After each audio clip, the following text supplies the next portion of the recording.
And we're live. What are you doing? You didn't ruin my intro. I was distracted because I was doing the thing. Wait, it's alright. It's fine. Let's start over. I'm shocked that everything's okay at the beginning of a podcast, even though you're like frantically tapping away. Oh no. I was distracted from my technical difficulties, like always.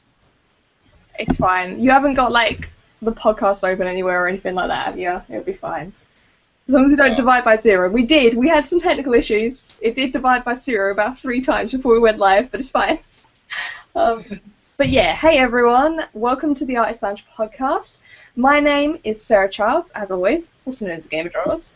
I'm joined once again by the wonderful Funisher, Michael Steffen, and we're hoping to have anaiira with us later, but she might be stuck at work, we don't know, but hopefully she'll be jumping into the podcast later. But yeah, how is everyone? How is everyone doing? I've just been like writing in chat. I've seen Demon Man's a little unwell, so sending you love. Hope that you get better soon.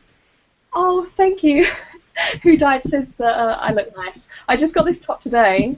I've literally just bought it. It's brand new. Like, I went shopping today, and then I was exhausted, and then I went to bed. I went to bed at like, I don't know, 10, and then I woke up at about 11, and yeah, and then sat on the podcast. I was like half asleep, just like, meh, put everything in the right places. But yeah, how are you, Mike? I didn't actually ask you. I'm scrambling. I don't know. I even left work earlier than normal to get here to set up, but I didn't like preemptively set up anything last night, and then that set me back. That's why we're late. I feel like we've been sat here longer than normal as well. Like, longer than we normally get a chance to sit here and set up, and you're like, okay, done. Wait, no, never mind. Everything's wrong. Yeah, I don't know. I don't know. Maybe it was just one of those things. It just felt like it took me longer to get things together. Yeah, it's weird. I didn't time it well. I think I need to be sure to have all the I think everything physically needs to look like this Sunday evening. So when I get home, it's a matter of just picking the RGD, prepping that, and hitting out all the messages. That makes sense. That makes sense to me. You know, I thought my brain's a little fried from a long work week, so maybe I also took me longer to write people like, we're drawing you for the podcast. And then your brain just shuts down. Yeah. Yeah, it shuts down. I'm like, I feel like I'm forgetting something. I tell you what will help me get smarter, though. This wine from Buckingham Valley Vineyards, courtesy of the ever so generous and awesome artist, Demon Man, hooking it up. You know, I'm going to say it's just going to be a first unofficial sponsor because I don't, you know. So I need to come up with a catch line. Buckingham Valley Vineyards. I live west, but I drink east. There we go. And, I like that. I like that. There we go. So you're going to get drunk. That's your plan.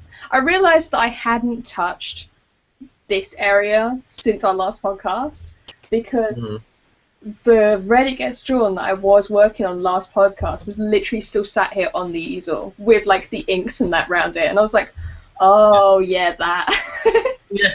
No, that happened to me too. Like I had my drawing was on the board all week. I haven't, and then in my studio I'm working on a bigger painting, and that hasn't been touched all week, and I'm just scrambling. And then like through the weekend had to work at the day job, and so it was just like I haven't like been arting. Where's the art? You know? Just do it. Want to? What's going on? I realized something. It is so much effort to do traditional art. Like way too much effort to like paint something. Like yeah, I looked at how to set up a canvas and stuff for like acrylic or oil or whatever. I was just like, no, I'm not doing that. You see why like I bitch and moan about how much I hate stretching canvas and how I'll sometimes not make art for a long time because I don't feel like going through the hassle of stretching and gessoing canvas. I was just looking at it, and I was just like, one, half these words I don't know what I mean. Like, I'd heard, I remember you explained a bunch of stuff in the previous podcast, and I was like, right, I kind of know what that is. And then I was just looking at it, and I was like, it's going to take me like 3 hours before I actually get to paint in. I can't be bothered with that. Yeah, it could take at least, if you have to make the stretcher bars yourself, I mean, and making cross braces, it takes so long. It takes so long.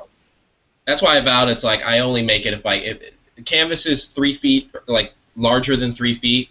Like I'm only making the canvas like if I can afford to like pay someone to make the stretcher bars and stretch it, because beyond that, like the amount of time it takes without having like a legit wood shop to do it is ridiculous. It's not worth it. You might as well just pay someone, because usually there's people out there that will make them. Yeah, you're right. I just got distracted. I haven't looked at my neighbor's roof from this angle, and I am blown away how much bird shit is on their roof. Like, it's horrific. I had no idea. Sorry. That kind of distraction is going to happen to me a lot tonight. I feel like that hasn't happened since, like, episode 1. Like, episode 1 you were talking about this, like, so much.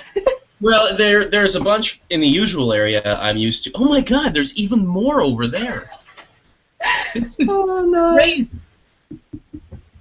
There's the ruined intro that I was looking for. Yeah, I took that right off the rails. I didn't want to do it, though. It happened to me. I didn't do it and like to do it. You know, I didn't we like. We were talking about art for once. Actual art and things. We could have been talking about anything, and when you see that amount of bird shit, it nothing else happens in your life for that like 4 seconds. You know. You just got to deal with that. Acknowledge it. More. I can't even. That's like tripping me out. You're just gonna close the window. You're done. Just close the curtain. That's just like no, that doesn't exist. Probably it's just through my wall, so it's really only like a good 15 feet from my bed. You know, I have a wall in between it, and it's across the building, but really that's like only like 15 feet from my bed. So I just don't know how I'm gonna sleep at night now. Okay, enough of that. I mean, it's not anywhere near you, but I can understand the weird, like, creepy feeling. Yeah, just knowing. that there is a preposterous amount of bird shit so close to where I sleep. I befriended a pigeon today. Pretty cool. I was sat on a little bench, and my mum was on the phone, and I made my headphones disappear. So I was sat on the bench, and this little pigeon's like running past because there's a billion pigeons everywhere in the UK, and I was just like, "Hey, little pigeon," and then it like ran over, and it just like chilled with me for a little bit, and I was like, "Oh, I've got a pigeon friend." So yeah. So there's a few people saying they're starting drawing. So if you're watching, there is a post in the Artist Lounge on Reddit that has the picture that we're going to be doing, just like a little RGD. So you can look at that. Do you have the name of who we're drawing? Actually, I can get it. It was submitted by Whiskers. Yeah. WHOCURRS. That's who we're drawing. And the title is "Could Someone Draw My Wife, Please?" Yeah, their wife. Yeah. So yeah, that's what we're drawing, and same as always, if you're watching this live, you can see a chat over there, but you can't post links in the chat, so please post them in the Artist Lounge thread, and then let me know in chat that they're there. But I'm back to having a dual screen. I'm so happy, you guys. I'm so happy. Like, I've got my proper dual screen set up, I've got my Cintiq, which means I can actually watch chat properly without breaking my neck, which is nice. Makes all the difference. It does. It really does. I'm so happy that my laptop's so... Although, I'm nervous. I'm very nervous. You got nothing to worry about. There, do you feel better? Did that help when I said that? Did that solve it? What did you say? I just said you have nothing to worry about, so now you don't have to be nervous anymore. No, it's fine. Yeah, I'm hoping that there's nothing to worry about. It's just, I've had the logic board replaced on this, like, repair scheme thing. And then 5 days later, my computer crashed with the same error, and I was like, you are kidding me. It did not just like only last 5 days, but I haven't had an issue since, so I'm hoping it was just like a one-off, like the computer was too hot or something. Fingers crossed. But yeah, we'll see. Having like a whole little streak there of bad tech luck. Dude, like, it's the worst thing. Everything hates me. Like, we were trying to record Minecraft, so I've been a little behind on the Minecraft videos because obviously I didn't have a computer, but whatever. But I do a series with Matt Dyson, who we had on a few episodes back. His channel's Cuppa Matt. And we were recording the Minecraft episodes, and I had to use my boyfriend's headphones and, like, speaker, just because we were, like, sharing computers and stuff. And I was trying to use it, and it was cutting out constantly. Like, they couldn't even hear me on it. So then he came upstairs to test it. It worked fine with him. He was like, it's just you. Like, technology just doesn't work with you. If you go to, like, Mac support or something in a store, there's just, like, a photo of you behind the desk. They'll be like, let's see what the fuck. Oh. Oh, it's you. No, okay. All right, here, let's see your punch card. They should do, like, I don't know, like, rewards or something. Like, if you show up 5 times within a month... I don't think companies want to advertise that, hey, you're going to need to fix it so many times that eventually we'll do it for free, you know? Well, the thing is, everyone else is fine. It's just me. Like, I'll even use someone else's stuff, and their stuff will break once I'm holding it. It's like, I don't even do anything different. Like, I managed to break a TV the other day just by, like, touching it. It's like, how did that happen? Like, when did you touch it and then the screen shattered? No, it was just like, it made, like, a funny blue thing, but it sorted itself out now. But I was just like, why? Why me? Why do I just, like, destroy technology? So if this podcast shuts down, oh well. Maybe you got, like, magical powers in a weird way. It's like that movie Powder. Maybe you're like the new Powder. Dean says Sarah has an anti-tech field. Anti-tech field. That sounds right. You're like a what are those grenades called? That, like, you know, you use them and then it shoots up all the technology around it. Yeah, EMP. I know what you mean. Yeah, you're like a human. EMP or something, yeah, right? Electromagnetic pulse or whatever. Yeah. Yeah, you're like one of those. I'm one of those. I'm actually one of those. I'm just waiting for the day when I shut down all of, like, technology. Fine. Did I ever tell you about my friend's brilliant idea for his mutant power if he was an X-Man? Okay. Was that, you know, we were theorizing what would be cool powers and blah, blah, blah, invisibility, whatever, kind of things. And then he just goes, I want one where wherever I walk, everyone around me in a 10-foot radius gets really clumsy. And I was like, that would make the best short film ever. Just like everywhere he's going by people, they'll trip, drop a briefcase, spill their coffee or whatever, and it all just kind of happens as he passes by. That's such a mean power, though. That's a hilarious one. I mean, it's pretty much infinitely entertaining, you know? Yeah. But if you can't shut it off, that could be problems. That would be an issue. Like, everyone needs clumsy. Yeah. You, like, ask someone if they can make you dinner for once, and just everything's everywhere. Yeah. Like, they could never perform surgery on you, you know? Everyone, like, because it's a few seconds behind, like, us recording in the chat, everyone started writing EMP in the chat, and I was like, oh, yeah, because we didn't know what it was. And then, like, Dead Painters, like, can tell all the ex-military. I think it's less ex-military and more people who've watched Stargate. Or people that play, like, you know, Command and Conquer. Oh, God, that's so old. I, like, date myself by, like, the games I reference. Command and Conquer. And you're not, like, Call of Duty, Battlefield. Like, I couldn't come up with anything newer than a game that came out when I was, like, in junior high.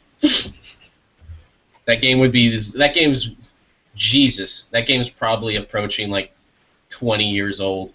I don't think that game's actually Jesus, though. Maybe there should be a Jesus game. There shouldn't. That is how you get a game shut down. No, you just... You know, what if it's like the whole game is just takes place when he was like a carpenter? It's like not even religious, you know? You're just Jesus. You have to like Just a fix things. carpenter game. Yeah, it'd be like like how they have like farming simulator or like Euro Truck Simulator. They just have like Jesus Simulator, but it's like before all the religious things happen, and you're just like fixing chairs and shit. Oh god. It's going to be a long podcast. We should probably start drawing. It is. Let's draw. Dean says Command and Conquer is awesome. By the way. Says what? Dean says Command and Conquer is awesome. Dean's in the chat, by the way. It's so classic, so good. Okay. I need to. It's been a little while since I've done this, so let's make sure that I don't shut the entire podcast down by doing this. Okay. And I'm gonna switch to this. You know, and I think it's gonna work this time. I think I don't need to work. I think I'm got it now, and it should be fine. Don't say that. That's how things break. Nothing's gonna go wrong. It will be fine. Here we go. Okay. See, I told you. You can tell it's a Yeti when you jump over to this one. It sounds so much better. Oh yeah, well it's not just like a $250 Chromebook. It's a big jump in quality. Unless, they want to send me free Chromebooks, and then it's the best quality ever. What can I say? All the Chromebooks. All of them, yeah. Every single one. What would you do if you had a lifetime supply of Chromebooks? So does that mean I just have one at a time? Like I can't demand 10, sell 9? No, I think it's like you get one every day. I get one every day? Well, then I just keep living off of selling Chromebooks on eBay, Unless they made you keep them. What if you had to keep it? I'd love that. I think that's the best thing. It's like you get one, you're like, all right, I can use this for like, casual things. Like maybe if I'm on a trip, I just need some internet or whatever. And then you get one the next day and you're like, all right, like maybe my brother wants one. And then you get one the next day and you're like, eventually you run out of siblings. And then you get another one. And then eventually you're just like dreading getting the mail. Like you have to go to the post office every week and pick up the pile of Chromebooks that are there, and you're like stressed about having to sell them all on eBay, and you're just getting tired, and it's just like wearing you down. You're drowning in a sea of Chromebooks. Oh, you've missed a trick, man. You've missed a trick. Subliminal Cucumber says, why is it that every time I try to say their name, I say it wrong? Every single time. Subliminal Cucumber? Yeah, like for some reason I can't say that. Anyway, they say make Fort Chromebook. That's brilliant. Fort Chromebook? Oh my god, that is brilliant. I like that. I can actually open up the chat now. That's exciting.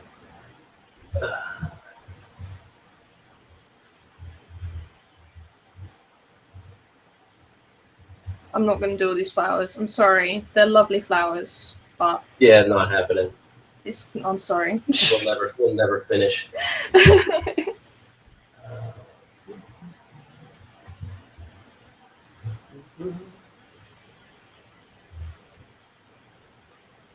I am just getting in touch with our guest right now. Yeah. Cool. Yeah. Give me 1 minute here. Dead Painter says, don't forget to eat your cookie. Which I feel like I won't this time. I'm excited. That really is the most important thing in the world.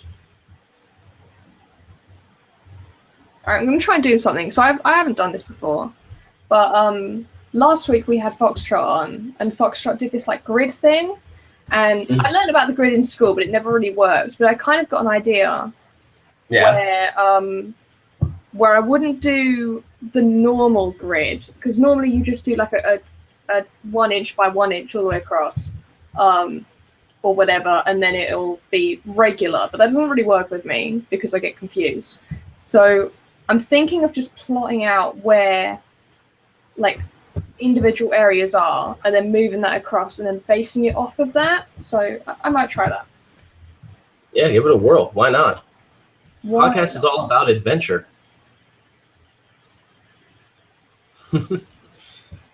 Trying fun and exciting new things.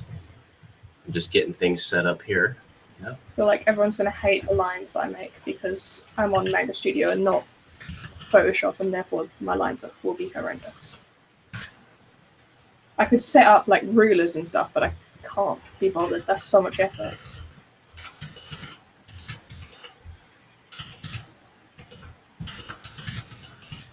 Like my clackety keyboard. It's actually nicer than normal today.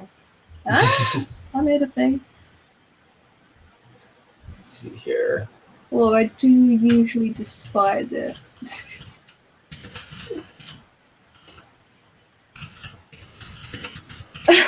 Justin the cheater says, only draw the flowers and leave just an outline of her. I think we'd get done. That would be kind of rad. I feel like we'd get done by the must have a likeness rule or whatever it is. It could be, yeah. I mean, if we never post it to RGD, it'll be fine. Or you have to post that and a drawing with them in it. Yeah, and just be like, look, I was being a butt. It's fine.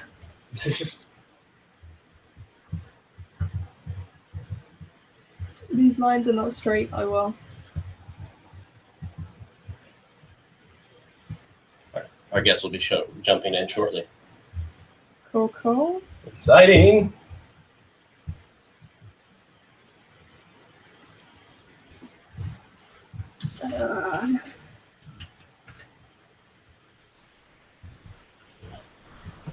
Okay. We're gonna learn. We're gonna get our learn on so hard today. It's gonna be awesome. Hey. Hey, Yo. Right? how are you? Yeah, I'm alright. You? I'm doing good. Welcome aboard. Thanks. This is exciting. It's pretty exciting, right? Sorry it took so long for me to like get here. I bike home from work, so it's like, oh. Oh wow, that's right. That's I'm the best trying way out. biking to work would be awesome. Are you working digitally today?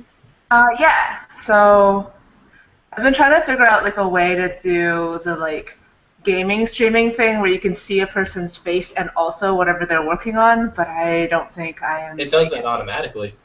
Does it? What? No, no, Yeah, it doesn't. It'll have our, No, it our doesn't. thumb. No, Doesn't it have our no. thumbnails? No, In the bottom? Mike, you're talking rubbish. Oh, what? Nothing. Never mind. No, it doesn't do it. Like the face cam, that's what you mean, right? Face cam with the drawing on Yeah. like behind it. No, it doesn't do Yeah, it. yeah. Yeah. You can do it with software like OBS and stuff like that, but because Google Hangouts and all that lot, it's all self-contained as its own package. It doesn't actually do it, unfortunately. Yeah. So it's screen share only. But if you want a screen share, you can hover over. There's like a little green guy. You click on that. I Oops. gotcha. Yeah. Yeah. Click There on we that. go. And then you select which screen you want to record, or just a window if you want to do that instead. But yeah. Yeah, there we go. Okay. Are we drawing this lovely lady today? We are. Have you got the link for it? No. If you go to the Artist Lounge thread, then we've got a little link in there, and that's where everyone will post their artwork, by the way. As well. Oh, okay. Awesome, awesome. Also, if you want to put a little name tag on your screen, and like a website info or anything like that, you can. There's the menu on the left side with the Hangout toolbox, and you can put that information in there and turn it on. Oh, okay. If you want people to follow any Instagrams or Tumblrs or websites, Wow. etc.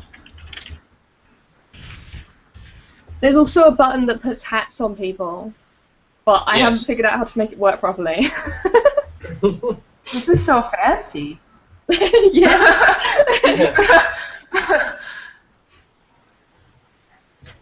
There's so much stuff here. All right. I don't know how to deal with all of this. I feel so old school. Like, back in the day, we didn't do this live streaming thing. I don't think you have to worry. I started off this podcast being distracted by a mountain of bird poo, and then proceeded to only reference things that were from like 20 years ago. So you should fit right in. But like a mountain of bird poo reminds you of 20 years ago? No, it was two separate things. Okay. it was two weird tangents that happened wasn't like- within minutes of each other. It wasn't like a memory. Like all of a sudden he remembered this day. I'll tell you this though, in the future I will remember this mountain of bird poo on my neighbor's roof. You know, that stays with you. Oh my god. There's some things in life you just never forget. You know. Okay. I'm making things like cover so many screens. It's ridiculous. It's like 2 screens. That's all it is, but it's everywhere. We were having a debate how to pronounce your Reddit name. I don't know. I made it without. I made it years ago as a kid because I was like, this looks cool. I'll do this, and then just never ended up ever having to say it out loud ever. So anything goes. Would you like us to refer to you as your Reddit name or real name or? You can just call me Ariana. I'm good for that. My Reddit name is literally my name backwards with an extra I and removed an N, and I thought I was so clever when I was like 13. I was like, yes, I'm a genius. No one ever thought of this before, and then for years no one did, and then other people have stolen it now, so it's not cool anymore. They were copying you. It's true. You heard it here, the original. You're the original backwards name. Everyone else was just following the trends while you were paving the path. That's true. I didn't know if it was true, but I didn't know if it would be the case, but I did promise in the title for the post for this podcast. Man, that sentence just went all sorts of directions. But I said that we were going to be getting our learn on because you'd be able to share in your experiences in not only learning art but architecture. And I'm always curious where the influence of those, in maybe not in this so much obvious senses of how they overlap, drafting and whatnot, but just almost the work ethics, because I feel like I remember being in school. I told you the story before, but in school there was the art department and the architecture department, and they were like across the courtyard from each other. So I would be like with my friend, and we'd be kind of like half partying and drinking and painting and just hanging out at like 2 a.m. being silly. And then we would look across at the architecture department, and there'd be like one kid just like staring blankly at their desk, like looking just mortified, and there'd be like one kid asleep on his desk, and it was like, whoa, they have to work way harder. And I was always curious if the very rigorous work ethic of an architecture student and how it translates into your drawing and painting. I think rigorous is the most funny word ever, because that is like everybody's catchphrase in architecture. Oh, really?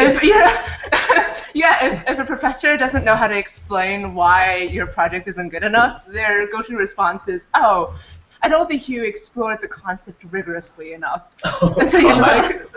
I was probably giving you flashbacks. No, it's totally... I thought it was really funny because there's a bunch of words that get tossed around. I'm totally derailing, but like in architecture that just like really capture the things that people just say a lot. Like you end up saying sustainability a lot. You end up saying interstitial a lot. And it's really just really weird. But like I think I don't know. How would I talk about the rigor? The rigor. How'd you bring the rigor? Bring the rigor. I don't sleep. That's how I tend to bring the rigor. Even now you don't sleep. Yeah, no. It's really weird because I think when you start doing architecture, especially if you come from a non-architectural background, and like coming from an art background, it's actually really different from coming from an architectural background. There's overlap in terms of drawing, but it's a it was a very different way of thinking for me anyway. So going into it, I didn't really know what to expect or do. So it was a lot of like, oh, I'm just going to stay up and try this and try that. And you end up trying to do a lot of things, which is very interesting. I ended up doing a lot of really cool stuff. Like, you got to play with a bunch of different kind of machines, to like laser cutters and 3D printers, which is really fun. And the way of thinking. I'm going on a tangent. No, that's all this show is tangents. So Yeah. that's how it goes. You just roll with it. Just keep going. Yeah. Yeah. So it was a lot of fun, but it was like definitely a different way of like approaching concepts. Like you had when you get a project, it's not like try to draw, like when I think of art, I'm like, oh, I'm going to try to draw this as realistically as possible, or I'm going to try to draw it with as much emotion or with gesture, or, you know, there's something that you're trying to capture that, like, I have an idea of what that's supposed to be like in my head, and even if I don't get there, I'm like, oh, I know where I should be, like what area to improve on at least. Mm-hmm. For me, in architecture, it was very much like, so I'm supposed to design a building that reflects an adjective. What does that mean? How do I even? Yeah, how do I start even doing that? So, getting into architecture was a lot of trying to figure out what people mean when they tell you to do things, and that was like half of the battle. That's weird. I never would have expected that. I would have thought that the formula in architecture would be more less open in the beginning, you know? Yeah, that's what I think. It seems the exact opposite.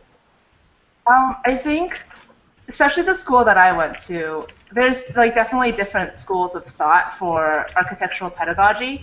The school I went to was very like modernist influenced, like very.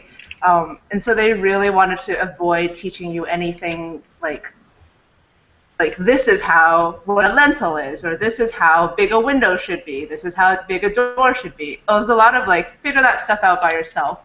Either examine current precedents or like your buildings in your house or whatever and go measure them yourself, or try to figure out like something that makes sense to you and then defend why you want to do it that way.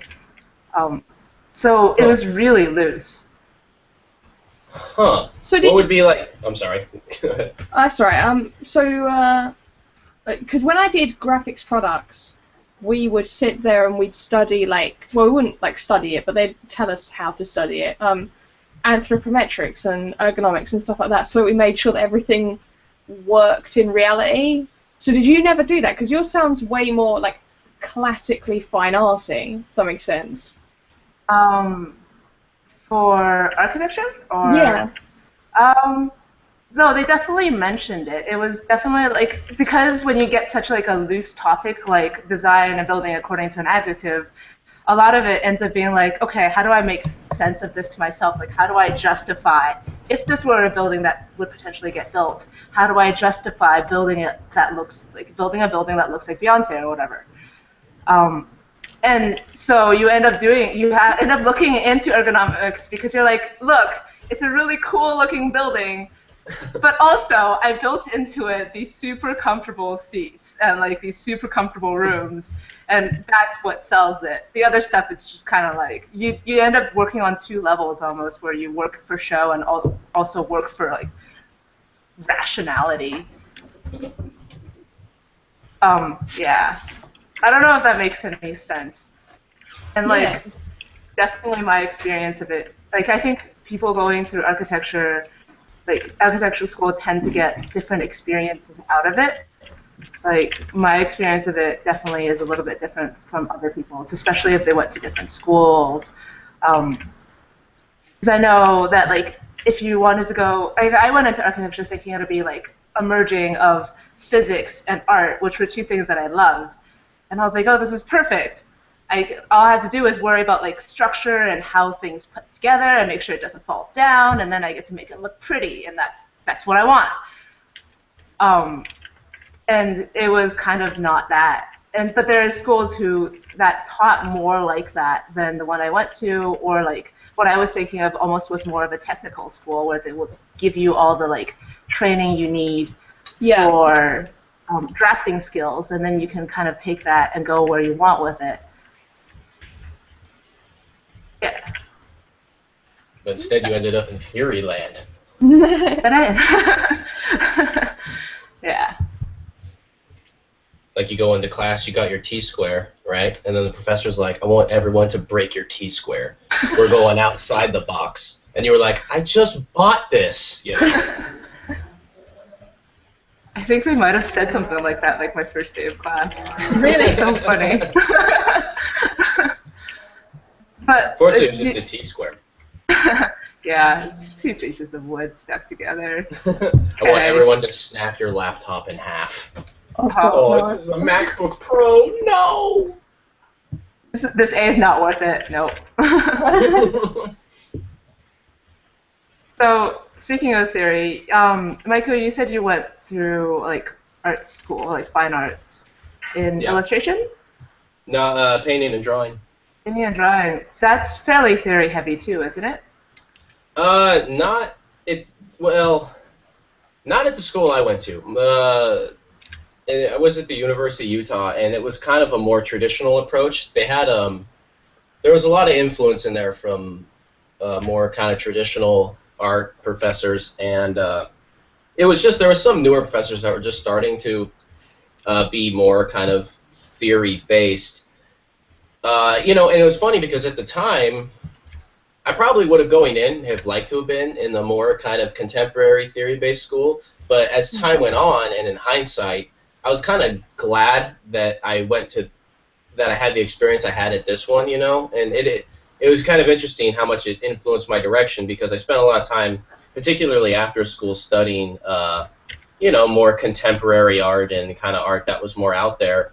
But then the more I have studied it over time, like the further I'm moving away from it, and the more I'm just kind of like, I want to see more traditional art. Like, I kind of moved away. I don't know, and so I was happy, you know, at the time. It was like, you know, whatever. But now I'm kind of happy that it was traditional because as I kind of get tired of some of the directions art painting and drawing has been going in the quote-unquote fine art world. There's like a route that I can look for in kind of the kind of traditional approach and techniques. Now that is also the thing is you know you get more into theory when you go into graduate school, and I didn't go to graduate school. It's usually they see in that field that you know you kind of learn the basics and the what and whatnot when you're doing the undergrad program.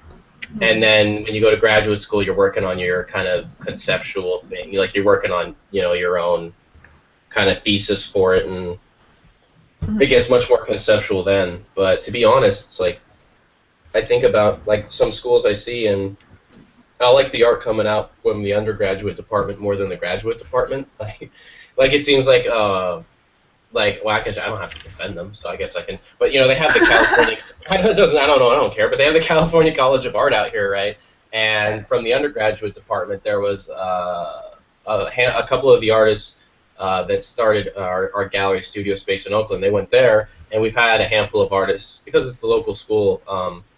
We've had artists from Berkeley and from there use studios in our space, and it's a cool school, and the professors are awesome. I mean, we did a lecture there a little while ago about our studio, and and all that, and and so that's been really awesome. And then it was funny because I'll look at the art coming out of the undergraduate department, and I'll like see a lot of potential, but then I start but the graduate school for the California College of Art is very they went through a whole rebranding. It used to be called the California College of Arts and Crafts, and they dropped crafts out of the title because they don't want the dirty word of crafts being in there. So they rebranded it, and then they got this old airplane hangar and and more in the South San Francisco or whatever, and it's all you go in there and it's all uber kind of contemporary, and it's they're trying to change their brand because the contemporary market is kind of where the money is in art, which is a stupid idea because it's such a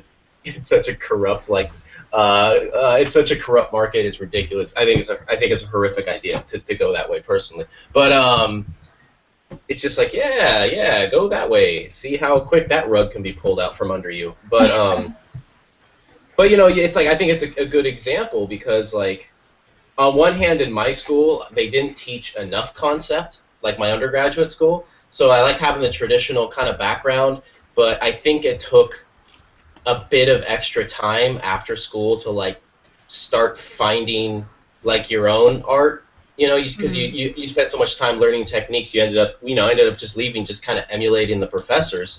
So you have a skill set, but then it took years to start. Like it took me years to get to a point where I felt like I was having my own ideas, you know. So that was something I lost. But then on the other hand, I see like some schools and they get so conceptual that like it seems the art piece is more like explaining yourself than actually what you made. Yeah. I remember I went to the San Francisco Museum of Modern Art a while ago when it was open before the remodel, and it was this kind of this whole show where the idea is that the viewers of the show like interact with the art, you know. And it was so funny though because I'm looking at even in that show where that is the theme, I'm looking at so many pieces of art where I realized I don't need a museum for this. Like I go into the dark room, there's the one bench, and I'm watching just like a short film kind of video piece, but I'm like, this wouldn't affect me any less if I just saw it on YouTube. And I'm looking at all these things, and they're like very conceptual, but I was like, there's nothing visual. Like I'm looking at a room, and people interacting. It's like you could have just done an experiment and written an essay, and I could have read that, and I would have walked away with the same level of, it wouldn't have affected me any less. And I was like, wow, even a show that you're supposed to have, it's all about having an audience. I was finding that it didn't matter. That like it was things were getting so conceptually based in that regard that I didn't need to actually be present anymore, and it was really weird. And I felt like that's on a fault of, I mean, maybe it's people were doing the conceptual thing poorly. You know what I mean? Like if you're not. If the idea isn't engaging the audience enough to feel like they need to be there, I don't know, maybe is it liberating? You know, maybe it's good that you don't. Maybe you can actually spread the ideas more effectively that way. I don't know. It was very, maybe it did work because I'm talking about it right now. You know, maybe that's the secret way that conceptual works is like, boom, here, I just spread ideas. You know, it's like a virus. Now you all have it. Yeah, but there are certain ideas that are not worth spreading, I think. That's true. Unlike true. TED would have you believe, there are ideas not worth spreading. Yeah, TED Talks are the kind of things where you have to pick and choose, don't you, really? And you have to not watch a lot of them in the same time, because then you realise they're all exactly the same. I think there's some really old ones that are like that I remember watching and being like, oh, this is so groundbreaking. This is so great. Yeah. And now it's like, oh, you're redoing that TED Talk that I've seen, and I don't know if you've had this idea before, or like if you're literally just copying, but. Well, you can only have so many until starts like they almost start can get maybe too specific or something. Yeah, there's a format, there's a formula. You know, you walk out there, you got like your headset, you kind of pace a little bit. You start off with a sentence like for 1,000 years, we always thought of cookies as being round. And you're like, okay, here we go. You know, kind of like start with that sweeping generalization, assuming that, like, oh, this is what my audience is thinking. And if they said cookies, they're right, because that is what I'm thinking. I mean, a lot of people make star-shaped cookies. I know. Gingerbread, right? Yeah, that's a thing. Tree-shaped cookies, you know. Those are always good. I think like that's so funny you bring that up. There's literally a TED Talk about like, you are tying your shoelace wrong, and I was like, okay, this would be good for a laugh. This is 3 in the morning. How am I tying my shoelace wrong? And it came out of it being like, I'm tying my shoelace wrong. And yeah, it's man. Now, okay. I'm hooked. I'm actually like, how am I tying my shoelace wrong? It's like, yeah, that is pretty stupid. I wonder how I'm tying my shoelace wrong. All these years. You never knew. I had no idea. I had no idea. They got me. Subliminal Cucumber said, there's a difference between TED and TEDx though. The TEDx ones are more for amateur speakers. True. TEDx, they're not vetted by main TED people. I think just the local organisers. So that's something to keep in mind. By the way, I've been watching chat as we've been chatting, and I've noticed that there's a decent amount of people who are struggling with this one. How are you guys doing it with it? I feel like I'm moving very slowly. Yeah. I just splotched in color. I don't think I did her face quite right, but that's kind of the way I work, which is like another thing that was like not super great about me in architecture school, because I'd be like, oh, I'm just gonna lay all this down and then I'll fix as I go, and a lot of it was like, no, you draft precisely from the start, and I'm just like, but this. I wanted to dive in. Yeah, whenever I think of architecture, I think of like giant gridded sheets, and like every little detail is like painstakingly drawn, and then there's like 5 sheets of how the like connectors for walls work and stuff like that. Those are actually super important. Like, like I worked in a firm, and I was like, oh, this is so stupid. Why do I draw this in school? And actually, it ended up being my favorite thing to draw once I got out of school, because it was like, yeah, because I could figure out why they were so important. And like for me, it was a lot of like, if I don't understand why it's important, I don't really want to do it. Yeah. I definitely have that mentality, which is not like the best to have, but yeah. But yeah, it's really interesting.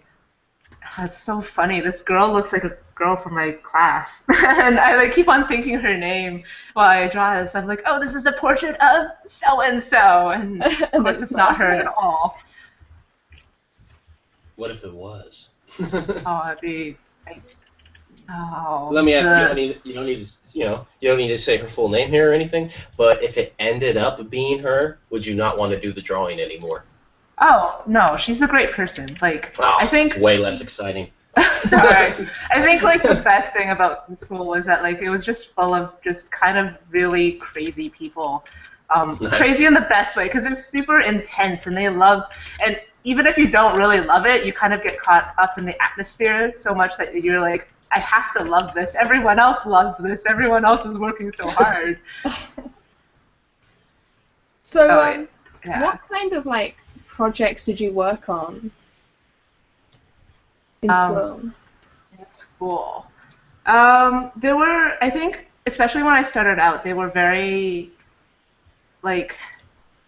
conceptual and theoretical based. So like my very first project was one where about the like adjective. So my professor gave me a project sheet, and it said like pick an adjective, and then and here's a landscape for you. Try to design something or modify this landscape in a way that makes me think of this adjective. Okay. So it was like, oh, okay. This is like, how do you even begin to do that? And so I ended up, like, a lot of people ended up changing their adjectives to something that was way easier to express. Like cascading was a much easier adjective to express than like someone picked stoichiometric as their adjective, and I was like, oh my god, you poor man. I don't even know what that means. Yeah, I don't even know.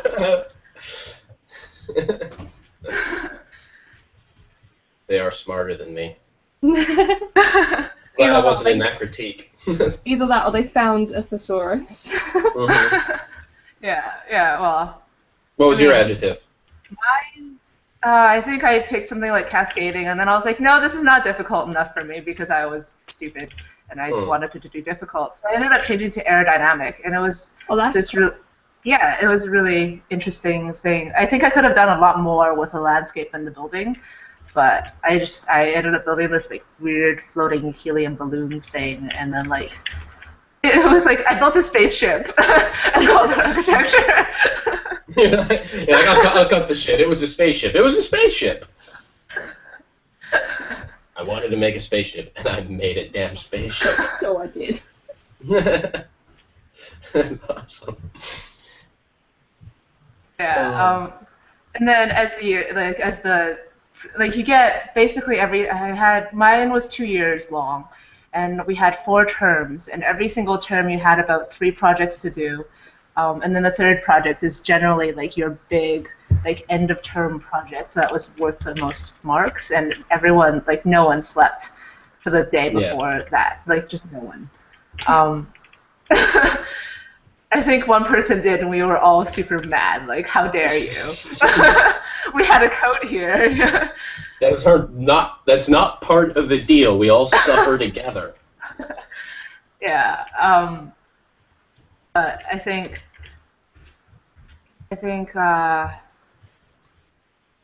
So by the end of the first term, we were working we actually had an actual site that one of our professors took us to and was like, you have to measure this landscape a little bit. Or no, we'll give you the shape of this landscape again, but you have to turn this into a working kind of park. And you can do anything you want with it. There's no restrictions, no building codes that you have to worry about. Do whatever you want and just make it conceptually, make it appealing and make it so that, if you were to pitch this to the city, they would be like, oh, that's an interesting idea, and might want to run with it. That's really cool. Yeah. And then, so our school also organized all of our semesters by scale. So our first semester was a very small kind of scale where you're working with houses and little parks and stuff, kind of. And then by the end we were working this is how you kind of approach city planning, and these are the things that you consider when you're thinking about city planning. Which was very, very interesting. Different stuff to think about, certainly. Do you believe that your education has directly helped your career?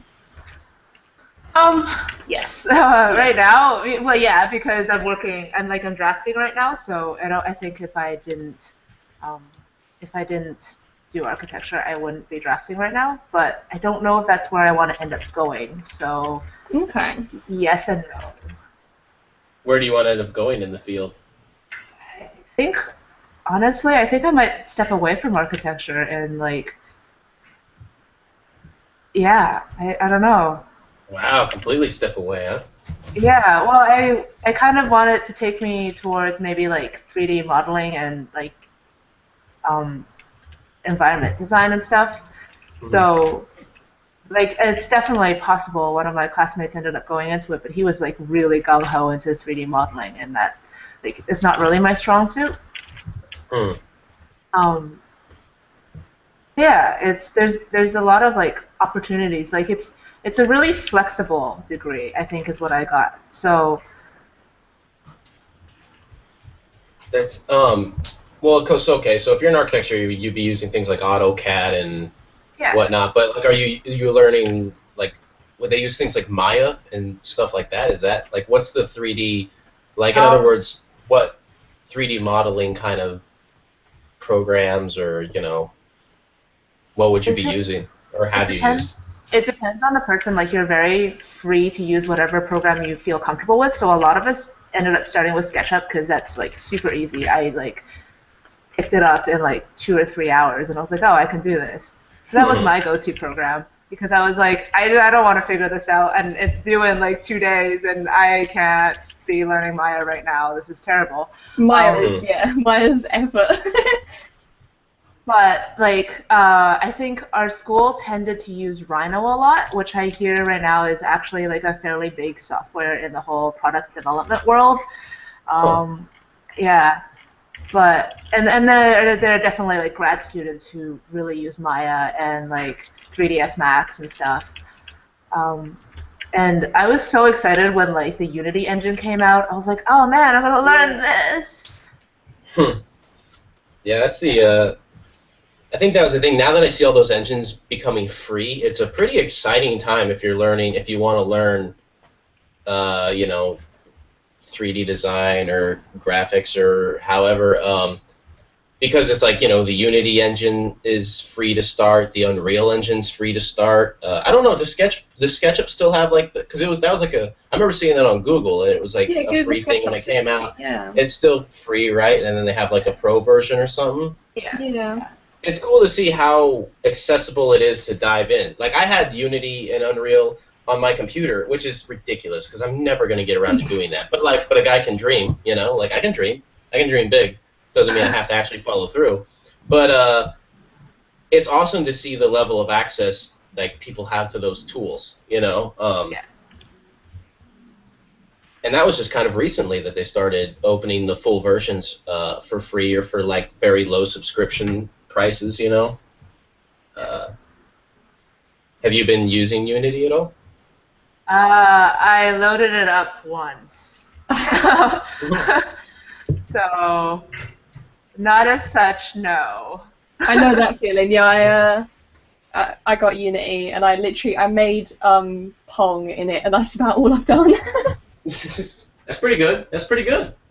It took a few years to make Pong, so I think it's really cool as well because there's a lot of free tutorials online as well. There's full, this is how you make a full game, blah blah blah, and you just follow it through, and it teaches. That's how I did the Pong, because I don't know how to code or anything like that. I literally just followed a tutorial and made it work, and it kind of felt. Obviously, it's not going to teach me stuff to be able to work in industry or something like that, but it's enough to make you feel satisfied that you could do that, and then someone who's more who has an affinity to it can then take that further. Yeah, for sure. I've only accomplished installing the program, and then I just installed it. I opened a window. I remember I looked up the tutorial, cooking with Unity. I'm like, this is all really interesting, and I just kind of listened to it for a while, and then it's like, yeah, well, that's I'm done. That's the thing. There's not enough hours. I need more hours in a life to. There's too many things that are awesome. I had to self-teach Maya and 3ds Max for a computing games course I was doing. I decided to do 2D and 3D gaming for A-level, but there was no teacher who could teach it, so I literally had to self-teach the whole course. They gave me all the materials for it, and they were like, good luck. Oh my god. I didn't get a very good score, but I did get the opportunity to use 3ds Max and Maya, and I managed to make a torso at one point. I was quite proud of that. Awesome. How long did it take? A year. Just trying to figure out how that worked, because I had used a little bit of 3D software. There was this one thing, I can't even remember its name, that I'd used years ago, but it was crazy trying to figure it out on my own. That's a hard thing. You have to You have to what's it called when a software is released and this is I do not have the brain power to get through what I'm about to try to describe. Crap. Okay. You have a software. All right. I'm thinking about let's say there's an open source thing, and when they have open source drivers for a Linux or something, and you have to make the drivers from the hardware, but deconstruct it in reverse instead of building it forward because it'll be a oh come on people, help me out the chat. What's it called when you have to when they have to deconstruct how the software is put together for when they use for graphics drivers and whatnot? Reverse engineer? Reverse engineer. Oh, thank God! I'm so glad. I so desperately need a weekend and some sleep. Oh my God, this is ridiculous. Now I don't even remember why I brought it up. This is a serious battle. It's the 3D thing. When you do I don't know what you mean. When you work in 3D, you're basically reverse engineering whatever you're seeing, which is a weird thing to do. And then learning from scratch, when you don't have. like if you're trying to just figure something out and you just dive in and then there's a thing and then you have to be like, okay, how the hell did they do this? You know, like how did this all happen?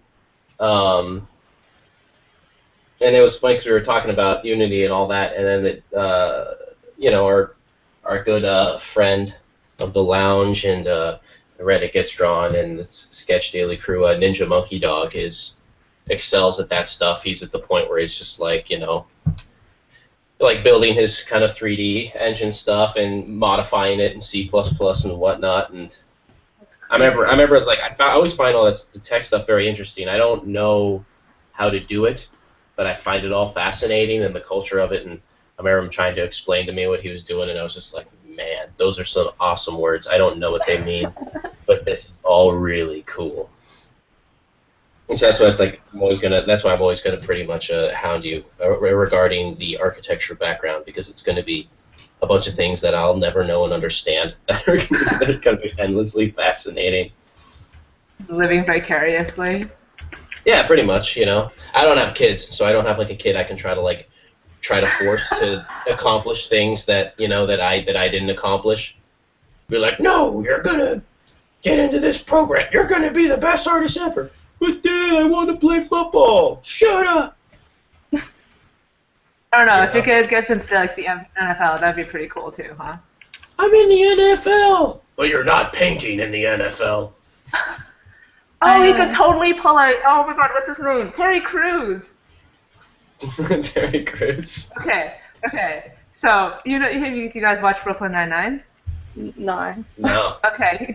Have you seen the like really big buff guy in the Old Spice commercials? Yeah. Like the ones that, like, you should use Old Spice, whatever, right? Yeah. That's Terry Crews. He was in the NFL, and he also paints like a. Can I swear here? Yeah. Of course.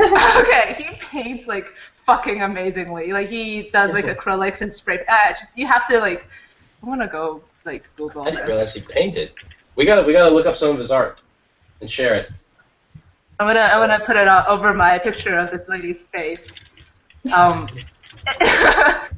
don't remember where I came across seeing his paint. Like he did an interview. I think it was with like on Jimmy Fallon, and it was like, oh, okay, Terry Crews, of course you draw. And then it was like, oh, whoa, Terry Crews, oh, you draw. So here's Terry Crews. Yep. Oh no, it was Kimmel. There's something.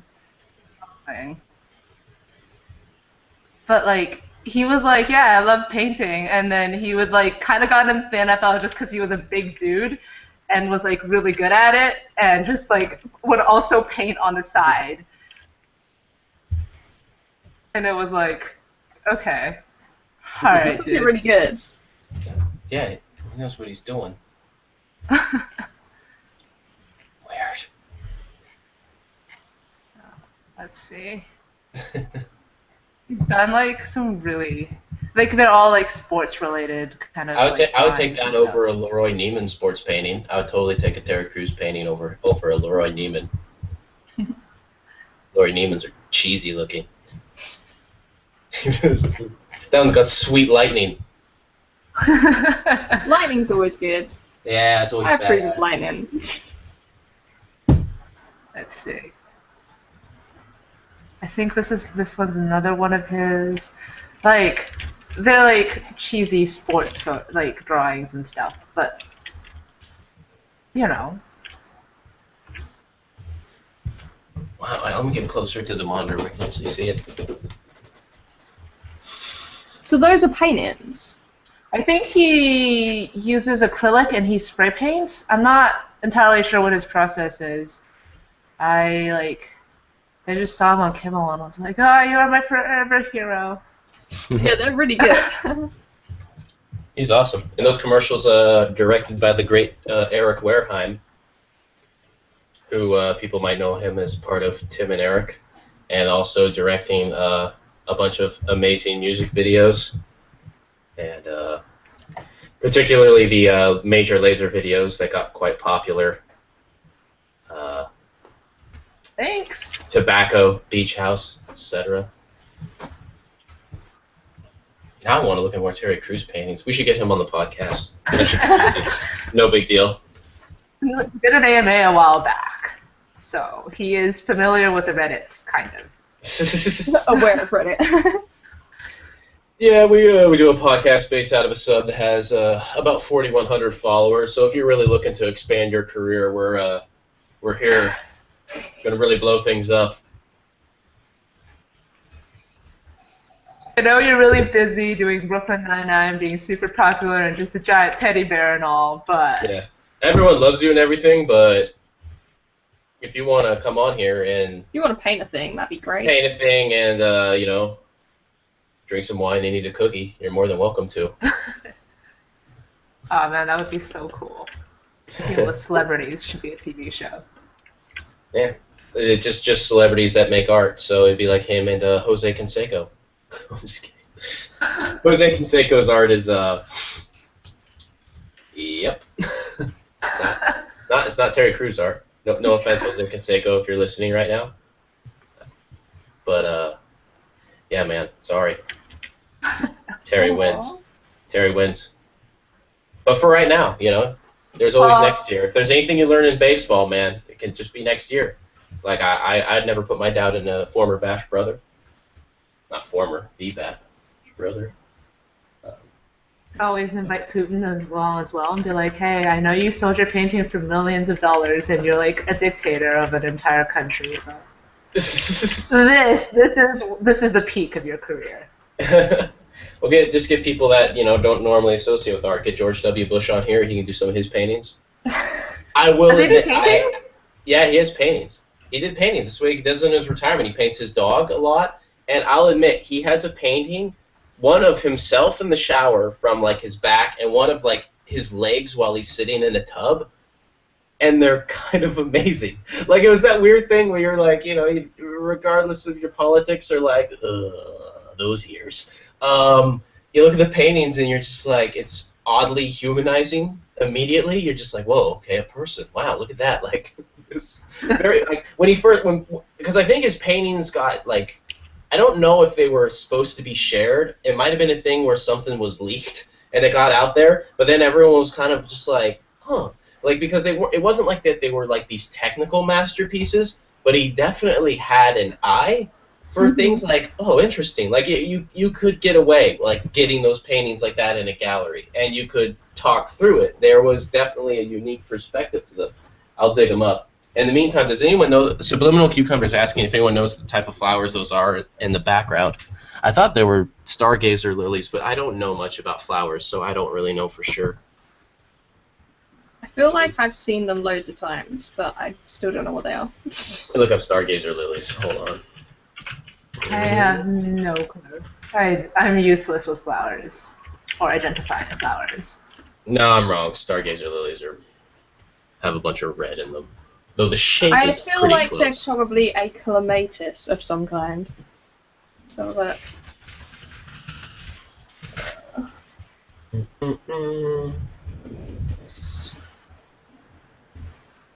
Okay. Let's find some.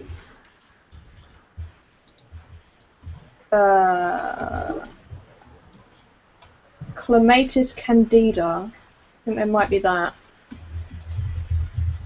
Where's the one with his feet in the tub? That's the really great one.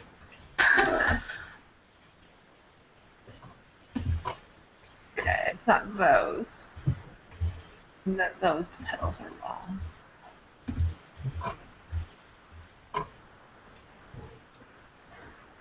Is that a parody, or is that really a painting of Jay Leno? What? Okay, I'm sorry. Hold on. I'm a little. I'm getting off course here. Let's find the feet in the tub painting. George W. Bush feet in tub painting. There we go. This painting's badass. Wait, I haven't jumped to the right screen. Where are you? I haven't shared it yet. Oh. I'm just getting to it. So. I think that's it a horrible might photo be. of it. I think it might be Clematis Early Sensation in white, possibly. Okay, I'm gonna share this window because this has the shower painting and the feet in the tub painting.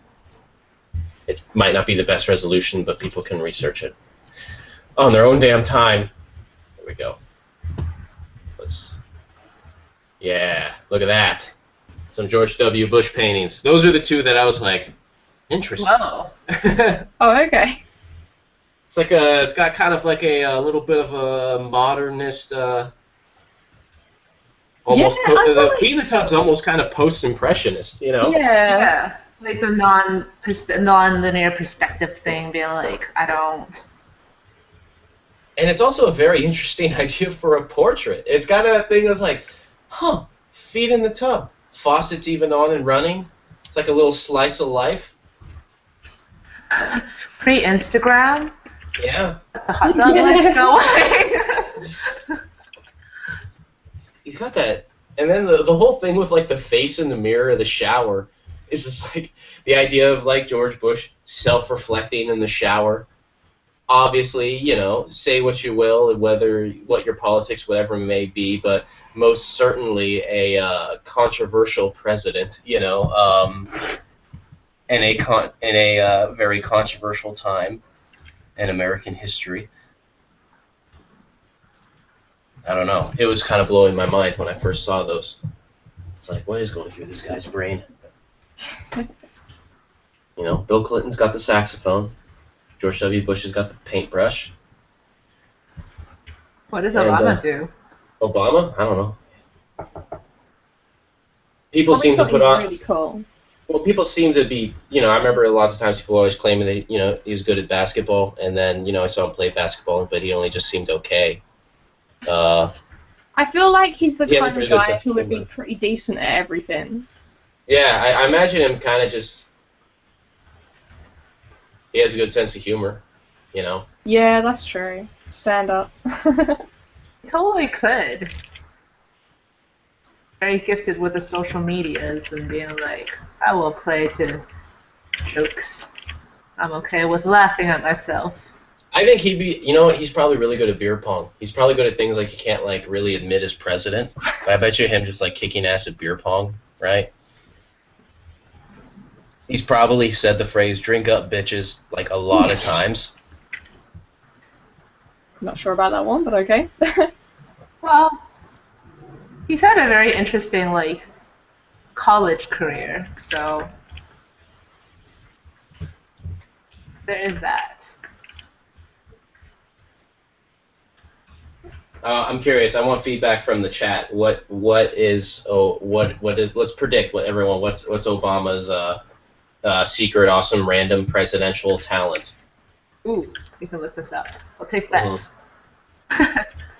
There's weird facts about presidents you find out over the years. You know, there's presidents cross-dressing. There's all that stuff. There's which president was that? Who was the cross-dresser? That was it Eisenhower? One of them had the background of being thought to be cross-dressing. Let's see.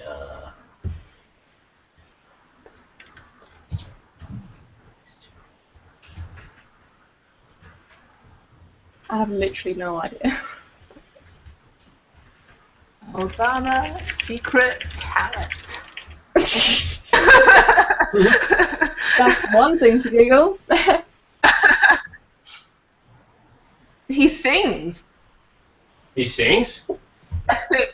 Oh. Yeah, there was them videos of him leading a choir, wasn't there? Oh, that's it. I'm doing the weirdest Google searches right now. You're now on the NSA's list. You found a picture of naked George Bush, and now you're trying to figure out what Obama is. It's not that far off. There was the rumor that Lyndon Johnson had a gigantic wiener, and then he would whip it out to like intimidate people.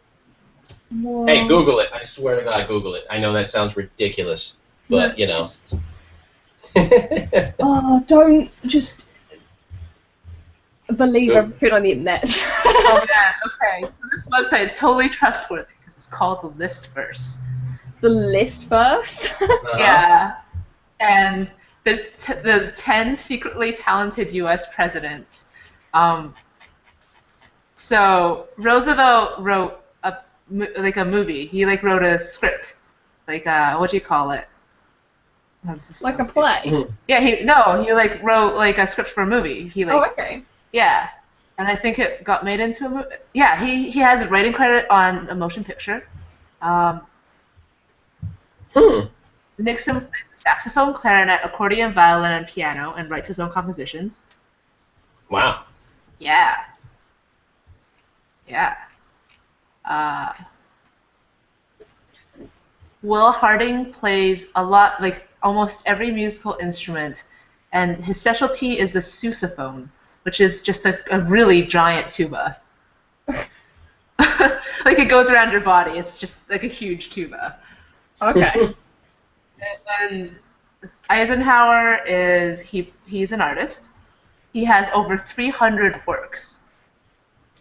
Oh, we gotta look that up in a second. Dang, Eisenhower. Truman was a pianist. Clinton plays the saxophone. Mm-hmm. Lincoln taught himself how to survey and taught himself Euclidean geometry and law. Oh, wow. So his talent is just being clever as shit. Yeah, being super smart. Yeah. Jimmy Carter is a novelist and poet. Good guy. All around seems like a pretty good guy. But according to New York Times, he's mediocre. So. As a president, but as a good guy, he's probably pretty good. You know, he was maybe not the most like in-your-face effective president, but just an all-around like, hey, you know, you don't hear about all the controversy of the Jimmy Carter years, you know. He has a painting which sold for $250,000 in 2012. Well, son of a bitch. I'll never be Jimmy Carter in the art business. I just want to be as successful as Jimmy Carter in the art business. What, like after death, you want to sell like a painting worth $250,000? Yeah, I'll take it. That's fine. That works. Oh, look at this. Robert K. Rowe is undoubtedly the expert on Lyndon Johnson. 4 of his 5-part series, The Years of Lyndon Johnson, have so far been published, winning him a Pulitzer, National Book Award, 2 National Book Critics Circle Awards, and 2 LA Times Book Prizes. But as he told Stephen Colbert last night, details about the president's penis had not been widely spread. Well, looks like Funisher's weird random fact does have a little bit of weight in there. Pun intended. God damn it. You're welcome, Internet. Let it be known. Who was the cross-dressing president? Was that Herbert Hoover? Which would be interesting because he was like the big, the CIA president, wasn't he? The guy that wants people to spy on people would leave like a very, you know, a very, You're talking to kind a of Canadian and a bohemian Brit. lifestyle. Yeah, that's what I was just thinking. I was like, I know nothing that you're saying. Help me out, people. I even like. James Garfield proved a mathematical proof. Sean Carter in the chat brings that up. Nice. Yeah, I even studied American history, and I don't even know. Did you specialize on weird things that presidents do?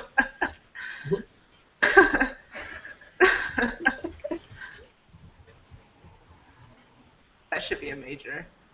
A major. Random presidential facts. Presidential talents.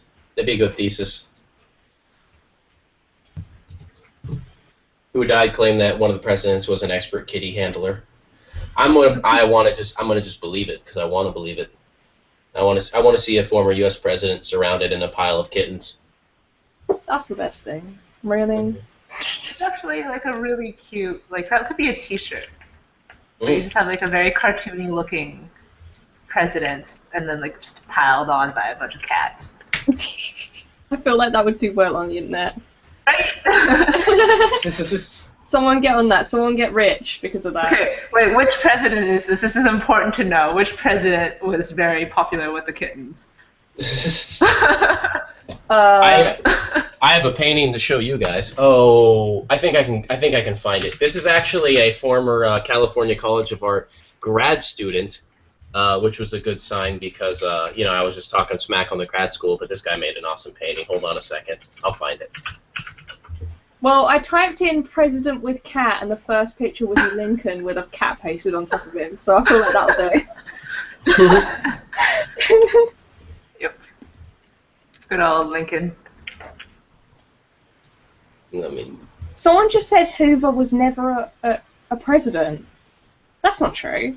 yeah, he was. He was. And I think I was correct when I said that he was behind the FBI. Yeah. Wait. The Hoover. 31st president of the United States. J. We're talking about. I think we're talking about. Hold on.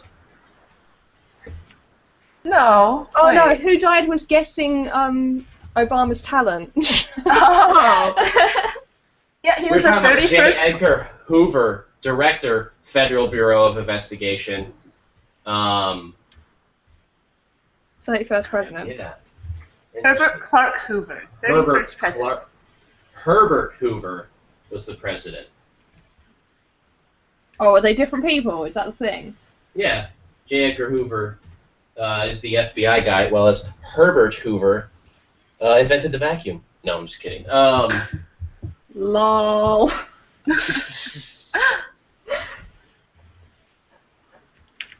I actually stole that joke from Home Alone 2.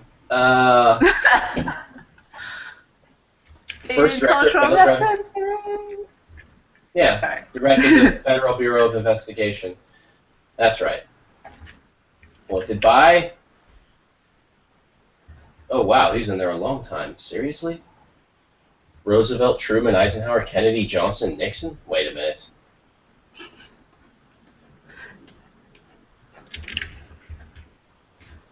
I feel like now would be a really good tinfoil hat kind of moment, being like, he was behind everything. It's leading that way. I'm gonna lighten it. I'm gonna lighten that tone up with a painting from. I should probably look up the artist's name because it would only be right to mention his name. So give me a minute here. I should have had it memorized. What with him being local and this painting actually being pretty popular.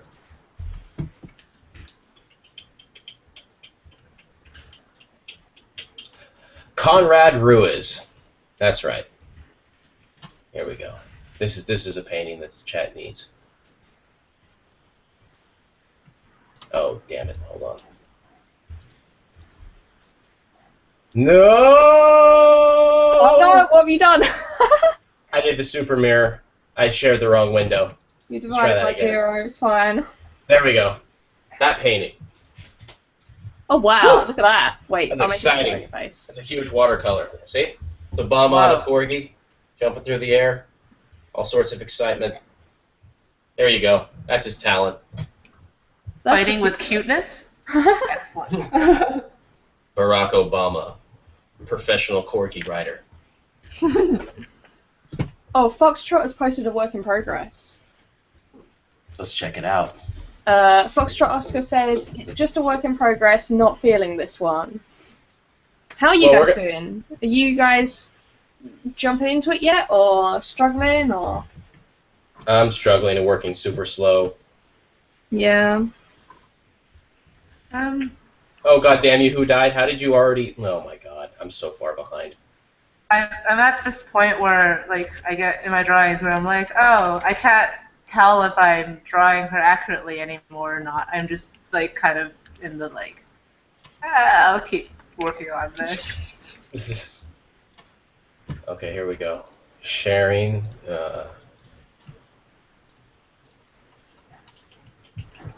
I was, by the way, I was asked to put waves into my piece after I did that piece I put in the Artist Lounge thread the other day, the study. So now I'm trying to do that. Let's jump over. Ooh, I like that. Yeah. Foxtrot Oscar's work in progress. It looks a lot Beautiful like as her, always. especially the eyes. Yeah, nailing it. It's gonna be sweet.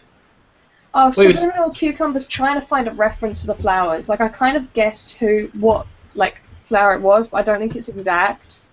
but they're struggling with it because they want a reference. So if anyone does figure out the flower, let us know. I feel like it's somewhere in the clematis family because it's a climber and it's got them weird like floaty petals, but I don't know which one. So I'd just start googling clematis and then stuff. I really like that. I am terrible at being able to find links to things, but that looks really cool. Right now we got Who Died's piece up. Oh god, look at This that. looks super sweet. Yeah. God damn it. Mhm. That's really cool. I really like the hair. Shit. Yeah, it's really nice. The only acceptable response. Oh, if only Who Died was a guest on the Artist Lounge podcast. Wouldn't that be something else? No. All in something. Maybe they should announce who next week's guest is. Maybe. Yeah, say it in the chat. Who died? Who's next week's guest? Who Died said, I'm surprised everyone is using green. I thought that was quite interesting. We've both gone green. So I guess what everyone's trying to say, I won't be able to see these paintings. I'll just be like, whoa, wait, someone just uploaded a blank image. How weird. What were you on about? Oh, what? Green screen? Here.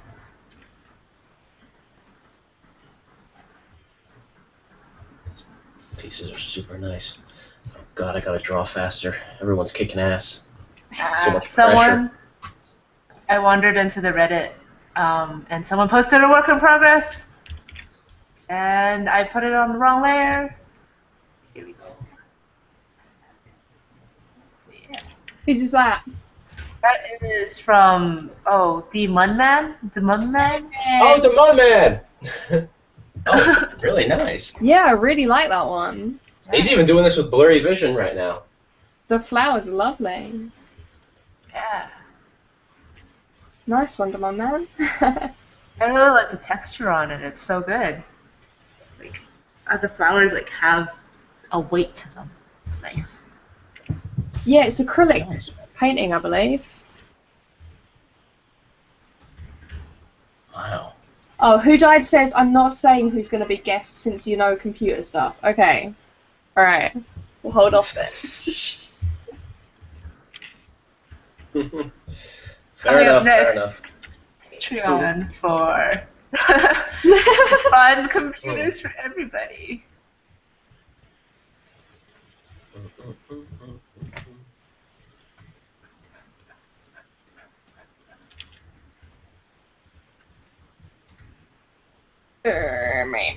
Me.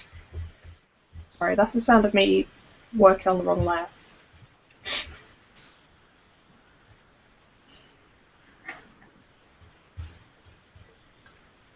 There we go. Oh, Lord. If I just dove into ink, what if I just went for it? So, Would I regret it? Huh? Mike, Yes? you just wrote computer stuff, right? Yeah. I was watching the tennis, and it was like Murray versus whoever, and the stats for the show came up, like it was like this much percentage control by this person, blah blah blah, like speed of the ball, whatever, and the commentator goes, numbers schnumbers. I was like, Yeah. what? Yeah, numbers schmumbers. I was like, dude, it's your job. You're like, the hell with what I'm supposed to be doing. Announcing and schmouncing. I'm gonna go just sit over here and eat an ice cream sundae. Yeah, that's like kind of what they were doing. I was like, what are you doing? At least it wasn't like a Wimbledon, and then everyone would just be sitting there with like strawberries and cream.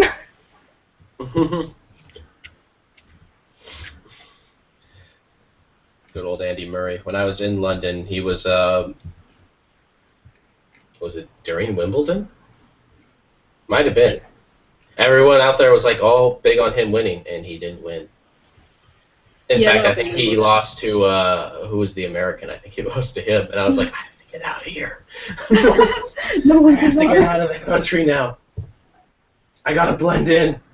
There's like a running joke here that if he wins stuff, then he's British, and if he loses stuff, he's Scottish. Oh no!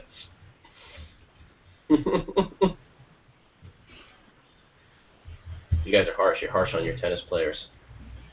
Yeah, we always have been with the tennis. I think it's because we've had a lot of like really good players, but they've never really like.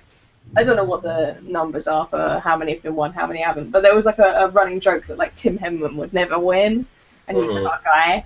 And then Murray showed up, and we're like, nah. And then he was really good, and everyone's like, oh, maybe. Yeah. Is it like the thing where they get all the way to the end, but they don't pull through? Yeah, although he did really well on some matches at the moment. They're doing this thing, the Davis Cup. Is that what it's called? I'm not sure. But I much prefer it to Wimbledon. It's way more fun. It's like a football match. It's like everyone's shouting and screaming, and like everyone has like songs that they sing and stuff. And it was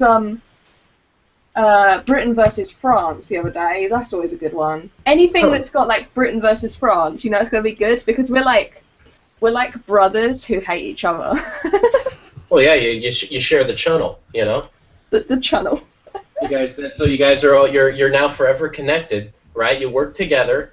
We have to walk around holding hands. Yeah, you have to walk around holding hands. Eventually, you're tired of holding hands, but it's like still expected of you, you know. Now I'm actually really curious of that rivalry. I had no idea.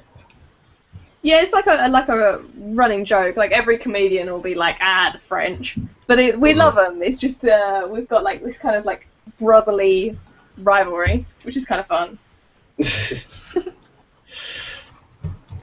I don't know, random Britness. There you go. You're welcome. I think Slam has posted something. What? Already? I'm not sure where. I gotta ask, how do you find links to stuff? Because there are no links in this chat that I see. Yes, sorry, you weren't here for the beginning. So people can't post links in the chat because YouTube is a butt face. So instead they post either in the RGD thread directly or the Ice Lounge thread, like the one where we've posted up saying Artist Lounge podcast for the 20th of blah blah blah.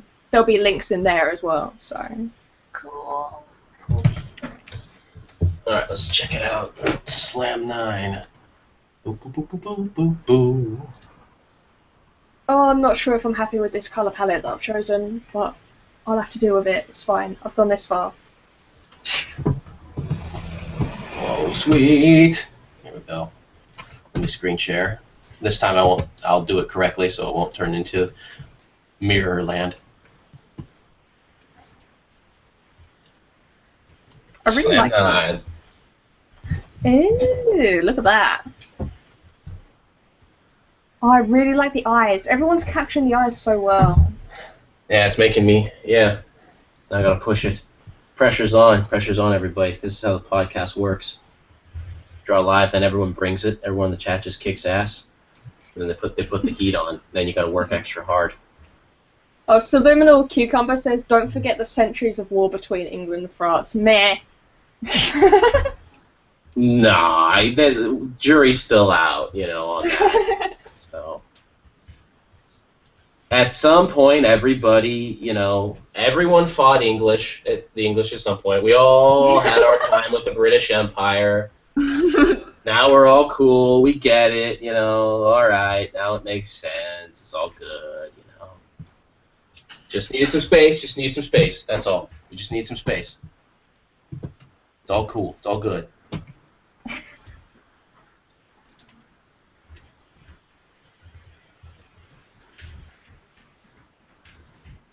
So, did France give you guys a Statue of Liberty? that was like pretty cool. What do your guys' Statue of Liberty look like? Wait, I'm gonna gifts. Oh, no, I'm sure you'll get one too. No, it's cool. To UK. No, it's all like send a gift hamper to France. No, I want to know what they've sent us. No, it's cool. I'm sure they sent you something really cool. It's probably really rad. I'm sure it'll be like on your porch when you get home. I'm sure it's awesome. Collective porch. Yeah, your collective. Where would the collective porch of Britain be? I feel like that's what would just be the like porch? The Buckingham Palace. Yeah, it'd have to be. Or Heathrow. Maybe it's just like a Heathrow tarmac.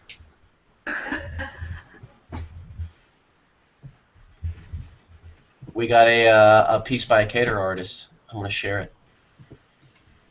Looking sweet. Always love their line work. Nice. Super nice. I like the hair. It's really flowy. Mhm. Yeah. I'm just thinking about presents that France might have given Canada. I'm nervous about the fact that a computer on the other side of the room just turned itself on.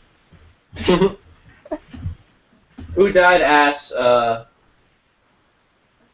if you are a fan of Steven Universe 2. Also a fan of Steven Universe, in other words. Is that to all of us? I haven't watched any of it. Oh, me? Yeah. Yes. Yeah, I am. I saw it first came out, and I was like, oh, this is amazing. I have to keep watching this, and that was in the middle of school season, and so that was a total lie of a promise. And like a couple weeks ago, I was like, no, this is important. I need to get this back in my life, and I binge watched all of it. Yeah, that's really great because all the episodes are like 10 minutes long, so you're just like, it's like that YouTube video thing where you're just like, oh, another episode won't hurt. Yeah. It's only 10 minutes. And then it's 4 in the morning, suddenly. Yeah, that happened like 3 or 4 days. And then it just stopped because I ran out of episodes. You would have kept going. It would have been 5 in the morning. Yeah, yeah. But that'd be okay. I mean, I think that'd be an okay excuse next day. You're super tired. Your people are like, why are you so tired? You're like, I got into Steven Universe and just went for it, you know? It's better than if it's just like, I was watching videos of people falling off bikes. I did that with Orange is the New Black recently. I watched like 5 episodes in a night, and I was like, I shouldn't have done that. They're like an hour each. There's if you guys, there's a TV show called Portlandia, and it's just like Fred Armisen and Carrie, what's her last name, Brownstein, I think, from SNL, like making fun of Portland, pretty much. And there's this one episode that they do where they just like watch Battlestar Galactica, and they keep like literally all they're doing is watching Battlestar Galactica, but they keep on pushing that bit, and you're like, oh man, I could totally imagine myself in their shoes, where like, I keep watching this show until I lose my job, and but no, this show is important. It's characters. Yeah, that show is Oh, we need to. You Very said cool. You said Carteritis name wrong. So. Oh, that you see, yeah, Sean Carter is like cater. I totally said cater. Cater art. What's cater? Cater? That's not even a name. Okay, so Carter artist. Carteritis. Holy moly! Yes, I apologize. Cater artist. What's that even? Okay. I was while you were talking, I was doing, because I know nothing about Steven Universe, so I can't contribute. I was doing searches for statues in the UK from France, and I couldn't find anything. But I did find out that we have stolen stuff from them. Well, yeah, you guys steal from everybody. That's what all your museums are. I'm just like, shouldn't that be attached to the Parthenon? And you're like, oh, it's ours. No, that's mine. No, we did that. Nelson's column, the pedestal is decorated with 4 bronze relief panels, each 18 feet or 5.5 meters square, cast from captured French guns. That's how I know that Americans really are like, oh, like you guys, this country really is born from the British Empire, is our ability to just go, oh, this is mine now. Right? Yeah. Oh, you guys have something I like, this is mine now. And then they go, can we have it back? And I'm like, I'm not sure if your museum's ready for it yet. Maybe later. I'm so sorry. Oh, you didn't get the invitation in the mail? I'm sure it's there. Did you check again? I did get a message from Who Cares? You guys are making her life tonight. Thank you so very much. This has been a joy to watch. Oh, is that the person we're drawing? It is. This is they're paying attention, so hopefully they came in after I was talking about Lyndon Johnson's penis. So But now I just brought it up again, so You did just bring it back up again. I can't stop talking about it. You just can't handle it. I'm gonna wake up from a cold sweat when I'm asleep. Oh, Linda Johnson's penis! Freaking out. Then I'll look out my window and try to like calm down and see a big mountain of bird shit on the roof next door and double freak out. I thought you were gonna say penis. I can see a penis on the roof next door. That would be way worse. That's one of those I probably should call the cops kind of scenarios. Be like, yeah, there's a pigeon just took it. Never mind. There's no solving this case. Oh, they're building a nest with it. Mountain of penis. God, that's the title of this episode. Now our fan art is going to be a pigeon nest made out of penises.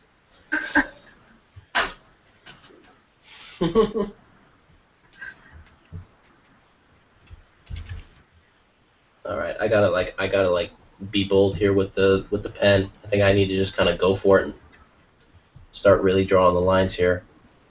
I'm a little nervous. I'm trying to dive into the pen sooner in my drawing, so there's more pen work done during the podcast, and also so I can try to make myself work a little faster. But it's kind of scary. Because if I screw up, then I have to just light my apartment on fire and move on to a new life. I mean, that's the only acceptable thing, really. Yeah, come on, what else am I going to do? Try again? No.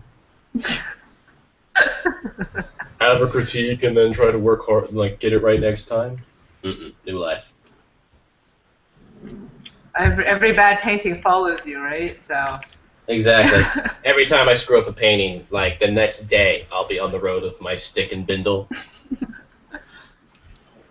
The fact that you're around means you must do a ton of really awesome painting. No, I just move all the time.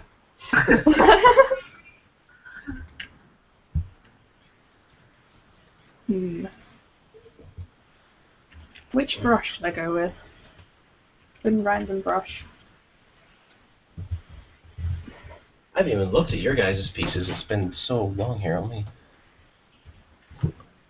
I don't really know what I'm doing. I tried to pull some of the colours in from that water piece that I did the other day. Just because, why the hell not? I'm not really sure. Wait. It's funny because before you even mentioned the water things, it almost felt like your piece had kind of almost a watercolory kind of approach to it with the brush work. Yes. I like how her hair is super flowy. It's so cool. Yeah, her hair is pretty amazing. That's one of the big reasons why we chose it. Was we were looking at this is a nice photo, and I was like, it's gonna be really fun to draw her hair. I love doing flowy hair. That's not my thing, because I think hair is the thing that you have the most freedom with, because everything else has got to be you can't mess up a face just for the lulz, because it just won't work unless you know what you're doing. But you can do whatever you want with hair, and it will kind of look right. So I just like playing with it. People ask a lot in the lounge how to draw hair. Okay, what's everyone's technique for approaching hair? Because people hit it differently, and it's actually, I think for beginners it can get tricky because it can look kind of stringy and flat, I'd say try as hard as you can to work big and then go in. So wait, file new. Try and show it as I talk. So what I would do is I would start off with whatever thing. So imagine this is coming out of the head, and then it comes down like that as one lick of hair, I guess. And really think about the way it moves when you draw it. So it has to go up out of the head first before it falls down, because otherwise it will look really flat and weird. And then I start to just there's loads of tutorials of this online. I just start going in with other colours, like figuring out where the lights and shadows are, kind of like that.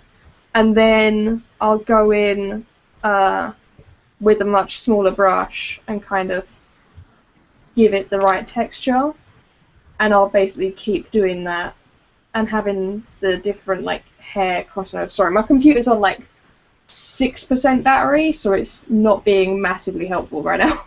But I'll kind of do that kind of thing and keep going over it until I end up with the colours, and then doing like some hue shifts as well to kind of add in some of the other colours as well. But yeah, that's kind of the workflow that I do. What about you guys? Yeah, Ariana, I'm curious your approach to hair. I stare at some other people's paintings, and then I just kind of, I don't know. I've always done it by like kind of thinking of it in clumps. Like if you think of hair as a almost a big sheet of fabric, which is like maybe not the best analogy for it, but if you think of it as like almost a big sheet of fabric, and then you kind of try to divide it into strips of fabric, and then you divide it into like smaller strips of fabric, and then eventually you just add in like little fun things like whoop, and then you just say, okay, I'm good. I definitely agree with that. Like I tend to think of ribbons, so like strips of ribbon that are coming out. And I did like a little video about it the other day, how to draw ribbon, and then I showed how I turn that into hair. Yeah. Great hair tutorial.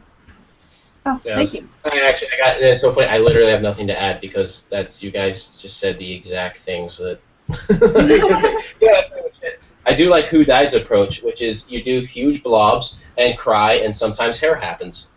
Fair enough. Yeah. Draw, also scribble a lot. Sometimes works. Crying's a very important step in a lot of art. I don't know if people always realize it. It's very cathartic. And then the tears really help blend the waters together, the watercolor together, the colors together. So I always end up like staring forever at like Loish's art and being like, how your hair is just beautiful. Wait, whose art? I didn't hear who you said there. Loish. She's Loish on DeviantArt and Tumblr and stuff, and she just has like, just draws gorgeous ladies. She kills me. She breaks my heart. Stop returning my phone calls. I saw like her self-portraits and like the progress of them, and then one of the recent ones that she did, I was just like, God, I wish I could do that. Yeah. I followed her like years ago, and I was like, oh, eventually maybe I can get my way up here, and now it's like, okay, maybe a few more years, maybe I'll get there. But yeah, her art's just fantastic. I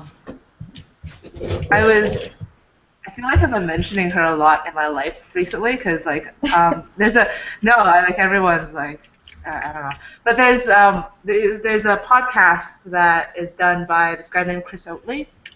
Yeah. I don't know if and I went through the back channel, like the backlog of the podcasts that he's done recently, and there's one done a few weeks ago, maybe a couple months ago, that he did with Loish in Amsterdam, and I was like, damn it, this is awesome. And it's actually really worth a listen to, because like I didn't know what I was getting into when I was gonna listen to it, and she kind of just talks about her like journey into art and through art, and like some of the worries and concerns that she's had, and like it's very relatable, which is really nice. When you're like, I don't know about you guys, but I find it really nice when like an artist that I know and love is like, I went through shit too, and you're like, really? Yeah. Okay.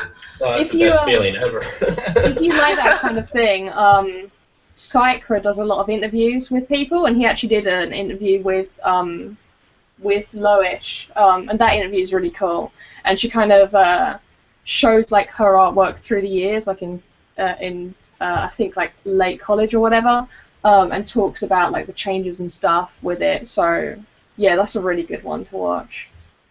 I'm sorry. What's the name? Sycra, Sycra.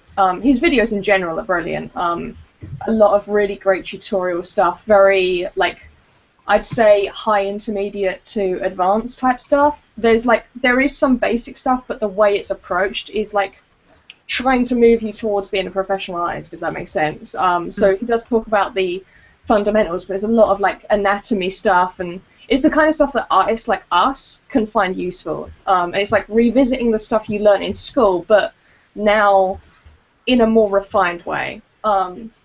And then he also does a podcast like this with a bunch of other artists who usually have people like Bob Meatbag and stuff like that on, and Cynics and that lot. They're really good. Foxtrot says that Loish's Instagram is LOISVB, so Lois VB. If anyone's interested. Yeah. Oh, okay. I just read Who Died's thing, and I was like, oh my god, you said Lois is terrible? I have to hate you forever now. But, no. No, she said she was terrible because she I know, I just read through the entire way thing. too great, yeah. My, immediate reaction was just you are dead to me. I don't even want to read the rest of the things that you wrote. Subliminal Cucumber mentions Noah Bradley did an in-depth interview where he showed his progression as well. It was a fantastic read. Yeah, I loved that. Actually, I remember that. Yeah. I read through the whole. I loved that. He's got a series on YouTube. He's got the first episode of it on YouTube, Art Camp, and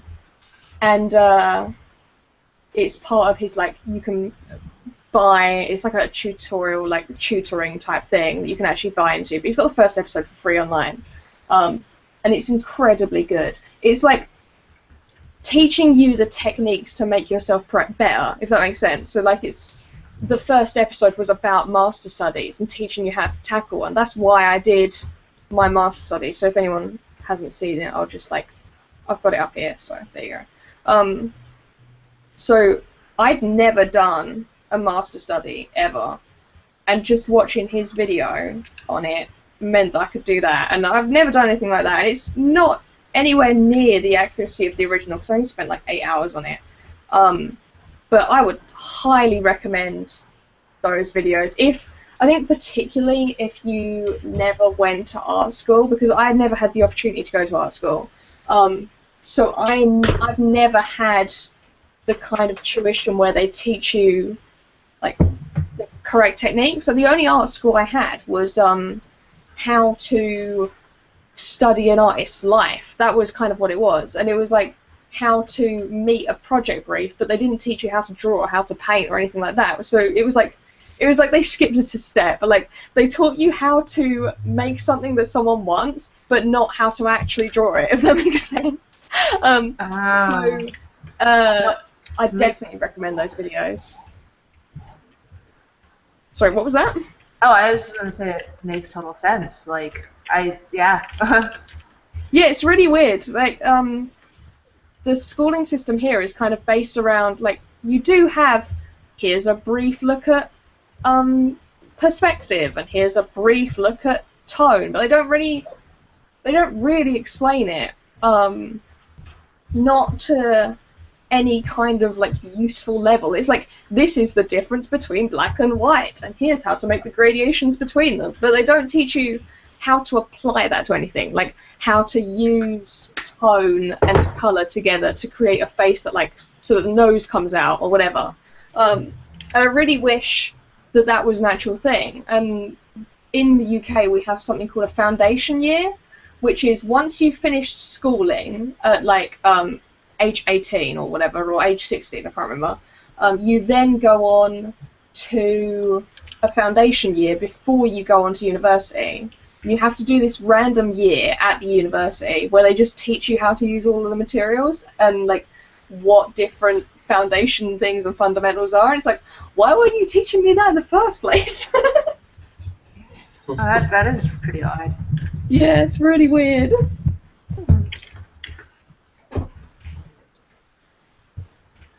Oh yeah, Who Died says I've been following her work for 5 years.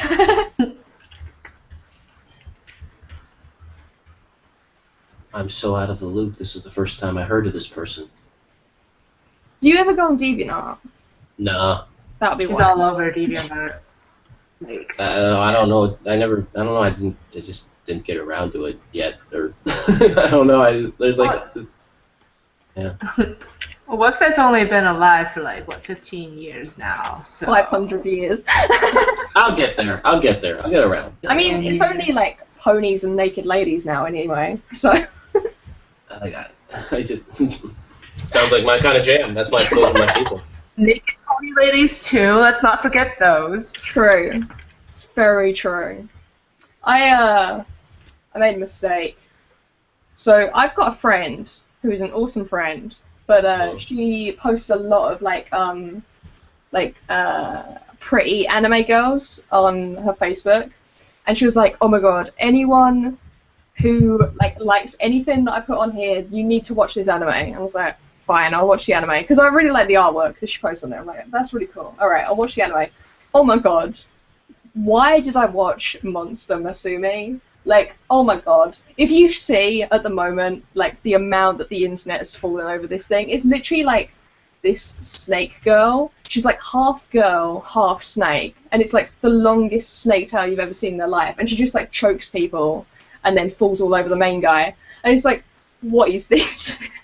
But like, the internet has fallen in love with it. I've seen so much like DeviantArt just all over it, like, holy shit, snake girls. I'm like, why? Why is this a thing? That's a thing now? Apparently, snake girls is a thing now. Oh, Snake girls is new cat girls. The new cat girls. I can't keep up. I don't think cat girls will ever go out of fashion. I'm still trying to figure out where the hell all the owls come from. Who diagnosed the anime? Who died is like, oh god, the anime, no! It's horrendous. Oh my god. Well, now I have to watch it. Oh, I'm I dare curious. you. There was only one episode out, and I literally watched it, and I was like, you know what? Never again. Like, I watch a lot of, like, really stupid anime for the laugh, but that, no, I'm sorry, I can't. Yeah, I'm totally watching this. I'm too curious. I don't know much about anime. I don't know. So it definitely sounds like a great place to start. Great way to start, yeah. This is what defines anime. All anime is like this, I assume. Yes, it's absolutely true. If you come to MCM, everyone's a snake girl. There are going to be a lot of snake girls, though, aren't there? I am wondering if there will be a snake girl. I'm going to MCM this weekend. I'm going to the Manchester one for the first time. And MCM is very anime-based. Like, it's a Comic-Con, but a lot of them have, like, their own, crowds that they attach. I put that they attract. I put a post of it on a subreddit somewhere, and I like laid out all the different kinds of people. But you tend to have like comic fans, like comic collectors, sci-fi fans, and then anime fans. Though you go to a convention, it'd be one of those groups will be the major one, and the MCMs, it's always the anime fans. And like, you can kind of sum it up by everyone at MCM, like the general population at MCM. They've probably got like a unicorn horn, giant fuzzy animals of some kind, maybe a cape, and then lots of pink, and then this food called Pocky, which is like the best food in the universe. Yeah, Pocky's good stuff. Pocky's so good. Sweet, sweet, delicious Pocky. Have you guys tried the green tea Pocky yet? No, but I don't like tea though, so I'm nervous. Have you had like green tea, like matcha stuff? Like, I call it green tea because everyone calls it green tea here, but it's actually just supposed to be matcha. I have no idea what that means. It's a type of Japanese tea where like the green tea is ground into a very fine powder, and it's supposed to be a very bitter tea. Okay. Like then the powder just sits in the water, so you kind of drink it until you get to the dregs, and you're like, what do I do with this? And I'm sure there's a thing that you're supposed to do with it, but I always just kind of stare at it. But there's a thing that you like. It's that specific flavor when you add like a bunch of sugar to it and stuff. It tastes amazing, and so you can make it into like ice cream and like Pocky, and like there's green tea Oreos, and it's Oh my god. Kit Kats, and Oh, it's heavens. like it's a huge thing. It's like it's all in Starbucks and stuff too. It's how have you not had this before? I'm so mind know. blown right now. I don't know. I still need to have bubble tea. There's a lot of things I need to experience. It's weird. Is that like not common? Is bubble tea actually not as common as I thought it was?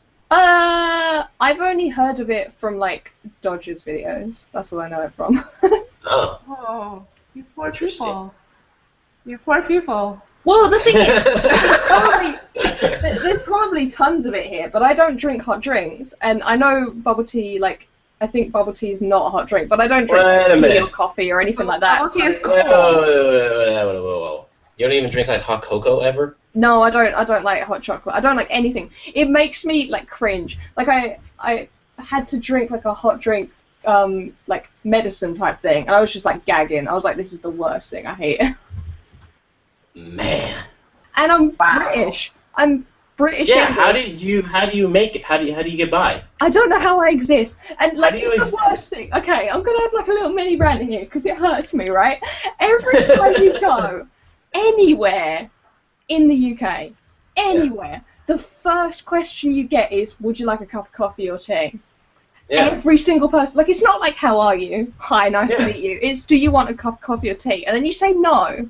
And Oh, then you they say look at you. yes. They look at you like you've hurt them. Like, how dare you say that? The kettle is already on. And I'm like, and then I have to explain, look, I'm sure your coffee or tea is like the most glorious coffee or tea in the universe, but I don't like hot drinks. And then they hate me even more. And then they're like, all right, we're having dinner tonight, we're having pizza. And I'm like, I don't like pizza. They're like, get out of my house. Oh my god. You just need to be like, I would really like a glass of Coke. Yeah, like, just, like, if you ask for water, you get such weird looks. It's like, I like water. Oh my god. So How do you even my sleep English at card night? is revoked. Seriously. you can rest easy. Bubble tea is cold. It's like almost like depends on what you get, but some of them it's like smoothies or even like an iced tea with, like tea with ice. Right. Yeah, no, they're not my jam. What? I'm sorry. Okay, I give up. I'm done. I Dodger tried. is in press part to continue. What are you guys talking about? I see talk about like animal monster girls and tits everywhere, and then what are you talking about in the chat? What is going on in there? I'm sorry, it's my fault. Yeah, no, me and Who Died are realizing that we have this, like, ridiculously good affinity, apart from the tea issue. But Who Died watched the same anime as me and agrees that it's horrendous. And then we're talking about, like, I mentioned that I knew Bubble Tea from Dodger's videos, which is Press Art to Continue, which is a YouTuber, and she's realized that we're talking about the same person. Yeah, whatever. It's just, like, weirdness, but yeah. Oh heavens. I'm so out of the loop with things. I have no idea what's going on in the world, I've come to find. You just realized. I don't know what's out there. I've been in a bubble. I don't know what I'm doing. Oh my god, Foxtrot is like my bud. Foxtrot doesn't like hot drinks either. Everyone tells me I'm weird. I thought I was the only one. My parents still ask me if I'm ready to grow up, but ready for grown-up drinks yet. Yes, you are my bud. Like, you understand me. And Foxtrot's Scottish. Dude, you know my pain. Wait a minute. If I stop drinking hot drinks, will I get better at digital art? Is that how it works? Is that what's been happening? Is that what I've been doing wrong this whole time? Maybe that's how Foxtrot got so good so fast. They were just like, you know what, I'm giving up hot drinks today, and then instantly, like, masterpieces. Yeah, that's forever going to be burned in my brain is the moment he said, I've been doing it like a year. Like, what? What? But we have an issue, though, because Ariana, you're really good at digital art, but you drink hot drinks. There must be something else. I mean, it can't be that we learn stuff. That can't be it, but... It has nothing to do with education and practice. Well, we learned that from last week, didn't we, really? Yeah. when Foxtrot was like, no, I just like accidentally the Mona Lisa. Like It just happens. Do you guys like have these like weird, like super, like, okay, maybe I'm the weird one, but like these super strange, they're almost, what's the word, superstitions about what you need to do before you become a good artist. Like for me, it was like, I need to get a tablet, which is not that strange. But it was also like, I need to start biking everywhere. what? Wait, how is art? What's that? What do you? Where did that come from?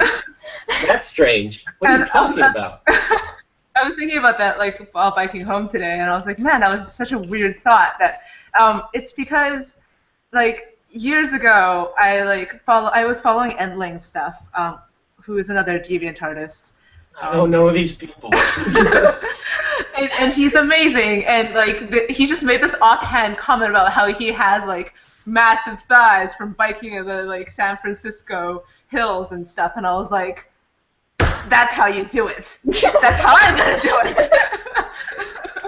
Okay, I'm gonna say right now, as someone who lives out here and works in San Francisco, I think you should take a look at San Francisco's hills before you decide that you want to try biking up one of them.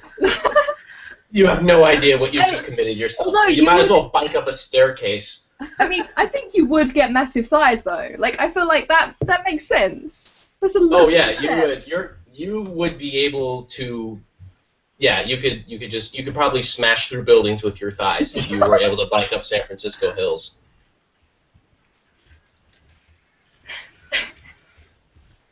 Everyone's like fighting over the good side or the dark side now about liking coffee or not. Coffee's so awesome. Tim doesn't drink coffee. Yeah, Tim. At all. Can we make like we need to make flags, all right? The coffee drinkers and the non-coffee drinkers. But what are you gonna put on your flag? Yeah, your flag's gonna have nothing on it.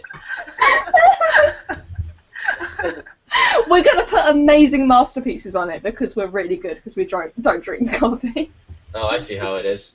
I'm gonna have a flag with coffee and booze on it, and then that's it. It's gonna be coffee, booze, a corgi, and then me smashing a painting. That's like my family crest. Subliminal cucumber. Coffee is blood. Need coffee.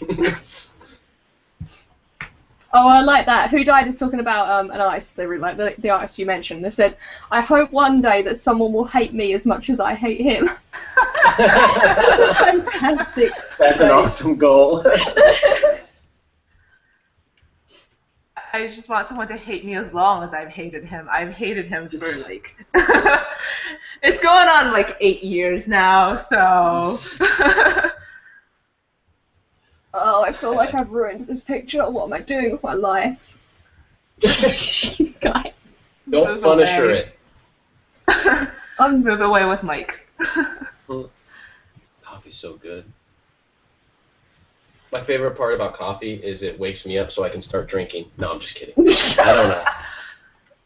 That's your tagline. I play up the drinking thing more in the show than I actually do. I don't believe you. Like, your on-screen persona is all you are. When we turn off these screens, we vanish. Once the show's over, I make a batch of hot cocoa, and then I get a warm blanket, and I don't have a fireplace, but I light a fire in my apartment so I can read next to it, and I just read romance novels like Bone Magic, like the one we had on here, and you know. Oh my god. That'll be my flag. Bone Magic will be my flag. Bone Magic. Maybe we should explain. Yes, please. When Art Broken. What? You don't watch our videos? Huh? Art Broken was on the show. He's a good friend of mine. Good old Roger. He lives in Berkeley, and we're homies. And he was on the show, and me and him were in a bookstore called Half Price Books. And I'm waiting to sell a bunch of books, and we're looking through. We find that there's a section of books that's paranormal romance, and we were kind of blown away that there's a whole section of a bookstore for it now. Like, there's enough of a following to that specific genre. So we were having a contest who could find the book with the funniest title, And I don't even remember what mine was. And he's just like, I'm going to win, dude. I already won. I'm just like, no, dude, no way. And sure enough, he shows me a title of a book called Bone Magic. And like we were reading parts of it, and it was just so hilarious to us that eventually I left, and then we were messaging each other later. And we're just like, my God, man, Bone Magic, that's so hilarious. And he's like, I'm going back. And he goes back to buy it. And I was like, oh, you can't publicly go buy Bone Magic. And then he went back to buy it, and it kind of became this thing where, reading Bone Magic, and then Meaty Elbow made some fantastic art to be the cover of Bone Magic. It became a whole thing reading it on the show, and then I think it's kind of the show's Bible at this point is Bone Magic. Anything you need to know about life, you'll learn from the fantastic novel Bone Magic. If and when you ever finish that novel and you want a sequel, I have a better one for you. What's that? Well, hold on. Better. That's a strong word. We're using a strong word here when we're talking about Bone Magic. But, all right, continue. I didn't find it in an actual bookstore, but it exists. There's a book on Amazon called Ravished by Raptors. Okay. I mean, I'm listening. Bone Magic is about dragons, by the way, so I feel like it is a... it's evolutionary, you know. Ravaged by raptors. It's like 50 Shades of Grey, where Christian Grey is a raptor.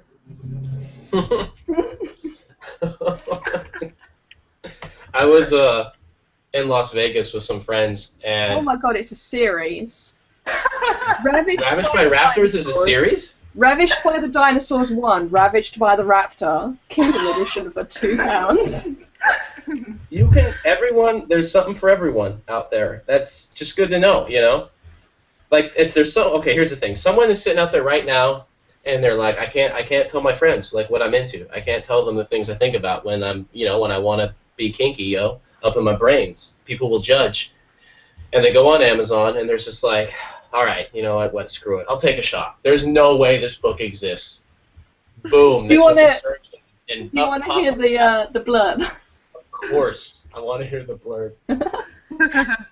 Lindy soon discovers that there's more to taking care of a lab-grown dinosaur, huge and fierce, than just giving it food and water. It wants something more, and that something is her.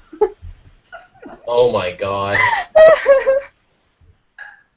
I can literally say that dinosaur bestiality was something, like, you mention it, I know it's going to exist, but up until this point, I never thought of it on my own. Like, it never occurred to me.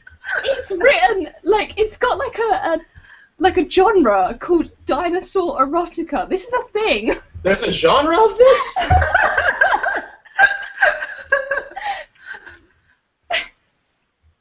I think this might be the proper one. I found one. I think right now is a time to also mention the unofficial sponsor, because Demon Man wanted to ask. I'm drinking the Chancellor from Buckingham Valley Vineyards.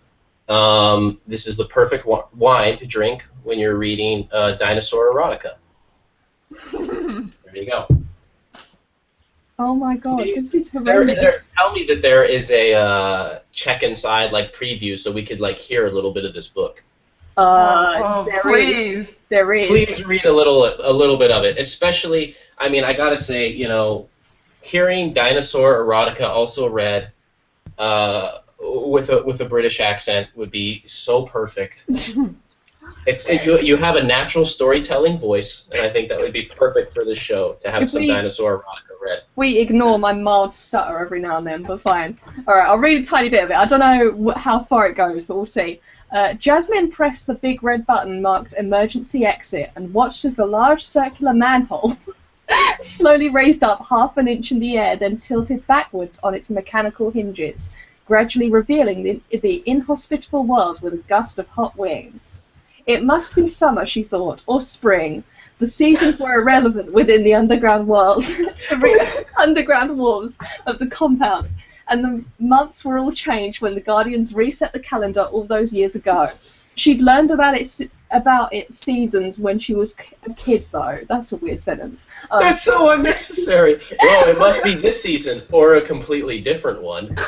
No, are you ready? It's going to describe the seasons. Winter was cold. Summer was warm. Those were the general rules.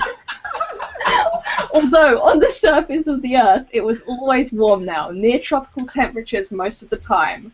That was why the dinos were flourishing. That's what they are called. That's what they all called them, dinos. It was too strange to call them dinosaur, too unbelievable, but that was what they were. No one was quite sure how they re-evolved. Re-evolved? Or when, but it was sometime in the aftermath of the Eurasia States War, which, aside from unprecedented loss of life and mass destruction on an epic scale, caused a dangerous surge in temperature, global warming reaching its highest level. Wow, they are trying to get a lot of backstory into like the little. Lot of backstory. Like they'll throw a preposition in a sentence, just like how much backstory can I fill in between these commas? This is ridiculous. Hello, there's more story. Let's continue here. I'm on the edge of my seat. You should just make a YouTube channel. YouTube channel to read. They should hire you to read the official audio book of this. You know. I remember Alex Day, who's like a English YouTuber who doesn't do stuff for reasons, but whatever.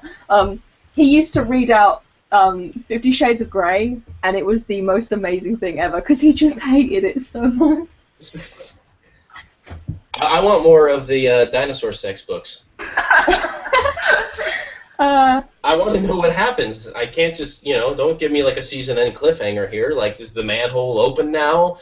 Is winter still cold? I don't know. No, winter's not cold. That's what it said, isn't it? It's always tropical now. Oh, see, it's so hard to follow. It's so complicated. Jeez, the book must be so postmodern. It just flips everything on its head.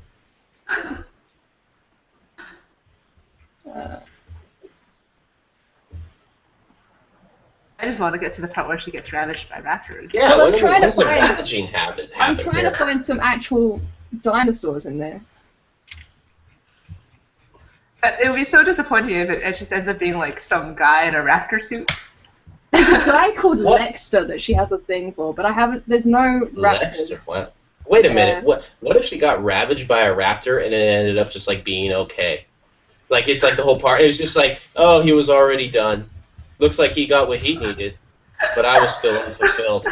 And he's asleep already. Unbelievable. There's just things about women raptors we'll never understand. Oh my god, there's a Daily Mail post by this. Taken by the T-Rex running from the raptor. Is the world ready? No. Can't wait till they make that movie. The studios will still make them make it PG-13. These novels focus on the fantasy of helpless young women being attacked and seduced by dinosaurs. You're welcome. I feel like, how does the seduction work? It's like, oh yes, take me more. I was held in the comfort of his puny little arms. It was a beautiful moment. A tear rolled down my cheek, and the raptor brushed it away with its one big weird claw. Alright, I found an excerpt. Okay. Yes, finally. Here we go. This is going to be awesome.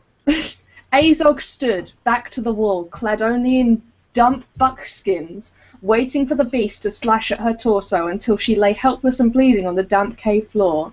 She wondered if it would kill her first, or if her limbs would be sliced from her body as the beast gorged on her. Instead, it reached out with a clawed hand to snatch at her damp animal hide as it clung to one shoulder. Azog felt the kiss of sharp claws against her skin as the hide slid from her shoulder and exposed a naked, heaving breast. The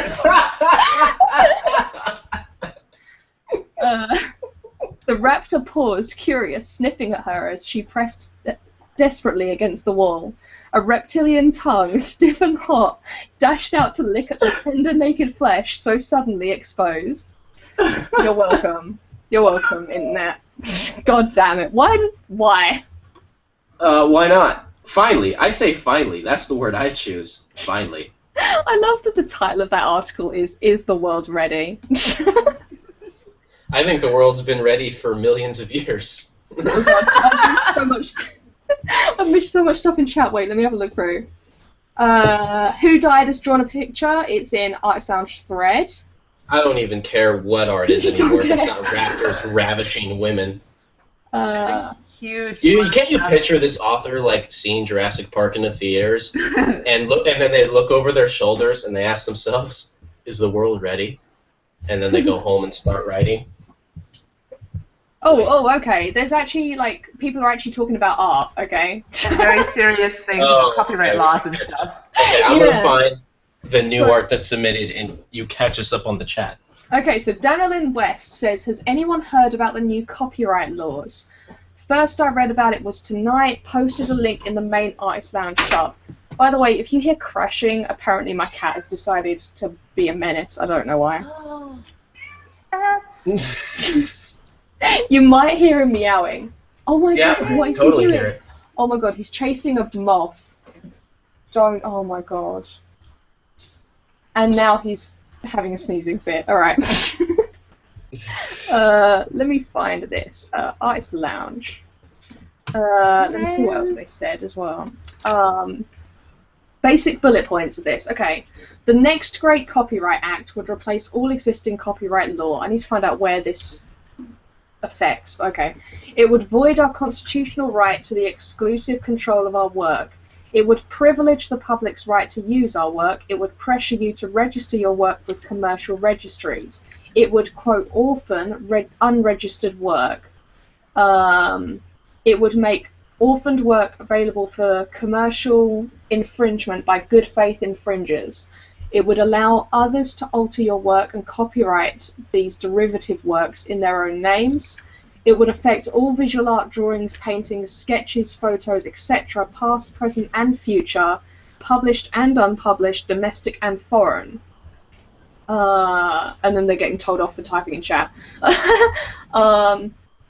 That's not me doing that, by the way. I didn't even know that you could get told off for typing too much. So you post it in Artist Lounge, right? Oh, here it is. Copyright laws may change, 7/23 deadline. Oh, God. It's a weird website.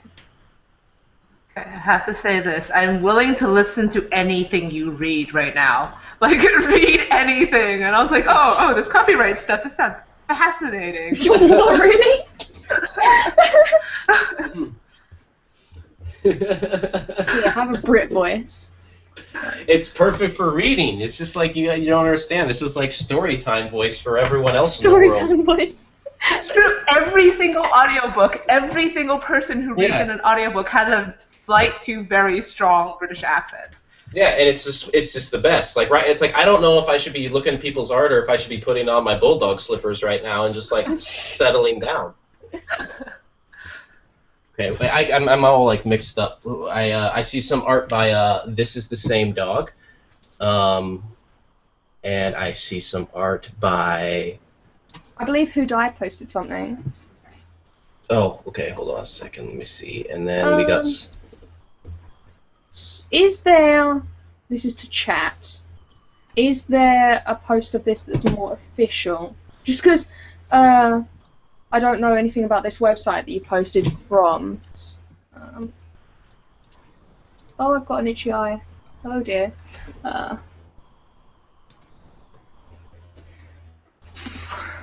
It reminds me of all the Vatmos stuff, I'll be honest. And it's not the same kind of thing, but the way it's reacting, it's like the kind of thing where someone wrote it and they didn't know what they were doing. Oscar. Just like refreshing pages, trying to dig up people's art here.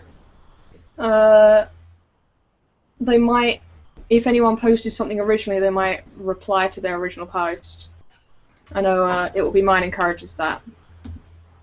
Hype for It Will Be Mine. Yeah. Danilyn's writing, I changed my phone talkback to an English accent because it sounds less abrasive. What does that mean that you like put on an English accent, or have you put? Like your phone can have different accents, right? So you can like What? choose between like, oh my god, you have to turn right at the next intersection. Oh my god. Okay, it's not like, that bad. Totally. I think that would be hilarious, like to troll your friend with like a Valley Girl accent. GPS. You like totally turn over there. Oh my god, I'm such a bitch. I led you the wrong way. Oh my god, have you seen that video of Chris Pratt doing an Essex accent? It is the best thing. No, I need to see that. Oh my god, Chris Pratt doing an Essex accent. It's amazing. It's like exactly what Essex sounds like. Okay, let me see here. Loading things. All right, we have a piece here by Dead Painter. Oh, that's really nice. I really like that.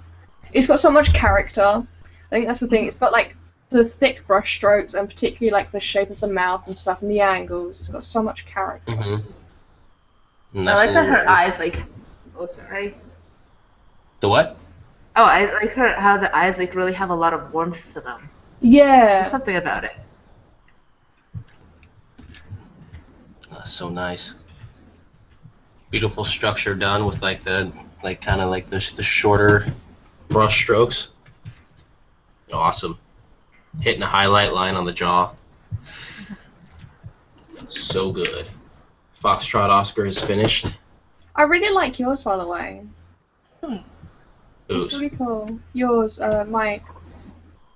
No. I haven't done like a flick Thank through. you. It's just I had it sitting on your screen so that it would show everyone you were sharing, but that's really nice. I got a ways to go. It's going okay. I'm trying to get faster in the ink. I'm not as consistent on this episode. We got Foxtrot Oscar's pieces, fantastic as usual. Look at that. Oh, that's really cool. I like the composition. Yeah. It's We'll really see cool. a It's really cool how much it's developed since the last time we saw it. Yeah, totally. It's very Rembrandt-esque. Yeah. So, Especially the facial structure and the cheeks and the color. Yeah. The color is amazing. Like really diving into those like deep blacks Yeah. and then having the rich colors around it. It's really cool. so nice. And if people want to see more of Foxtrot Oscar's process, you can watch last week's episode. You can And watch our him make a videos. piece from scratch. From the beginning to end. Watch our videos and give us money. Yeah. Send more wine and I think- tablets. Should I let Pallets you know how much we've earned? I think we've earned about like 70 cents. Oh damn! Hello. Let's go buy some gumballs. We don't get paid until we get like $10. We've done 20 episodes. No, I think we're doing pretty good. I mean, well. And that includes all of my videos on top of it as well. I think it's time I just finally buy a Ferrari. I'm there. You made it. What size yacht are you gonna get? Is yours gonna have a pool and a hot tub? Because that's mine probably will. I'm gonna go for something with a glass bottom, so that I can look at all the fishies. Nice. I won't even be able to like take mine out because I'll probably get like seasick. But I still want a yacht because I like the fact that it's a boat. You know. Show them like all the page views. Be like, look, I can buy this on credit now. This proves that I've made it. I should use this podcast to try to apply for an American Express Black Card. Be like, yeah, I don't need a limit anymore. As you can see, I'm a co-host of a highly successful internet show. And they'll be like, how did you get in this office? And I'll be like, I seduced the security guard with raptor noises. romantic raptor noises. I was totally going there. Oh no. Infected your brains, the raptors. How they get you. Oh my god, I think I might have to come back to this copyright thing. Like, there's the post which basically Lynn that was her name, right? Yeah, Danilin has kind of like summarized. So I guess we can talk in generals what we think based on the generals, but I don't know the specifics. Attached to it is like the official like copyright notices and all of that, but it's long as. So I think I'd have to do a skim of that. I've tried to like skim it a little bit, but there's a lot of like background rather than it might take me a little while to find the exact meat that matters to us. But I guess that's what this summary is for. It's just I prefer to work with the original text in general. But yeah, so all right, let's talk about this then, rather than dinosaur butts. Yeah, I'm just gonna leave the room for a minute. So, please correct me if I'm wrong, chat, because I'm just trying to like interpret what you've said and the combination of what I've just read very quickly whilst trying to navigate the computer and stuff. But in general, it's kind of like voiding the ability to copyright your work just by creating it. So you need to register with like a copyright office and stuff like that to protect your work. That's what I'm getting from this. Ooh, oh boy. So what are your immediate reactions based on this? I mean, we can do like a proper reactions either next week or also in the thread as well, because it's been posted to the Artisan thread. That sounds like it'd be really easy to exploit people that have fewer resources. Yes. I don't know. From the sound of that, I don't like that idea, you know. I like the idea that you have to put more work into. Wait. Liam Nerson says the United States Copyright Office already released a report on orphan works and mass digitization coming before Congress as false. So what does that mean? Does that mean that what's been posted here maybe is not actually coming through or whatever? I like the idea of a creator right, but I also like the idea of being able to, of public domain, especially older works if they're not copyrighted anymore, like Night of the Living Dead, for example, classic film, public domain. You could make copies of it and distribute it if you wanted to. You can watch it for free on YouTube. I like those ideas as well. This is interesting because on one hand, I get nervous at the prospect of that you have to go through a lot of extra steps just to protect your own art, but at the same time, I do like the idea if it also helps things, because you can also have like patent trolls. If it's like too easy to copyright or patent, that can also be a problem, right? It's just like, would this be two different things though that wouldn't affect each other? Yeah. Liam Nerson says that this is not legitimate. Oh. Okay. So if you could give us source on that, that'd be fantastic. But they've said that it's already been falsified, essentially. Back to the Raptors, guys. Back to the Raptors. No, I think my like immediate gut reaction is like, but my artwork, and then it was like, oh, but then maybe I'll get to like do fan art and not feel terrible about stealing other people's stuff. And then it's always like, oh, this is great when I can benefit from it because Yeah, and it's always going to be that way, isn't it? It's always going to be like, if someone steals my stuff, then I'm going to be upset. But fan art, I think fan art is fan art's a tricky one. I mean, there's so much information about whether fan art is good or bad and blah blah blah blah blah. And I think everyone either falls on one side of the fence or not. But I do think that there should be things about derivative works that are more clear, so that people know what's going on, so that people know whether it is or isn't illegal, because it's not clear. And I think so many artists love doing fan art. I love doing fan art. I've seen that you've done I've done tons. Yeah, you've done artwork with like Metro and stuff. I've done stuff to do with Final Fantasy and things like that. Like, I love fan art. And it's more like I love creating a tribute to the world that I adore. And I think it would be nice if there was some way that maybe transformative works were accepted more than they are. So something where when you create it, yes, you're using their IP, and that's the issue. The issue is, yes, you're using their IP. But it would be nice if, like, if you go to an artist who, let's say Loish, right?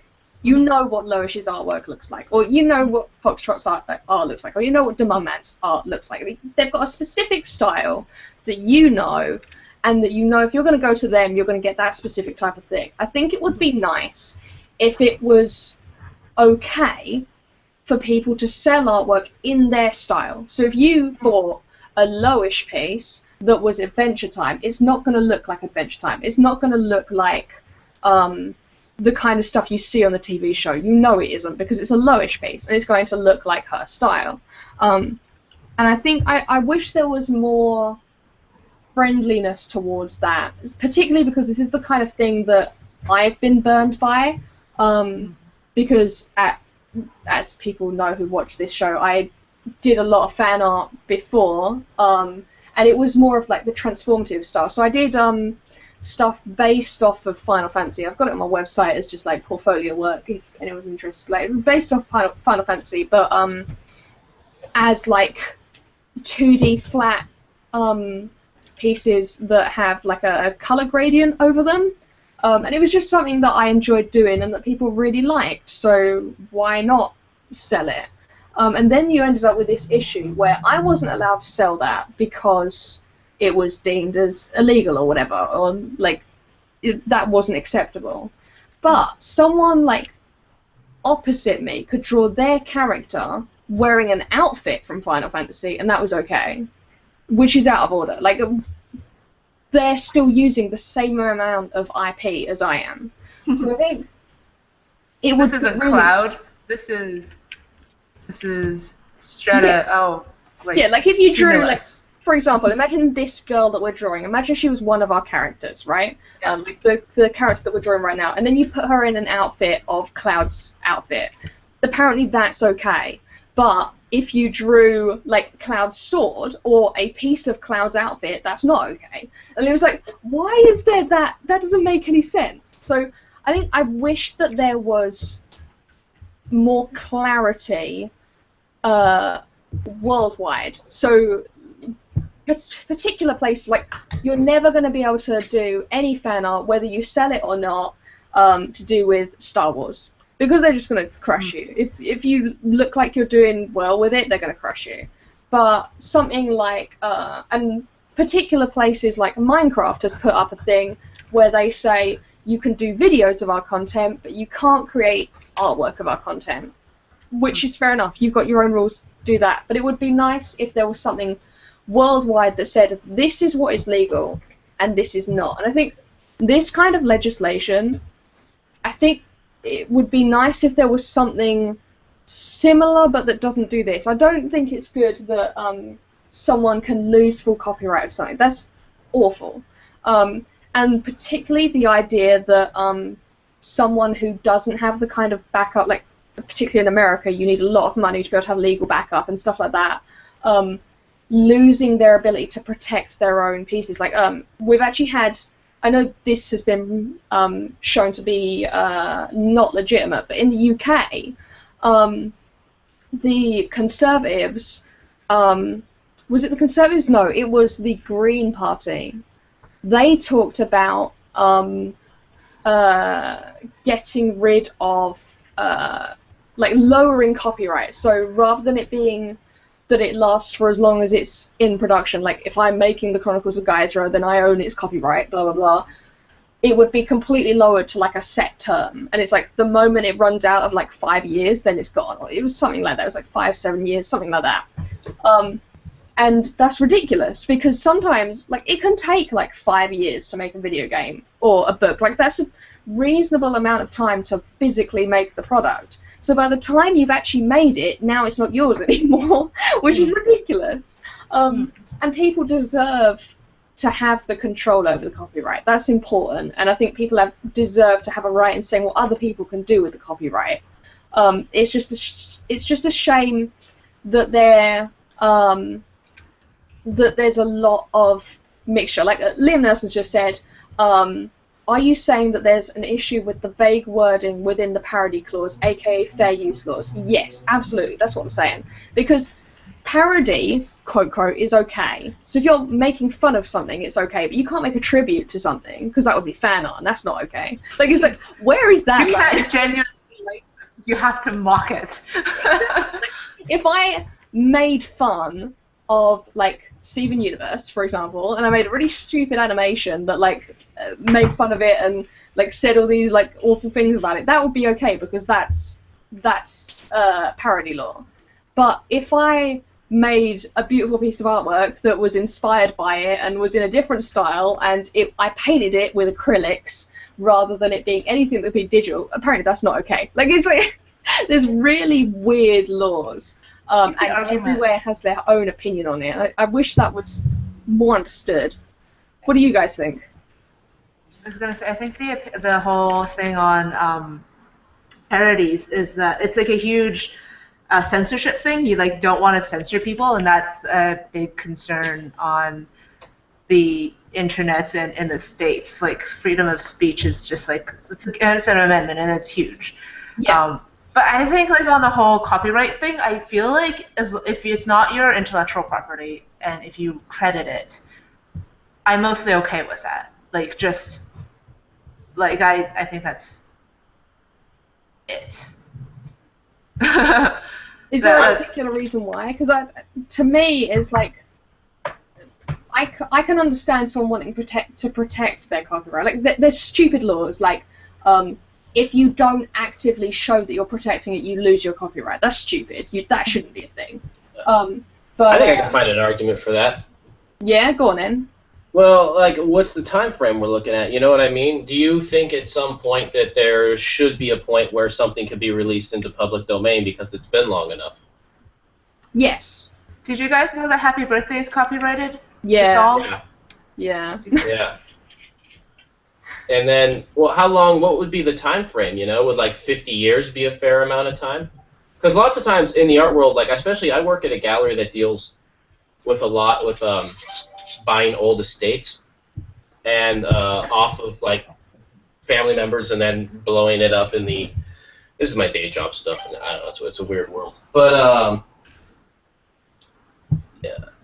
There's elements of it that, you know, are kind of like, because sometimes an artist didn't get there, they didn't blow up until much later, and it's kind of that thing, it's like in their own life, you'd think, well, they should be protected in their own life, but then when you're talking about just generations of families, like, are their grandkids entitled to their grandparents' late success? It's like, you know, but something hits a certain point where you want it to be able to be released into a public domain because you just want it to get out there. Like, I think at a root of an artist at a certain point, they, you know, depending on their goals, but, you know, a lot of times it's like they would rather have their art get out there as opposed to be, you know, if the time came and went and they're gone, the thought at some point after I'm passed, at least my art getting out there would mean more to me than someone being able to, like, you know, lock down a business out of it, you know. But it's, you know, but I would say, like, it needs time. You need, like, it can't just be, like, 5 years. Like, that's totally not enough time. But it's also, like, a huge money part of it, too, right? Like, yeah, I could see 50 years being relatively reasonable, you know? Like, when I'm 80, it's kind of just like, it's my time, you know? I think it would be nicer if people asked more often. Like I've put in my books like a little copyright phrase or whatever it is, and it's something like nothing may be transmitted or blah blah blah or transformed from this book without written permission from the artist. But if someone messaged me and was like, hey, can I make fan art of your artwork? I'd be like, yes, but I just need to have the written permission from it, just to show that it was under my discretion that I chose to do that to do with copyright law. I think it would be nice if it felt more okay that people could do that. Where you could contact, like, I don't know, Grand Theft Auto and say, and they could have and say, is it okay if we work on this art project? I don't know. I can understand the logistics of that not working, but it would be nice. Yeah, I like the idea that you reach out to the artist, you know, particularly if you're looking to profit off of the thing. Yeah. If you're not looking to profit and like, well, who cares, you know? But suddenly if you have like fan art, but then you're like making like shirts, it's a little bit like, well, wait a minute, you know? Like if you're making something that's like a product based on the idea, you know, you're like, no, I'm just inspired by the idea, and like, well, you just straight up took the characters, and now you're wanting, like, it's clear what's happening here. But like, how important is that? I'm playing devil's advocate here, like I don't oh know. yeah, that's cool. No, it's true. Where do you draw the line? You know, I mentioned that I had a friend who he had a tattoo based on a character from one of his favorite artists, and then when that dude actually saw it, he told him that, like, I could sue you for that. You know what I mean? It's like, dude, I just got a tattoo and I'm your fan, you know, like. Yeah, and Dead Painter just said, I believe a one-off image is legal, like a painting or a drawing of a character for a fan at a convention. It's when you attempt to mass-produce or make prints that it becomes illegal. That is not actually true. That's not, like, that is believed to be true, but it's not actually, like, the thing is, everything's so vague. So that's not actually like a, here is the rule. It's vague, like, people could tend to get away with that, and therefore it tends to be viewed as okay. But in reality, if you're like, let's say you have a kid, and your kid decides to draw Sonic, that's illegal. Like, the fact that they've drawn a character that is owned by another IP, they're not going to do anything with it. They just wanted to draw Sonic because it's adorable, but that's actually illegal. And it's not... and it's really, really weird, because it's weird to see the people who get away with it, because there's fantastic artists that I adore, people like Tsukimi-chan and stuff like that, who do gorgeous fan art, and they're perfectly accepted, and they're incredibly, like, famous for the fan art that they do, because it's very good. But it's like, why are they accepted and someone else isn't? Like, someone else is like, well, you can't do this because whatever reason. And then at the same time, like, I go to galleries, and there's fan art in galleries. Like, I went to a gallery recently, and there was fan art of Mickey Mouse on the walls. And there's no way that that person went to Walt Disney and asked if they could use that. And there's no way that if they did, they would have had a yes, right? And it was like Mickey Mouse with like scribbles drawn all over him and stuff, and it's like, oh, that's okay because that's parody law. Like, well, there's something that if it's a certain level in the public sphere, it's public domain. Like much as in like look at lots of Andy Warhol's art. You know, I don't know the law exactly behind that, but there is a certain level where that's the case. If it becomes a public, I can't remember how it works. If someone knows more about it, Liam Neeson. Speaking of, Liam Neeson asked, like, well, what about my Smurf painting that I bought? And this is true. This is the painting I showed in my gallery by Sean Pacheco called Shitty Smurf that I bought from him. Obviously, it's a Smurf. I mean, you could argue pretty easily that this falls into parody. But at the same time, it's like, how do I feel about it? It's like, I see this as a reinterpretation, you know, of a cartoon from my childhood. Like, this is not, or Smurfs are Hanna-Barbera, right? Like, this is not some art that is part of the Hanna-Barbera studio to me. This is like, you think of, like, there's artists like Ron English who does lots of, like, he does the one of, like, the really obese Ronald McDonald and all that kind of stuff. There's a certain statement made about art. You could say the same thing about Banksy, though. I doubt law is really something that, when we're talking about Banksy, is really an issue, you know? I'm not opposed to it at all. I tend to actually lean more towards make the art and ask questions later, which is not always the most fair thing, but in life there's so many hurdles to make art anyways. It's like if you have an idea and you like a thing, make it, and then if it's not appropriate or right, then just be like whatever and deal with it, but like take the creativity first. But know that, if you are choosing something that could be very much part of a domain thing, that that you might lose it might not be appropriate to like profit off of it. I tend to be that thing, like if you're pulling off something that's copyrighted or whatever, focus on just like if you want to make the art, and ask yourself, does it need to be like sold? Maybe you just need to make it for yourself, you know, and do it because you want to.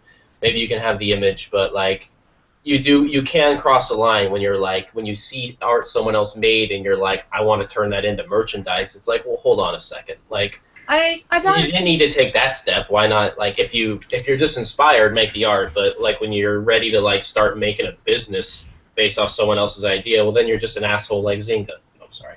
I always Wow. But That went somewhere.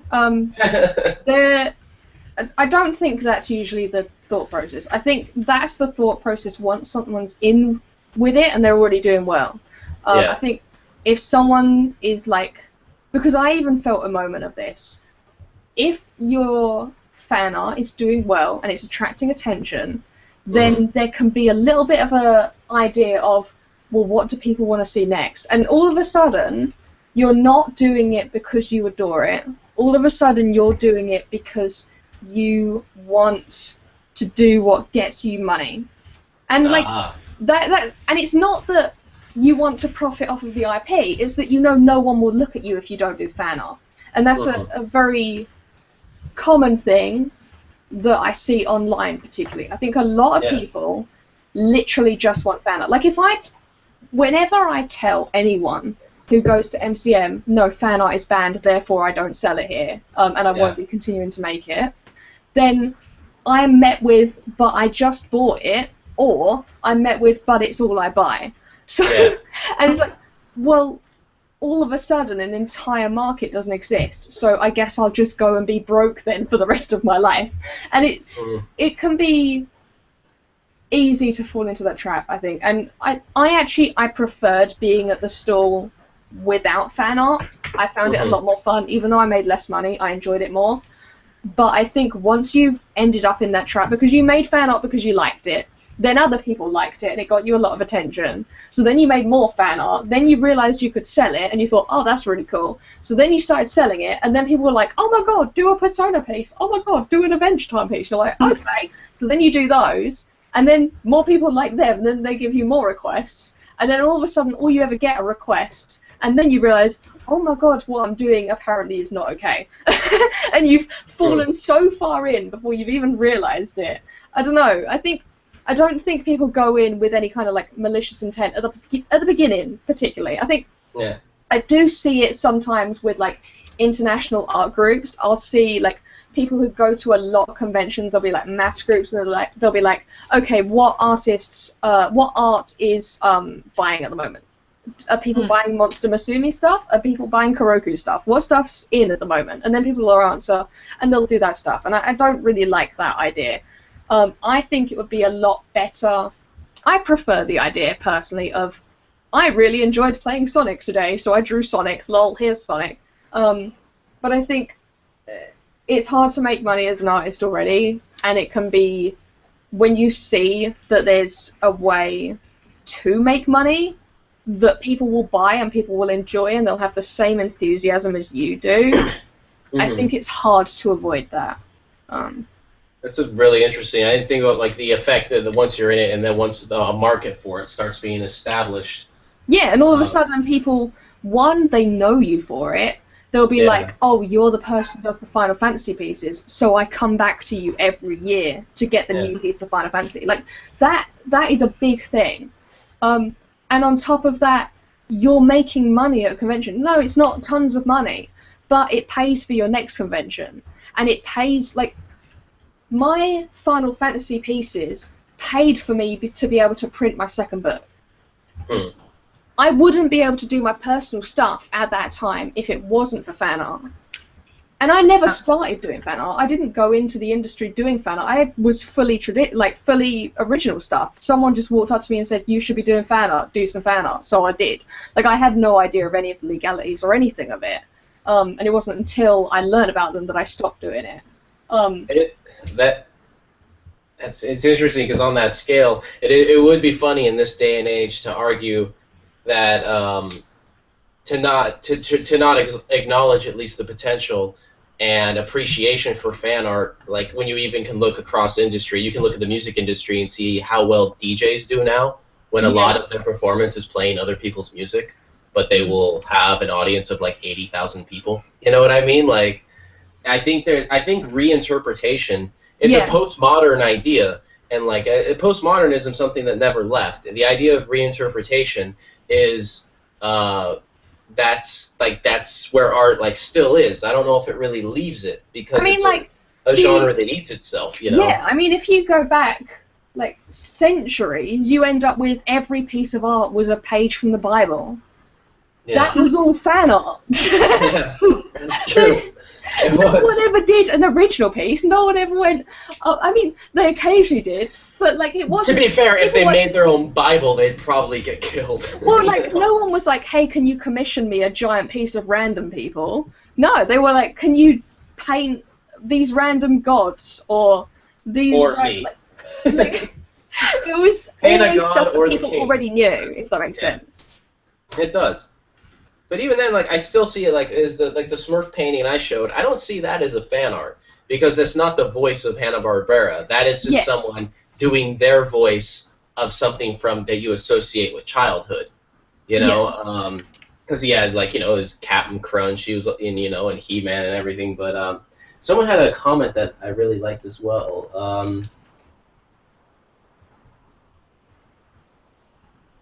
Liam Nerson brings up an interesting point here. Is one of the criteria a lot of people forget about is the effect of the use upon potential market for or value of the copyright works. Yeah.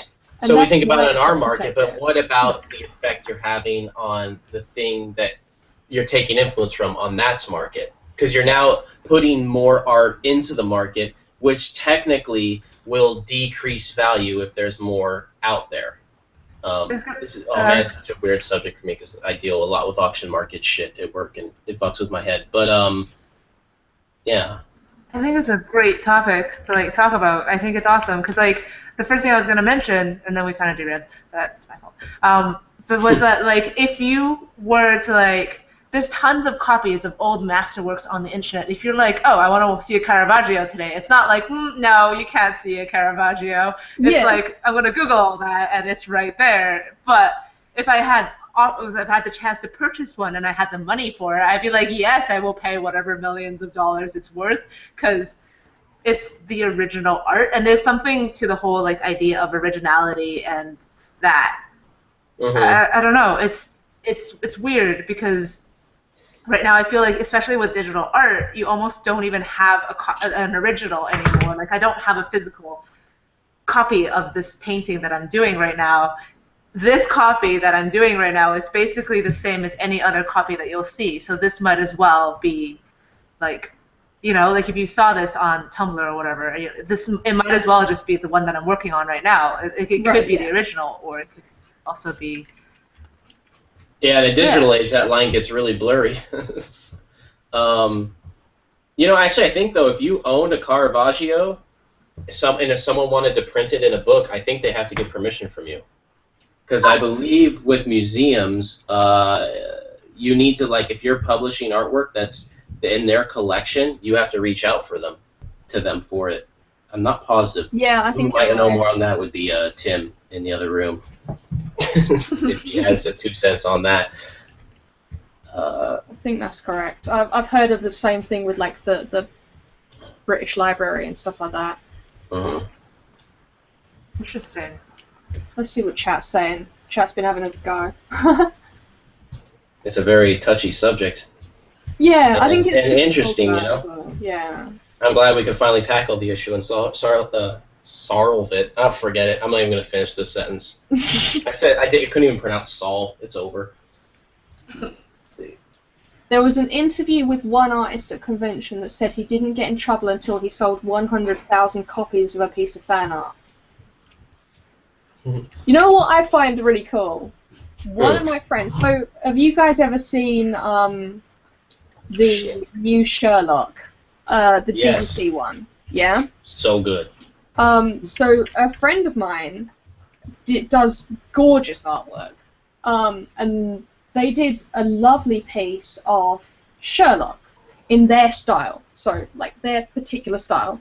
And Stephen Moffat, the guy who basically he writes the show, he showed up at the convention that we were at, and he bought the Sherlock that he was selling. Yeah. And I thought, that's so cool. But publicly, him and his company essentially has to be against fan art, but he bought it himself. And it's like, it kind of shows how the creators themselves tend to appreciate it. Like, some of them don't. Like, I'm sure Notch is kind of against it, and like George Lucas is against it, but like particular creators themselves actually really enjoy fan art. And you see a lot of them like posting fan art on their websites or sharing it, or like manga artists will put it in the end of their books and be like, so and so did this and blah blah blah. But it's the company having to protect the rights and having to protect the value of the art, the value, really. exactly, the value of it. Like, I don't know. It would be really weird in the case of Minecraft to be against your fan art, because the only reason it's successful is because, I mean, obviously, with anything, it's fans that buy it, but it was the crazy videos of these elaborate things fans were making. That's what made Minecraft popular. Like, in Minecraft's case, where it was, like, you also have, like, your own community, like, building your product for you, if you were to somehow come out against the fan art based around Minecraft would be the most hypocritical thing ever, because what made Minecraft, it was a great idea in its simplicity, but what made it go somewhere specifically was the creativity of the fans. Yeah. And but the thing was, it was in video format. That's the difference. Like, the difference was it was video format.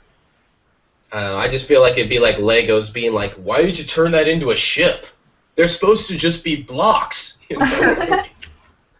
I don't know. It was. Yeah. But yeah, I mean, Notch seemed pretty cool with the idea. I don't know. I don't know much about it. He seems like a pretty stand-up guy and pretty cool about it. I don't really know. There's a documentary. I haven't watched it. I don't know. I own it. Haven't watched it. Is he cool about like his fan art and interpretation of Minecraft? I mean, I don't know if it matters anymore since Microsoft bought it, but. Well, he's pro videos. Okay. But he's anti fan art. And so he's in a matter of like merchandise, in other words. Yeah. Okay. And well, you can look on their website, on the Mojang website. There's like a list of what is allowed and what isn't. So for specifics, it's on there, and it's like specific types of things are okay and specific types of things aren't, and under that becomes fan art because of the type of thing that it is. Okay. And but interestingly, like Notch himself, he's had a lot of like issues with that kind of thing, because originally he didn't want mods, or at least this is the story that I've heard. Originally he didn't want mods, and it was his team that convinced him to do it. And mods is what has made Minecraft fantastic. Yeah. Like, the only reason I play Minecraft anymore is because there's mods. Yeah, it's what keeps the Elder Scrolls games relevant as well, you know? Yeah. And you could say that modding is a form of fan art. I mean, obviously it's... Yeah. You definitely could. There was a huge thing on Valve that happened really recently, where they were like, they got rid of... They like monetized it or something, and then like kind of didn't really give the money to the like people who actually made the mods, and so everyone got super bad. Which What was that in regard to? What was I missed that? Valve. Valve. Yeah, Valve. Oh yeah, that. Oh yeah, they God. monetized it. There's a great video by Total Biscuit, if you're interested in that, where he talks to top modders in the industry. And what was quite interesting about that was that the people who were getting very, very loudly annoyed were actually not the people ever involved in mods. Like, maybe they'd like use them occasionally, but they weren't actually involved. They were just very loud people.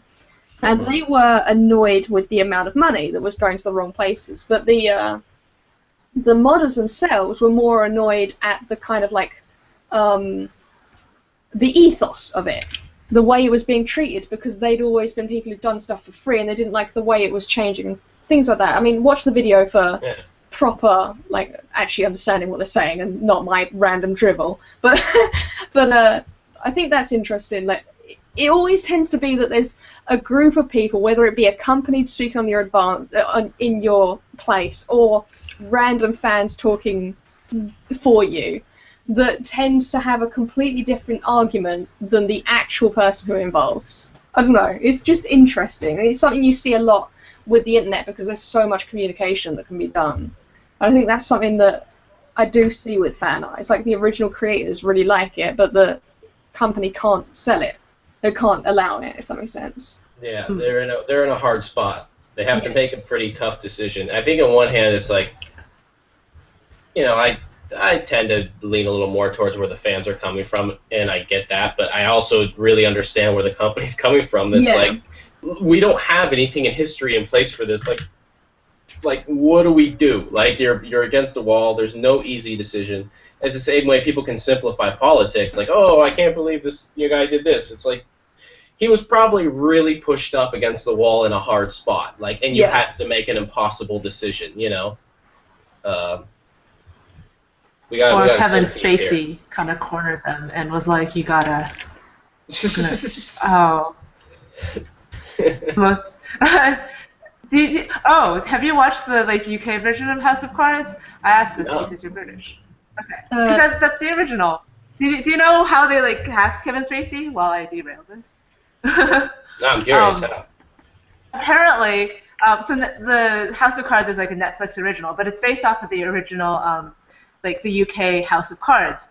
And what they did was they looked at people who liked House of Cards, and they found that these people also really liked Kevin Spacey. And that there's an overlap of what they enjoyed. So what they thought was oh, you know what we'll do here. They decided to make fan art of Kevin Spacey and House of Cards. It's so fantastic. Like the British version of The Office. I mean, the American version of The Office based on the Ricky Gervais, Stephen Merchant version, you know? They made fan art. Interesting. Well, it's not fan art because they got all the they actually went through the legal channels and own the rights to making it, right? Whereas I think that's the distinction. What would you call it? Fan art that could afford to go through the legal process of making it official. Oh, we got Tim Piece. Is that what that is? This is the Tim Piece right here. Lovely. Look at them flowers. Yeah, he did the flowers. Son of a bitch. I'm gonna have to yell at him later. I'm gonna put do the thing where you put the chair against the door and then he won't be able to go to work tomorrow. Which then I imagine he'll thank me later. We work together. That's amazing. Yeah, he's awesome. I'm still trying to get him to officially submit to RedditGetsDrawn, but it's an uphill battle. I'll get there. I'll get him. Submit on his behalf, create a Reddit account in his name and then post some shit, and eventually he'll be like, no, I gotta take over my own stuff now. I like the way you think. I'll be like, no, Tim. I'll be like, Tim Fan 1, because there'll probably be a Tim Fan posting his art in a different subreddit. Probably posting all his fan art that he submits to Space Dicks. No, I'm just kidding. Let's see here. Don't go to that sub, people. If you want to see anyone's... Nope, that's the thing. Come on, man, what happened? I see a bunch of letters typed. What's going on here?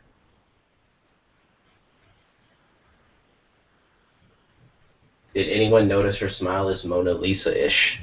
Oh! Not until now. I see it now.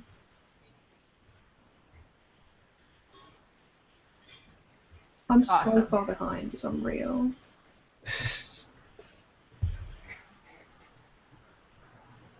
I really like the hair on your piece, Ariana. I was watching you paint it, and I was just like, oh, look at the oranges.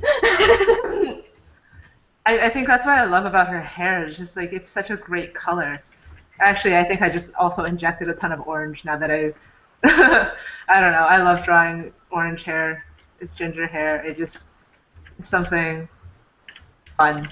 It's really nice though. I like in particular where you're hovered over now. Just the little flick that's kind of on the same level as her chin. The bright orange one. I really like how forward that looks in front of the rest of the hair. I thought that was so impressive. that was totally an accident. And then I was like, yes, okay, I have my genius here. You do. I just noticed that you're using Psy. How do you find using it? Like, I know a lot of people use Photoshop. I'm actually not using Psy. I'm using it does look like Psy. I'm actually using Manga Studio. Oh. Yeah. Oh.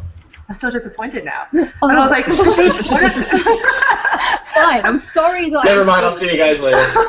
This was great. No, because like I thought like, oh, there wasn't a Mac version of it before, and yeah, there is. I was like, okay. Yeah, hence why I'm not using it. But how do you like using that? Like, you've used Photoshop before, right? Like, how do you like it compared to Photoshop? I hate Photoshop. I don't know. I need to give Photoshop another try because it's been a long time since I've given it a chance. And I use it a lot for like finishing up of the piece and fixing any mistakes, like moving bits around, like if I realise that something's in the wrong place, stuff like that. But I hate drawing on it and painting on it so much. I think I need to download some like brushes for it and try that out. But it just doesn't feel right to me. And I know that I'm the weird one because literally everyone in the industry uses it. But I don't like the way the ends of the brushes are so hard. So if I do like a new layer, when I'm drawing in Photoshop, it always looks kind of like that, right? So like it's got really hard like round edges. I much prefer a flick, like that kind of thing. And even like if I go hard with these, it's still got a little bit of that flick at the end. And it just feels so much more natural to me. Like I feel more involved with it. It feels less digital when I'm working like that. I'm sure, Liam Nelson's just suggested the Carl T. Webster brushes. Yeah, I know about them. Like there's loads of brushes available. And I'm sure if I gave them a proper shot, I'd find stuff that I liked. But I don't know, as soon as I jumped into Manga Studio, it felt more like painting, if that makes sense. Like the way the things, the way things blend makes way more sense to me. Like the blend tool in this is like 1,000,000,000 times better than the Photoshop one. And I know that you can put like scattering on and stuff like that for the Photoshop one, but the Manga Studio one, I don't know. It feels like when you're painting in real life, when you add water to something, it does that, and it's like that's what I want a blend tool to do. I want it to just like add water and then merge out. So yeah, it's just like the feel of it, the way it feels when I'm painting. And I always hated coloring, but coloring in Manga Studio I like. So if I'm gonna like it, then I'll use it. Yeah, for sure.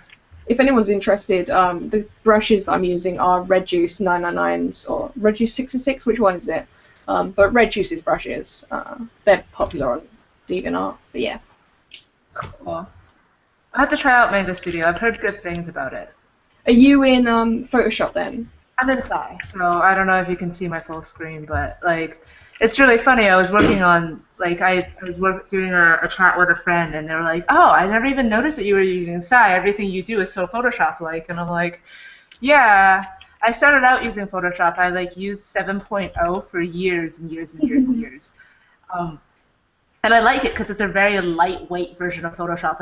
Like for a person who just wants to paint and stuff, like, it's got your brushes, and that's all you really need. Yeah. Like, I have CS6 right now, and I'm like, I can't deal with, like, it takes forever to load. I was trying to use it with the brushes earlier today, and I was like, I just want a smooth line, and it was like, no, you're gonna get this clunky, jagged mess. Yeah, that always happens to me in Photoshop. And I was like, no, and then I just ended up going back to Psy because I'm like, I know how Psy works. I know exactly what I need to do to get the kind of effects I want now, and it's also really weird. I really like keyboard shortcuts. Yeah. And so with Psy, it's really nice because you can set up keyboard shortcuts that, like, I have like 2 or 3 different brushes that I use, or just 3, and then I can just kind of toggle through them really fast. Whereas Photoshop, I have to do the right click thing, which I like hate a lot. So, not a clicking fan. Are you a tablet user? Yeah. So my left hand is always on the keyboard, and the right hand is like tablet. I just realised that I'm like sitting on my left hand.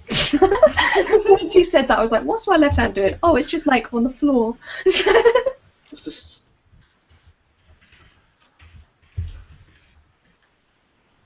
Yeah, I know. Dead Painter's like, dude, do the shape dynamics. I know. I know, I just hate it. I don't know why. It just, like, I don't know, the interaction with it just isn't there. I haven't given it a proper go since I got the Cintiq, so maybe that was the issue. Maybe it was using a tablet that didn't have a screen on it. Maybe that was the main issue. So I'll try it again. I need to try it again anyway because I want to try and get into the industry properly, and I need to be good at Photoshop to be able to do that. But Mang Studio is always, I don't know, it's just, it feels more me. But I change my mind like all the time, so we'll see. Maybe if you got a palette full of Photoshop downloads, you'd be whistling a different tune on the podcast, right? Yeah, if I They hook you up with the Adobe everyone suite. knows that's how it works, right? Like you just download everything and you watch every tutorial and then you'll be the best. Mm-hmm. Exactly. I know why I don't draw in Photoshop, because I suck at it and I don't like feeling bad at art. It's like I work too hard to feel this bad at art.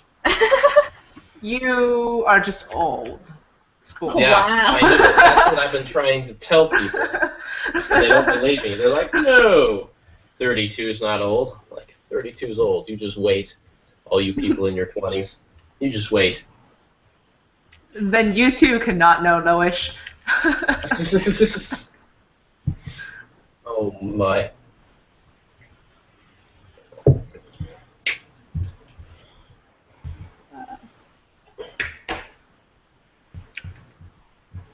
Sean Carter is saying something with my name in it, and I don't know Yeah, I was just trying what to you figure mean out by what according to Wikipedia. Yeah, I was like, oh. You missed the part earlier, and you're like, oh no, I don't know what that's in reference to. Oh, dude, shut up. Darlin's like, but Photoshop has liquify. No. Sweet, delicious liquefy. Warp Tool, I much prefer to liquify, actually.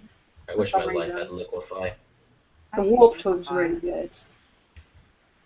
Good old You and your liquefy. fancy CS something tools. Back in the day, it's just brushes and the clone stamp tool and gradients. And we were thankful. There's this YouTube video and it's amazing of like current like digital art people Oh, I using love that video. Photoshop like 1.0, and it's so funny because they're And like, they're like, where's this tool? Where's this tool? they're like, It's so good. you can undo. How do you? You can only undo once. But Jesus, what would happen if they tried traditional? You can undo never. You have to just change mediums now. It's like, oh, I screwed up on this ink drawing. Looks like I have to be a painter for an hour, you know. That being said, I get to like actually physically tear a drawing up if it doesn't go well. They really should make an app for digital art where you can like tear things. You can like rip an image file in half if you're angry.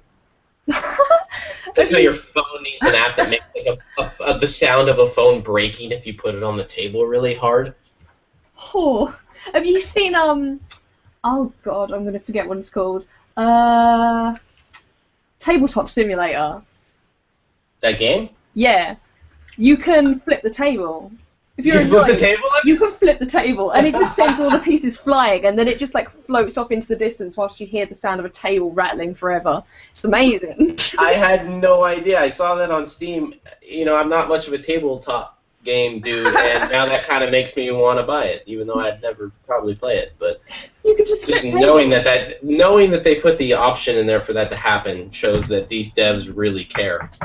Well, the thing It's all is, about every the time you're details. annoyed by something in art, right? But if you're Yeah. working digitally, every time it's like, it looks nothing like what I wanted. Then just flip the table in Tabletop Simulator.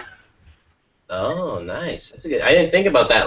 Like flipping a table or ripping something from a different genre. You know. I feel like you could probably just have like one of those YouTube videos of a fireside, like a hearth running in the background, like a fireplace.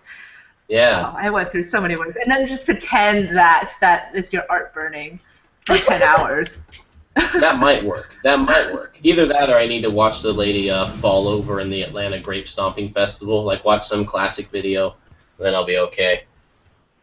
Be like, I'm angry at this drawing. I need to see the woman fall off the dirt bike. Go back to my roots. When the internet was a more simple place. Here's a question for you. What was your first YouTube video? Oh, God, I don't know. Okay. That's like trying to ask someone the first time they went to the bathroom. Like, I don't remember. I think it might be. You remember that cat that played Keyboard Cat? Keyboard Cat, yeah. It might be Keyboard Cat. First YouTube video. I remember a friend showing me YouTube because he was stoked because it had just started, so people were uploading anything, and so there was a lot of like really cool like live performances of bands. I seem to associate YouTube with around when MTV2 was actually an awesome channel before it just turned into another MTV. I don't know if you guys were around, if you remember those years when MTV2 was like this amazing channel on television. What's TV? Oh my God, so old. It was before the year 2000. I know that. Here's how it went down. MTV2 came out on cable, and it was this channel that would show music videos you normally would never see. They'd play like a whole block of videos from artists you'd never see their videos. They'd play rare live concerts, like the whole thing of just live concerts you've never seen before. There was no commercials. The only thing that took place of commercials was like videos of a dude that made his own weird, interesting instruments, or people talking about local shows, like little like blurbs of text, and then would just go to more. It only played music. It was like, whoa, this is amazing. And then the year 2000 hit, and they said what they did is they played every single music video in MTV's vault.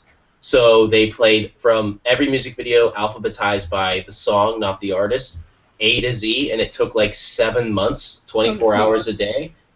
And then after that, they announced some cool changes they're making, and I'm like, uh-oh, and on come the dumb game shows and reality TV, and it all went away. But that's fine, because the internet happened. But that was a real special time and place, and it was around that time that I remember my friend showing me YouTube, and I don't remember what the first video was, but I remember just being like, whoa, like, what's this company uploading videos? And he was like, no, like, people, like, just upload videos to it. And I was like, weird. And then Napster happened. Or it all felt like that and Napster and all that happened at the same time. I don't know the actual, I'm pretty sure, like, Napster was probably years before, and I'm just mashing it all together in my history. But those were important times. YouTube's first videos was pretty significant, and, like, freaking Napster, when that came out, that blew my mind. I was in high school when Napster came out. I feel like Napster was first, and then people were like, "Oh, this is awesome." Yeah. And then it was like, and then it got taken down, so everyone was like, "Oh, I'm so sad." And then it was YouTube, and it was like, "Oh, but we don't need it anymore." Yeah, right. The Mudman remembers it's just me and the Mudman talking about MTV2. He's like, and VH1 had music too. I'm like, I remember. No, that was kind of like, I grew up with a lot of that. My dad used to have like MTV and VH1 on constantly, and he'd just flick between the channels. Like, we did have ad breaks during them. But every time Dad was watching it. That's how old I am. Every time there was an ad break, my dad would flick to another channel, so it was just constant music. And it would just be that, just constantly all weekend. There's a thing called the radio out here. Radio. Yeah, but the radio has talking on it. That's the issue. You want to get just constant video, and then you can record it onto a VHS tape, and then 10 years later turn it into a CD that you then turn into an MP3, and then you get done by the UK government because you changed formats. I think me and your dad would probably hang out and talk about music. Yeah. Yeah, I'd be like, oh, you like that Chaz Jankel song too? Or whatever, like. My dad was a Napster fiend in his 60s. My man's like, that is awesome. Napster, oh my god, man, I remember when Napster came out. Speaking of like sharing things and things not entirely being legal, but it's like, I think a lot of people, like, they forget about the environment when Napster came out, because it was the thing where you say now, like, oh, I mean, yeah, it's pretty understood that it's, people say, well, yeah, it wasn't legal, and, there's better alternatives now. Like, if Napster happened now, it seems more clear, but when it happened before, like, I think of, like, where my life was when Napster happened. It's like, I lived in a suburb in Salt Lake City. I couldn't drive, so if there was no, like, the internet isn't what it is now. Everyone didn't have websites. I remember it'd be, like, weird. Like, I'd watch a car commercial, and they would show, like, a website in the bottom. I'd be like, why the fuck does a car company have a website? Like, it didn't make sense to me. And I'd be like, that's not where you go to play Legend of the Red Dragon or whatever. There's an old reference for, like, one person that might know what that is. But the thing is so you can't go anywhere. So all you could go to is, like, one crappy store selling CDs in your local mall, and the CDs would be, like, $19 each. So you're spending, like, $19 to buy an album. You're, 14 years old washing dishes for $3.75 an hour. It's like, so it's that thing where you can't afford to have music. The radio is playing just dog shit. It's so weird when people will say, like, oh, music from the 90s was the best. It's like, no, it wasn't. It very much was not the best. I still get confused when I see people, like, I mean, I won't, like, name drop or hate on specific things, but I'll see people on Reddit get, like, super stoked about bands and musicians, and I look at it and I'm like, really? Like, this guy? Are you guys sure? Like, are you sure? But there was a lot of just really bad music on the radio, and it was just very, like, watered down, neutered rock music. And then there was no good hip hop or rap being played. And then CDs were super expensive. You couldn't go anywhere if you were too young to drive, or if you're in a suburb, everything's too far. You didn't have a record player. You can't, like, buy vinyl. There was no access. And then suddenly this thing shows up, and suddenly you had access to all music.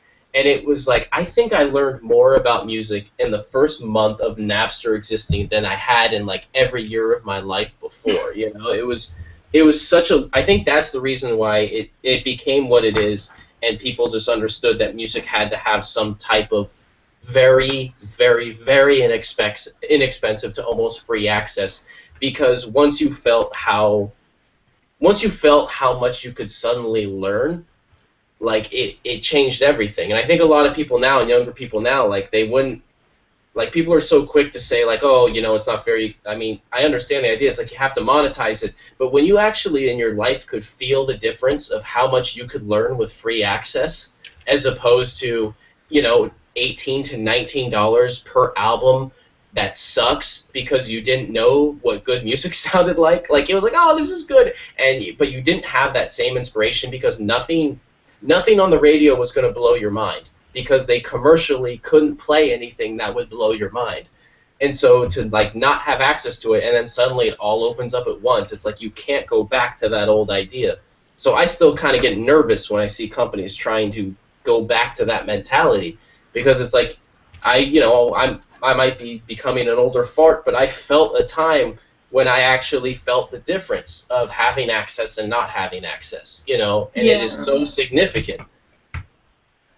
It was so limiting back then. So that's my old man rant. You were talking about learning so much from stuff, having access. That's something that I've been thinking about a lot recently, because I've been thinking about the fact that I couldn't afford art school. And that even now it's hard to even be able to afford an art book, like a tutorial book. And it would be so nice to even just have access to stuff in libraries. Like, even if it's only in libraries that you can get this free education, I wish that it was available. Wait, what? What was that? Your library doesn't have art books? Well, it does, but it's not. Sorry. The art books that you have access to are more like how to draw a cat, and then it's like 3 circles, and then you put 2 ears on it. Yay, a cat! But like, my mum just got me a gift, which is The Big Bad World of Concept Art for Video Games, and it is a lovely book written by Elliot Lilly.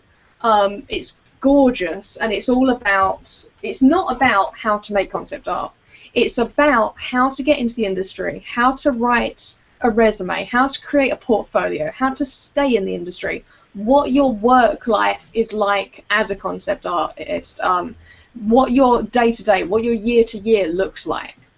And that information is so hard to find. Just in particular about concept art, but in general, like as artists, did you learn what your career was going to be like in the future? If you didn't have access to schooling, you wouldn't know. And I think it's a shame that the kinds of stuff that has that information is so guarded in the art world. Like it's like, well, you can't know that because that's insider knowledge. It's like, why can't you just bloody tell me that? And I don't know. I wish that and artists guard it themselves. Yeah, and I don't know. I just wish that there was more free education, like because art school costs so much, like unbelievable amounts. Like the School of Visual Arts is like $30,000 a year for 4 years. Who can afford that, right? Yeah. In the UK, we're worried about like $9,000 for 3 years, as that being like the worst thing physically possible. Like the prices that you guys have, I don't know, it blows my mind. Like how can anyone ever be able to afford that? And like I couldn't go to uni because I couldn't afford it. And it's like, well, that sucks, right? I don't know. I know it has to be monetized. That makes sense, right? I don't know, but I wish that too much. Yeah, I wish that there was that access to, like, knowledge is so precious, and I understand that the people who have the experience, who are able to give that knowledge, deserve money and deserve to be paid for that. Like, they're fantastic people. But I don't know. I wish we had that kind of access easier, and you didn't have to have like billions of pounds. It's an industry getting disrupted, though. I think that's why you see things like I mentioned the story about the California College of Art. That's why you see them getting contemporary, because contemporary art, it's all about controlling a market. It's not as about the art as everyone says it is. You use your art speak as a tool in contemporary art to protect your market value. And the thing is you want to convolute it out so you can get a buyer who doesn't study to find a fake value in the work. The thing is like art school is getting wildly disrupted because it's not doing things that it used to. It can help you if your goal is to be in the art education world for fine art, like, you know, the painting, drawing, sculpture, whatever. If your goal is to be in that world, then take that route. That's where you get there. But if your goal is to be anywhere outside of it, there are plenty of paths, and there's no reason it should cost what it does. I mean, they have their reasons, but that business model is getting disrupted. I don't think it's sustainable the way they're doing it, and I think they're scrambling. It very much feels like a lot of scrambling is happening in the fine art world, because on one hand, it's being completely taken over by auction and the business kind of market of it, and then there's a private dealer kind of area, but it's only like the divide. You see an economic divide, and it is very much happening in the art world. There's less and less of a middle ground. It's either like you're this crazy successful artist that blew up, or you're nobody. Yeah. And the thing is there is a middle ground developing, and I think people need to just start letting go of their ideas of what fine art and important art is. Yeah. And I think people are doing that because you're starting to see the schools struggle more. You're starting to see museums struggle, because as it divides, it's easy to start asking, like, we need to start asking the questions. Why was this thing relevant? In my experience of working in commercial galleries for like 8 or so years now, is that, like, I can see how completely arbitrary the value of art is and the market is. It's pretty ridiculous. And it's to the point where it's kind of like, huh, like, just make a living. Like, I honestly think one of the biggest disruptors right now completely to art history is finally the publishing world kind of having a crisis because of digitization. And when you think about it, what was the thing that made you determine what art was important and what wasn't? It was the books, and it was what you saw in a book. You wanted to be in an art history book next to a big name. Books are existing less and less, and fewer people have any need to buy an art book because you can find all the images at a better resolution online, and all the information's online. You don't need to buy art monographs. Sure, there is an analog element if you're for color reproduction, etc., but it is don't place your bet on that being a technology that's going to last. So that publishing industry of art books is going away. It's like, well, what goes with that? Well, what also leaves is the thing that you decided was going to be the barometer of your own success as an artist, and that's a huge relief. None of us have to worry about getting in an art history book now. Like, we can make our own Wikipedia page. I can have a website. A famous artist has a website. I can have a website too. Might not get the traffic, but as far as like somewhat tangible feeling things to measure success, it's getting very level, and that playing field is evening out. I think, though, it's hard to watch the publishing industry struggle the way it does, particularly for things like comics and whatnot, because there's very much a delicate art to it. As far as being an artist goes, it's actually a pretty okay thing, because it's really leveling the playing field. It's not a handful of people deciding like what's making the art. It's like even websites and blogs, like, what are art websites people follow? You know what I mean? That are actual like fine art websites. You know, what is someone going to follow? Art like Daily? No, I mean, those are social network sites. Like, what would be the equivalent of like Art Forum magazine online? Oh man, this is such like a weird thing to talk about because it's going through in architecture too. But when I think of like stuff like that, there's tons. I can name like Arc Daily is one. There's like ArcConnect is another one. There's like Build Blog. There's like just tons of websites that like detail. But the same thing is happening where it's like a lot of the stuff that they're trying to. You don't find out what you really need to know about the real world in school. You don't find out about like what goes through school until you're in it. It's super, super cost prohibitive. Like, I was going to go do my master's in Texas, and that was the cheapest option. That was the cheapest option in the States, and it was $30,000 a year, and I could potentially get a scholarship that cost $5,000 a term after. And it was like, this is ridiculous. Yeah. But like, it's interesting that like there's this fear for education online now that you don't need to, and you don't even need to get accredited anymore, which is a huge thing. Like, I think especially in the States and maybe in especially in Canada, maybe in the States, sorry, that like accreditation is such it's a big deal. Like, you have to, like, if you're going to do anything, you have to get accredited at it. If you're going to be an artist, go through school first, and then you can be a quote-unquote artist. Or, like, you know? Yeah.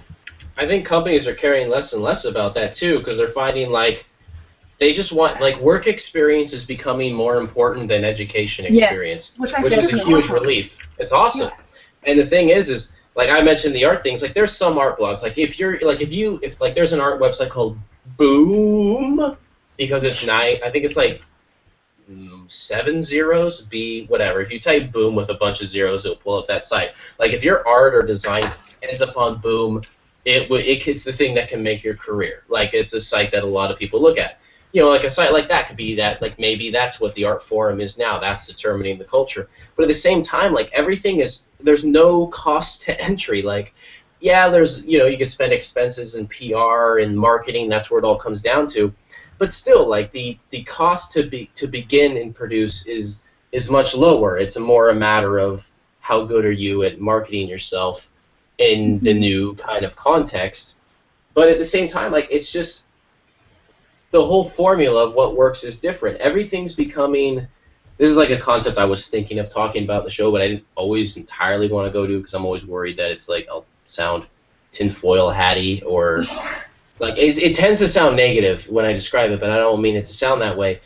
But I've been thinking a lot about the idea, like when I look at cultures, I think of like what's the culture out there now. It's not as much my culture that's relevant. I look at like what's younger, what's like 10 years younger than me, what's happening, and I feel like there's this thing. It's not grounded in the traditional mediums that like I grew up in. So I don't understand all of it. I'll get it and see it happening, but I'm not quick enough in it to understand it. Mm-hmm. But I feel like there is a culture out there that is very rooted. People are very disappointed at I'd say the millennials got fucked over really hard, and they are very justifiably disappointed because everything switched over. It was kind of in I'm in the Gen Y, we were told do this and this and this, and then the whole world changed, and we were we did all these things, and now they're meaningless, and now we're in debt. Thanks, assholes. Thanks, baby boomers, you selfish fucks. But the thing that happened but now what ends up happening is it's building this kind of entitlement because it's like I didn't get the thing I worked hard for. And the entitlement is leading to this really out of control hedonism where everyone's trying to make up for it by experiencing everything they can. And it's crazy to watch. Like I watched this documentary, me and Tim watched it, and it was called The Source Family. And it was about this, it's a documentary about this cult from the early 70s, for this dude that was developed in the late 60s. It was a spin-off of kind of like a hippie movement back in the day, and it was crazy the parallels I was seeing between that and culture right now. Like I honestly feel like we're in this kind of neo late 60s, early 70s kind of hippie movement, but it's very interesting because I feel like it's not a social movement that's being controlled by potentially false spiritualism. I feel like it's a movement that's currently being manufactured and controlled by commercialism. And people are not seeing that happen because they think they're being counterculture. Mm-hmm. And I think that is a byproduct of everything that's happened, of all of our roots of how we build our future being uprooted. If that makes sense. I always feel like I talk crazy when I bring that up, but it's like a Chuck Palahniuk. I can't even say his last name. The guy who wrote Fight Club. It's like one of the stuff that he talks about. If you get past the crazy homoeroticism and the random fighting and random stuff, it's really interesting where he kind of, I don't know. I think I agree with you. It's just that the question is how do you deal with it. And it's it's hard. You have to recognize it. I think people don't. I come from back in my day, it was you were kind of hipsters. Hipsters were happening. You went from there was Gen X where it was kind of the lost generation that turned into hipsters. We were all oh, we were so clever and ironic. Oh man, my sense of humor is oh yeah, that's cool. Maybe I don't know. I'm not that. I'm into their first album, but you know what I mean. That's me. That's deep in my heart. I'm into their first album guy. I know where I'm from, and the thing is what that eventually switched into. It's this inflated confidence where now we're being ironic about the ironic. You know what I mean? It's you're making fun of the irony, and I think what really is happening is people just want to feel like something genuine's happening. And so they're desperately reaching out for it, but not realizing that you're in a weakened state, and you're very easy to be culturally manipulated. So I'll look around and I'll feel like one of the reasons people it's I work a lot in traditional, And I think people will always have this assumption that I'm working traditionally because I'm not trying to have creative conceptual ideas. And that's not true. The reason I tend to gravitate towards very traditional art is because it's withstood the test of time, and it's a deep-rooted foundation that is not as easy to manipulate. It's not as easy to turn a very traditional landscape into a product. It's hard to market it, and it's not like it's like this counterculture idea. It's just that I want to find the original heart and root of inspiration that led to this thing, because I feel like the entire world around me has a secret agenda. I know that it sounds like weird and extreme. I think this is too many years working around the very commercial art market, but then also seeing like things are very formulaic. Everything has to be loud and abrasive, and it has to be new and fresh, and it goes across all genres. Like music needs to be very loud and immediate. It needs to follow a formula. Build the beat up and then drop the beat and have a horn sound. Like it all has to do like that kind of thing. Like movies need to like, oh no, it's not. It doesn't. The graphics of the movie aren't enough. You know what I mean? Like and then in art, it's like, what's the clever twist? Like why did I not smirk when I looked at this art? It's like maybe it's not about smirking. Where's the story? I don't know. It's weird. I always feel like I'm rambling when I go into that. No, not at all. I think it's really, really, really interesting because there's definitely been a time where it was like if you genuinely loved something, like putting it out there and people hated it, or like they just mock you for your genuine admiration for that. That's where I feel like the whole nerd culture came from, where it was like there were people who genuinely loved things that were like not generally loved, and that they were mocked for it. But the chat has been happening. It's been happening so hard. And yeah, Sean Carter has a question for you, because I don't do commissions, or I haven't recently. He asks, do I need a certificate of authenticity for like commissions and things, or do you do one, or if not, like in terms of. All right, here's how certs work. Okay, you can make one yourself with your signature. Sure, it's always going to be disputable if you're looking for that long-term thing down the road. For example, I work for galleries, and they will buy an estate. And when you buy an estate and you're a beholder of the estate, you can also be the one that determines if something's official or not. A lot of art right now, for example, a lot of estates, including Warhol's estate, etc., do not authenticate art anymore.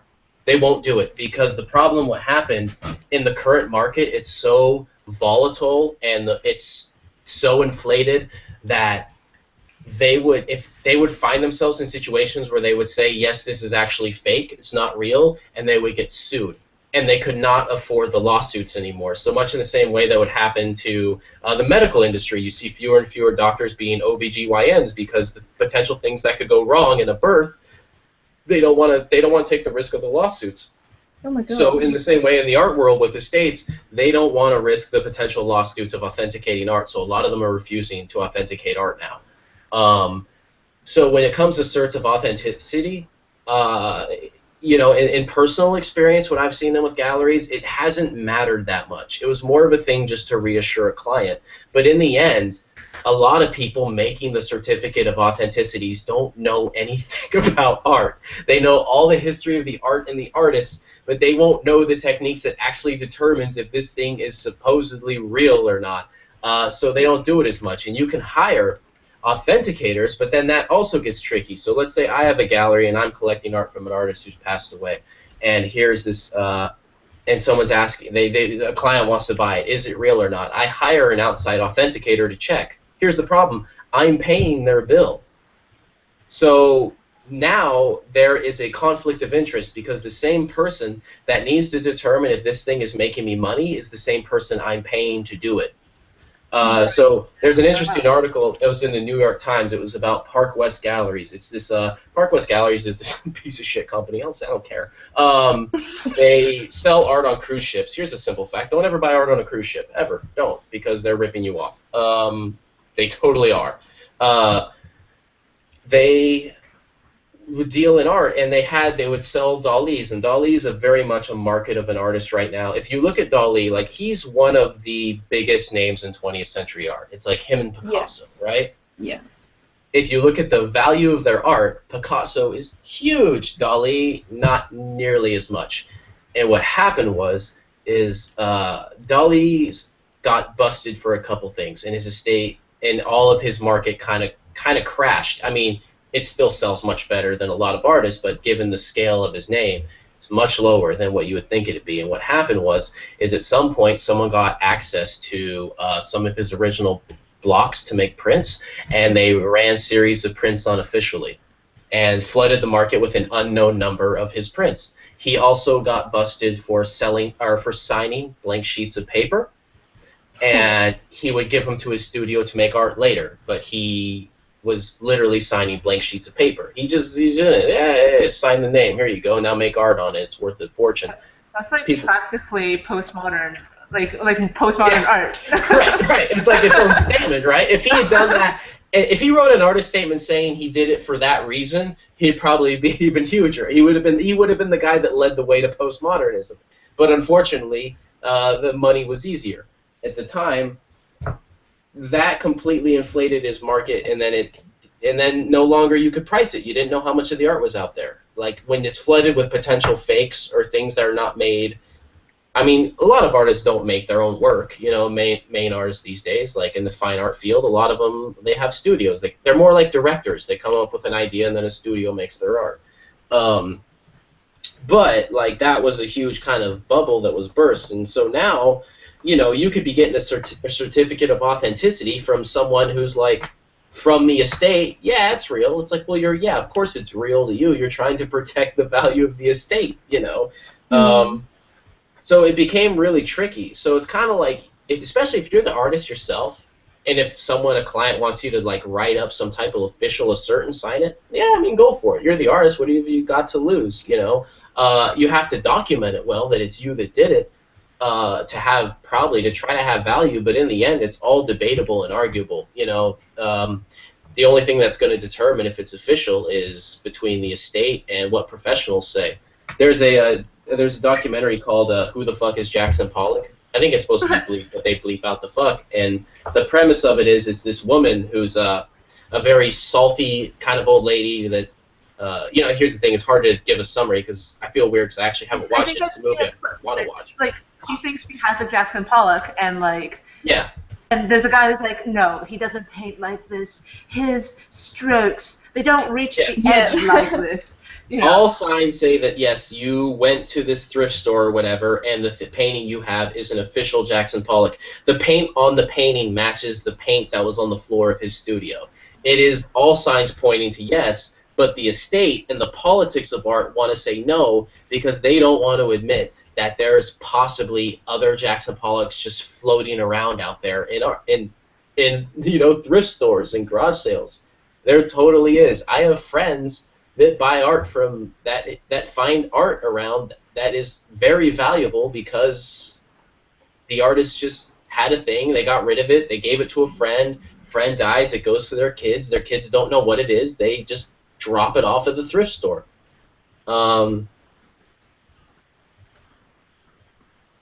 It happens. So like, as far as certs go, like, I mean, yeah, just do it or whatever, but it's really hard to prove. Maybe there's a way to officially notarize it or whatever, but I feel like to a certain degree they're just kind of thrown out there like a little willy-nilly just to make a client feel comfortable. Justifiably they feel uncomfortable because it's hard to know. It's, you know, a lot of people when they buy art, they don't. There's two things you buy. You buy it because like you're a dude that wants to try to flip it on the market and make a quick profit, or you're like, you know, your average person that buys it because they love it, but also they do take into consideration you want to pass it down to generations because it means a lot to you. So it's like, I mean, you know, go for it because if it means a lot to them. Who Died demands a close-up of Sarah's work Yeah. Okay. Hold on, there's all sorts of things happening that I fell behind in my crazy art market rant. It's Dali, Picasso, and Bill Watterson. That's one of my favorite sentences ever. That's awesome. I know Park West. They were at my honeymoon. Yeah, I worked at a gallery, and one of the directors at one of the locations was a former Park West auctioneer. Jesus Christ. Oh, I spent too much time around that part of the art world. It's all businessmen, you know. That gallery was owned and run by a lawyer, you know. Dude, it's just like, got to tell you something when your art business is like you're a lawyer, like whatever. What's he gonna do? Sue me? He might. This is fan art all along. Not okay. Oh God, you'll get me. I'm making fan art. Yeah, Dali's like, I mean, that's the thing. It's a legend, and then it's so weird how mixed up in the politics of art can happen. I don't even know what to think of Dali now, to be honest. Like, I honestly look at a Dali painting, and the first thing I think is, I wonder if he made it. Like, I don't know. Because it's like I've learned too much, and it's like, I start to get skeptical. It's like, how come every time I see footage of Dali in a situation where he needs to paint live, it's always loose and abstract, but then all of his famous paintings are really tight and refined. And it's not because one takes longer than the other, but it's like you film Dali painting, and suddenly he speaks the language he made up, and he's dancing in his painting and fucking going crazy and jumping around. But it's like, dude, your famous pieces don't represent that personality at all. Like, yeah. Who are you really, mystery man, with your crazy mustache? I get suspicious of any artist that wears too much personality on the outside. It's like a DJ that has to wear a mask. You're like, wait a minute. Wait, no, you're not ripping on Dead Mouse. Come on. No, Dead Mouse does like legit its own production, and I can say that, you know, you could argue about Daft Punk, but Daft Punk's fucking awesome. They've been around. Electroma is a great movie. If you haven't seen Electroma, everyone should watch Electroma. That movie's fucking awesome. They put out sick mixes too. But that at the same time, you know, there's a lot of DJs that will wear masks that suck. Most DJs that wear masks are terrible, right? And then there's a few good ones that set the standard, and then there's everyone who followed, because they're just like, I want a mask too. And you know, you look at, it's like, you know, I'm in Slipknot. There's 73 of us in the band, you know. Sorry for anyone who's a Slipknot fan. I don't know what you're referencing. Don't even worry about it. It's not worth it. They're not worth it. They got a few decent songs. Have I just upset you? Huh? I just I'm out of here. You were just like, I'm not talking to you now. I'm not even. Where's like, that table accepting flipping you here. game? We're gonna flip the table. I have a weird relationship with like those bands and those times. Well, that's because you're a weird hipster guy. I know, that's like, they're not like they were. Well, They're too mainstream. They're just too mainstream. Who cares? Like, I like some of the things they were kind of doing on the first album. There was the guy that hit the beer kegs with the sticks. He released this solo album, and he only pressed like 30 copies. It's so sick. I'm that guy. Like, I go into this knowing my own faults. You know, that being the hipster douche. But I do believe in hipster douchebaggery, because at a certain time, it's needed, right? You know, you need the guy that... I got really scared once when I posed a question to the Artist Lounge, and I said, is selling out still an issue? And people went apeshit, and they fucking went in my throat, and I was like, whoa! Like, not only was it not an issue, but people were mad that I asked. And it wasn't that, like, if selling out is still a thing, like if it's a thing you can hold against an artist. And selling out. Yeah, and I didn't mean it in a way where it was like an artist shouldn't make a living. You know what I mean? It was kind of that idea, is like, is this something we're concerned about? Like, just selling our art for a turnaround and a paycheck from like a large company. And it's like, I think it's justifiably a thing to be concerned about. At the same time, I think an artist should be able to make a living. But people were like, it was a very different tone towards it, which was really interesting. I struggle with the concern of it sometimes, not because I think that all companies are evil or corporations are evil, but I struggled with a little bit with the idea because not all major companies are trustable. I think a lot of times they'll promise, like, hey, you know, do this thing. Yeah, no, it's a cool idea. You're a big part of this. They bring people on board, and then once it doesn't show a sign of growth, they'll drop it. And when they drop it, they don't only drop that person, but they drop that entire part of the industry. I get in arguments a lot in regards to this and Nike and skateboarding, but you know, I'll never buy a Nike skate shoe. I'm sorry, I just won't. You know, they sponsor a bunch of awesome skateboarders, and a bunch of cool footy comes out, and it's all great. I'll never buy a Nike skate shoe because once that doesn't show profit, Nike will be like, fuck it, and be out, and it will make it look silly. Ooh, Subliminal Cucumber posted in the Reddits. Let's go. I think there's like a final version in the Reddits. Now I'm like embarrassed. I got way too tinfoil hat there. I look like an asshole when I do that. Let's see here. It's okay. It's just recorded in posterity for the universe. And it's completely uneditable. There's a lot of great art in the Reddit right now. Okay. Oh my god. Whoa. Okay, Holy I'll crap, make it there's stay so on your much. screen so then you can share stuff. Oh, that's Holy shit fuck. Oh my god, there's so many. You're right. Holy shit fucking indeed. Sorry, I meant to try to not swear, and then the ultimate swear. Hey, that's how much art means to you. Wow, this thread freaking went crazy. There's so much art. Okay, I don't even remember who I was looking for. Cucumber. Serious. Isn't their name Galadriel? Or I need to something like reach that? out to this sexiest colorblind so we can share our colorblind stories with each other. Growing up colorblind, just getting through it. What, you're colorblind? Yeah, I'm red-green colorblind. That's why he only draws in black and white. How dare Or you? non-red and green. Wait, where's... You said I was looking for... Where was the... It's like at the very bottom because if it is sorted by like newest or hot or whatever. Oh, there it is. There it is. I got it. All right. Here we go. All right. Oh, that is awesome. Okay, here we go. Here we go.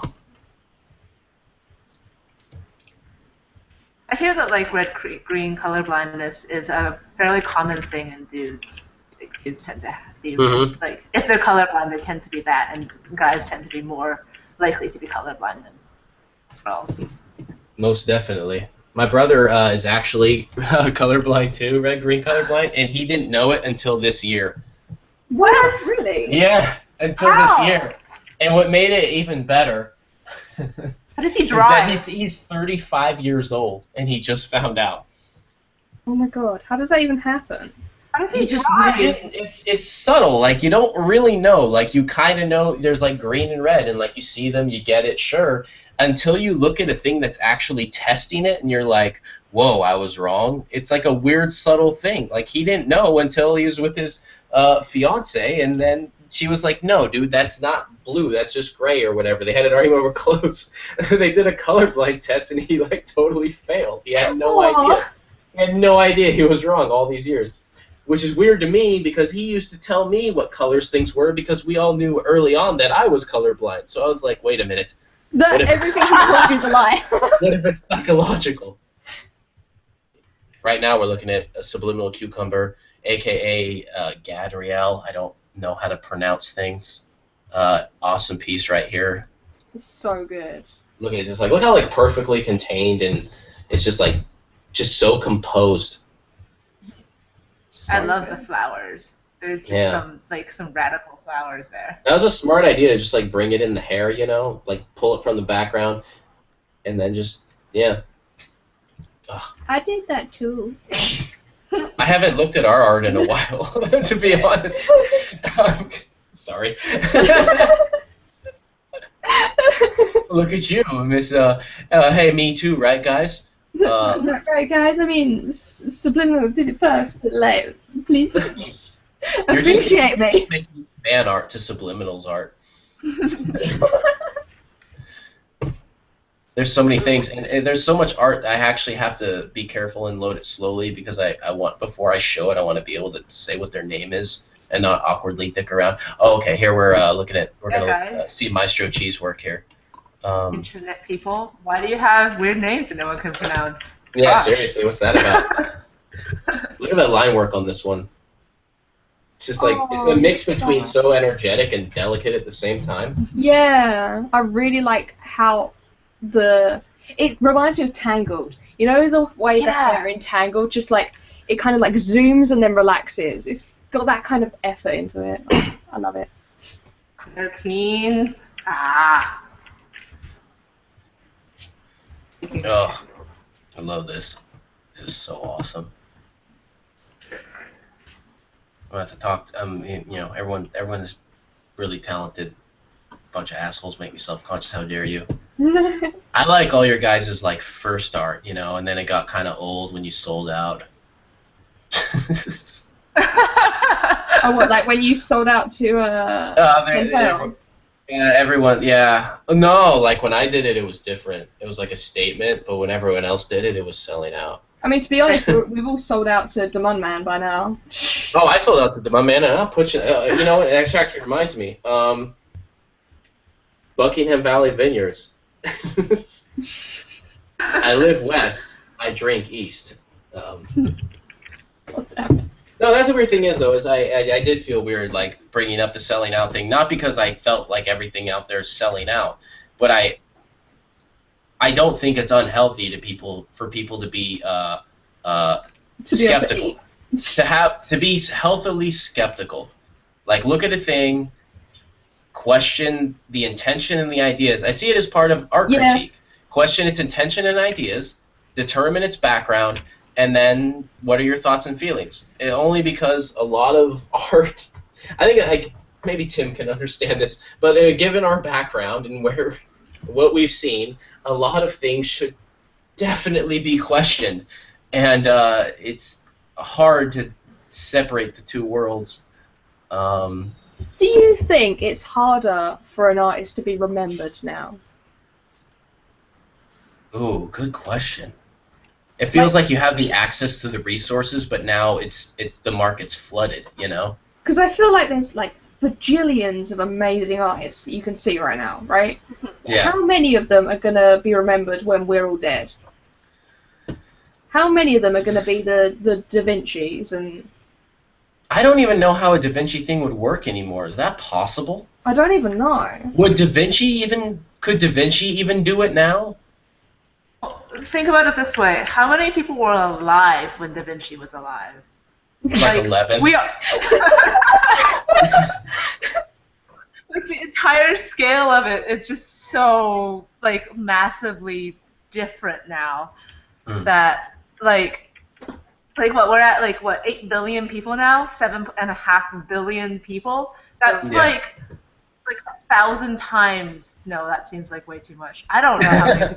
It's significantly more, Like the people who were alive in Da Vinci's time. So okay, maybe in Da Vinci's time there was one Da Vinci, but now there will be like 100 Da Vincis or 1,000 Da Vincis, and like, how do you? Right? I really believe that. Everyone's like, oh, there's only one. It's like, no, dude, they're out there. There's probably thousands of Da Vincis. There are statistically and talent and skill. There are. It's just that. They all have different resources and different backgrounds, and you're in a different time where it's not going to have the same recognition. You need time to build a story and a myth, not in like a bad way, like it's all fake, but you need to build like the big, glorious myth of this person, and you need to, and it's harder to do that when there's so many things that can test the validity. Do you think that's even possible anymore? To have a Da Vinci now? To have that kind of like myth, that kind of master appear in something that everyone can do now, like essentially everyone can do. I think it's harder in fine art. I don't think the fine art world looks for that anymore. I think the fine art world it's more. You have to be Da Vinci in a different genre. You know, you can't be Da Vinci because you just drew or painted well, and then you also. I mean, let's be fair here. Everyone's just like, he invented a lot of things. It's like, no, he drew a ridiculous-looking tank that was never built. That doesn't mean he invented a tank. They'll be like, he invented a helicopter. It's like, no, he drew a guy on a weird bike thing with a spiral thing. He didn't invent a helicopter. It didn't happen. It wouldn't have worked. That would have. If they tried to make a Da Vinci helicopter now, it would be like one of those videos from like 1907 that's in fast forward. Running into a lake. Yeah, the guy with the wings tied to his arms jumping off a bridge, and you know what I mean? Like, it would be one of those videos now. Like, it wouldn't work. But I don't know what would be the equivalent now. Like maybe Terry Crews. You know, I mean, come on, athlete, handsome, funny, talented, skilled in art. Really sweet guy. Nice guy. We don't know if Da Vinci was nice. He might have been an asshole. Probably was, in all likelihood. You know, you learn a bunch of things like that later on. You learn that, oh, whoa, this person was kind of an asshole. It's like when you first realize that, like, John Lennon, like, you know, like, abused his girlfriend. Like, whoa, wait a minute, that's a Beatle, you know? The Artist podcast. Da Vinci. Yeah. An asshole. What if Da Vinci was like that? What if Da Vinci was the guy that like gave out nickels on Halloween, you know, instead of candy? I'd take a nickel over candy. I'd rather money.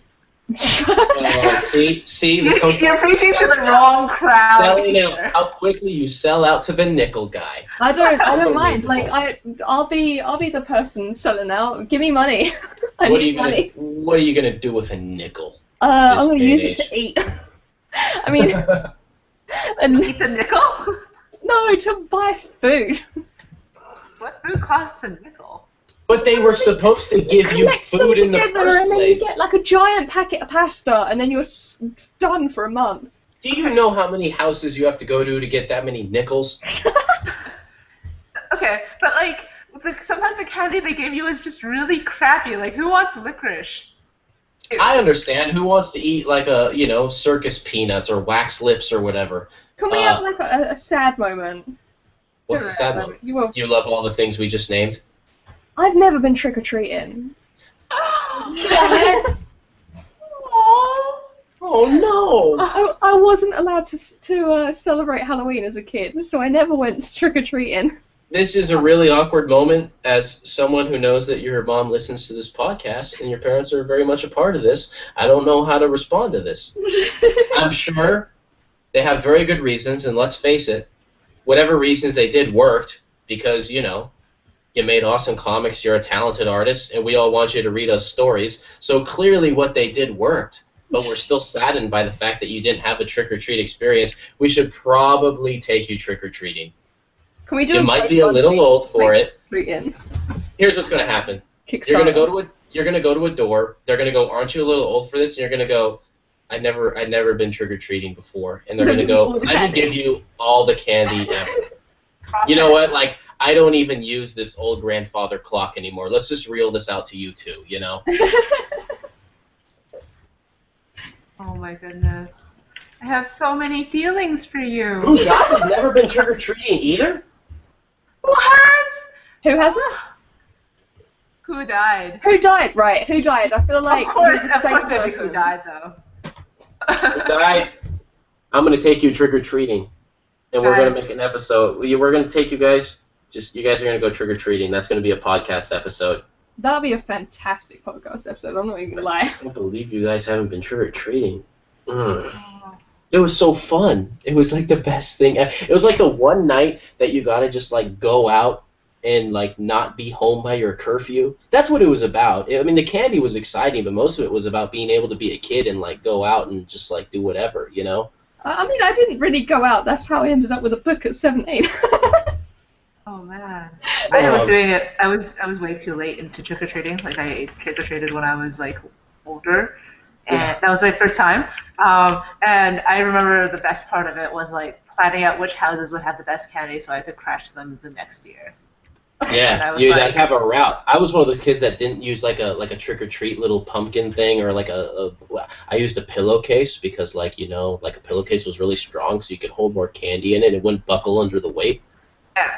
Yeah. And then I even was with a friend and one year I think we brought I had 2 masks, so if a house had good candy, I could like put on the other mask and go there again. Oh, they totally saw through it though. No, not always. You had to wait a little bit. You go in one way and then you had to hit it on the way back. Oh my god. There's strategies. Lithuania sounds like a terrible place who died. If they don't have Halloween, they don't have trick-or-treating. I mean, I'm sure they have Halloween, but like if they don't have trick-or-treating.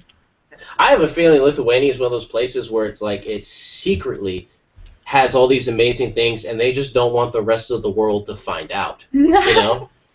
Like, it's like that thing, like, you go to Lithuania and you're just like, I didn't know corn was supposed to taste like this, or whatever it is. Like, whatever the secret is. I don't know. I had to think of something random and quick. I was on the spot. You probably go to, like, Lithuania and you're just like, everybody can play guitar this well here? Like, they have some crazy thing. No, that's and they don't want Norway. the rest of the world to know. In Lithuania, they don't do trick-or-treating. They do corn or guitar playing. Lithuania, welcome.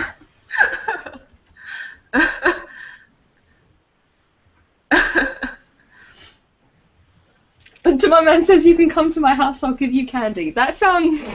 It's like, what's the kind of... Step into my van. We are going trick-or-treating, and we're going to go to Demon Man's house and trick-or-treat. That'd be an amazing podcast, I'm not going to lie. Because, I don't know, the last time Demon Man gave me something, he gave me a whole bunch of wine. So, as far as I see it, he's like the ultimate trick-or-treating house. That's actually pretty awesome. Demon Man delivered. Oh, they don't have corn in Lithuania, I guess. Well, that's ruined. Of course a place trying to keep corn secrets would say that. Come on, I see right through it.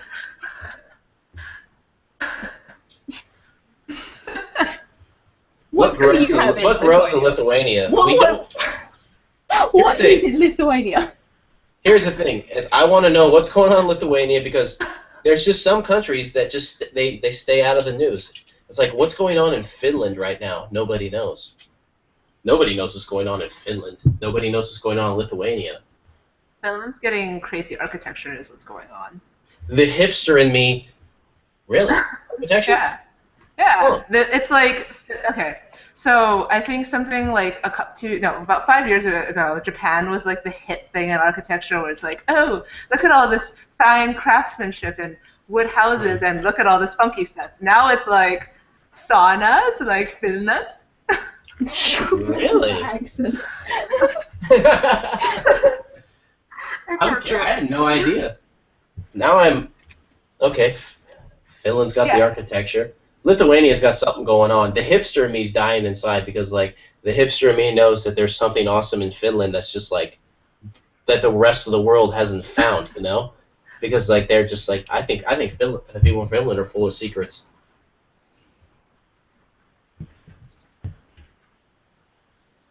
Sam says trick-or-treating with a camera crew following you for the podcast, of course. Yeah. Also, Finland doesn't exist. Who said Finland? Oh, well. No, you know. Like that's how it works. When you go to Finland, you fly in, you have this amazing experience, and then you wake up just kind of in a park in your own city. Like you don't fly back from Finland. You just wake up by your home, like a mile away, and you're like, was it all real? Did I just dream Finland? Or I mean, is Finland like the European Vegas? Could be. Finland could be that. Lithuania, it's probably a lot like that. You don't fly back from Lithuania. You just wake up. You wake up drunk in your bathtub, like when you come back from Lithuania. You don't fly back. Katy Perry's new hit single, Waking Up in Finland. We have a lot of wheat. Oh, no wonder there's the whole gluten thing in the rest of the world. That's why we don't hear much about Lithuania right now. Black bread. Also, the Man's van would have drawings on it, so it wouldn't be white. That's true, it would. It would have a bunch of drawings on it. It'll be exciting. We'll have one day. The my man's the legend. The man, the myth, the legend. We'll have him on the podcast. Ooh. But we have to build the legend. Like, the more I learn about the Mun Man, the more he becomes just absolutely fascinating. I feel like the Mun Man is a legend already. Like, I don't want the Mun Man on the podcast. He's totally a legend. It's almost just for the like pure fact that he has become a legend in my brain. Yeah. He has, like when would the Mun Man episode? They would have to be like a celebratory episode, like I feel like that would have to be our last episode. Right? No, it'll never be a last episode. Don't ever say that. It'd have to be like episode 50 or something. It'd be like it'd be like when the Mun Man unmasked. We don't even know what the mask of the Mun Man looked like, but I like it. I approve of it. Alright, It shall be done. I think I'm done with my pains. I think I'm gonna walk away from that there. You could go further, but I'm tired. I don't even know when to consider How long have we gone? Is it? Oh my god! It's 6 a.m. here, so we've gone on for a while. Like, this is seriously one of the longest ones. It is the long. Well, the thing was, right? My alarm went off to say that we had half an hour, and everyone we were all into like a mega discussion. And I was like, you know what? This is like, we're actually talking about art for once in our lives. I'll just leave it.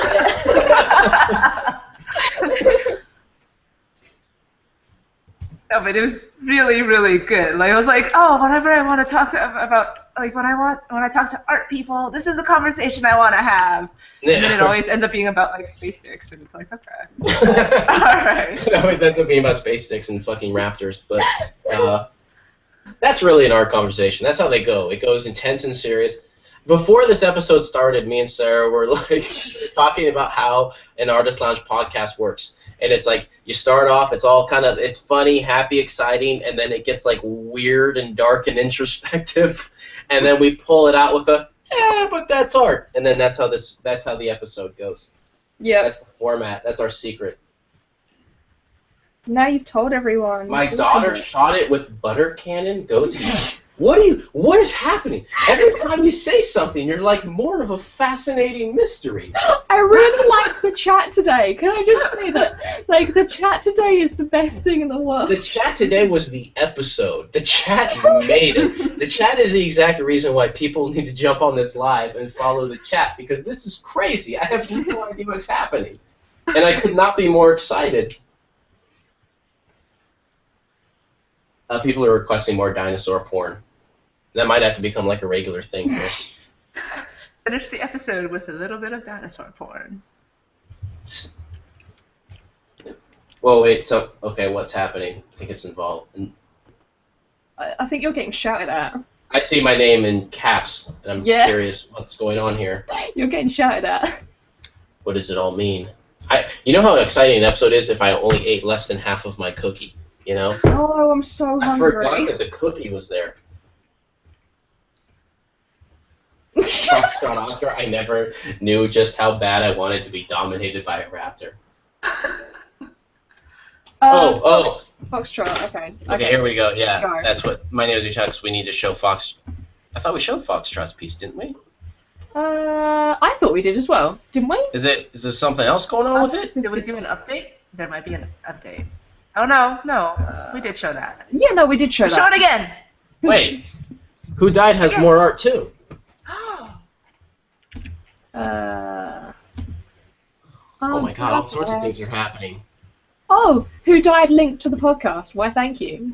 Oh, we got, Carter Artist has some more art, too. Oh my god, there's so many things happening. Dude, my tummy's rumbling. More on art colonies. Oh my god, there's just so many things. People, jump in on the Artist Lounge podcast thread for all sorts of other exciting things. Another one. Who Died says there's another one. Foxtrot Oscar did a quick acrylic. You son of a... You did the digital painting, and then that means it literally did the medium that before the show I was telling Sarah, I'm like, I'm thinking about trying painting next week, and I was all nervous, and he just like threw it out there. Oh, I have a tag next to the Foxtrot name that just says Amadeus, because every time he does a piece I hear the Amadeus laugh.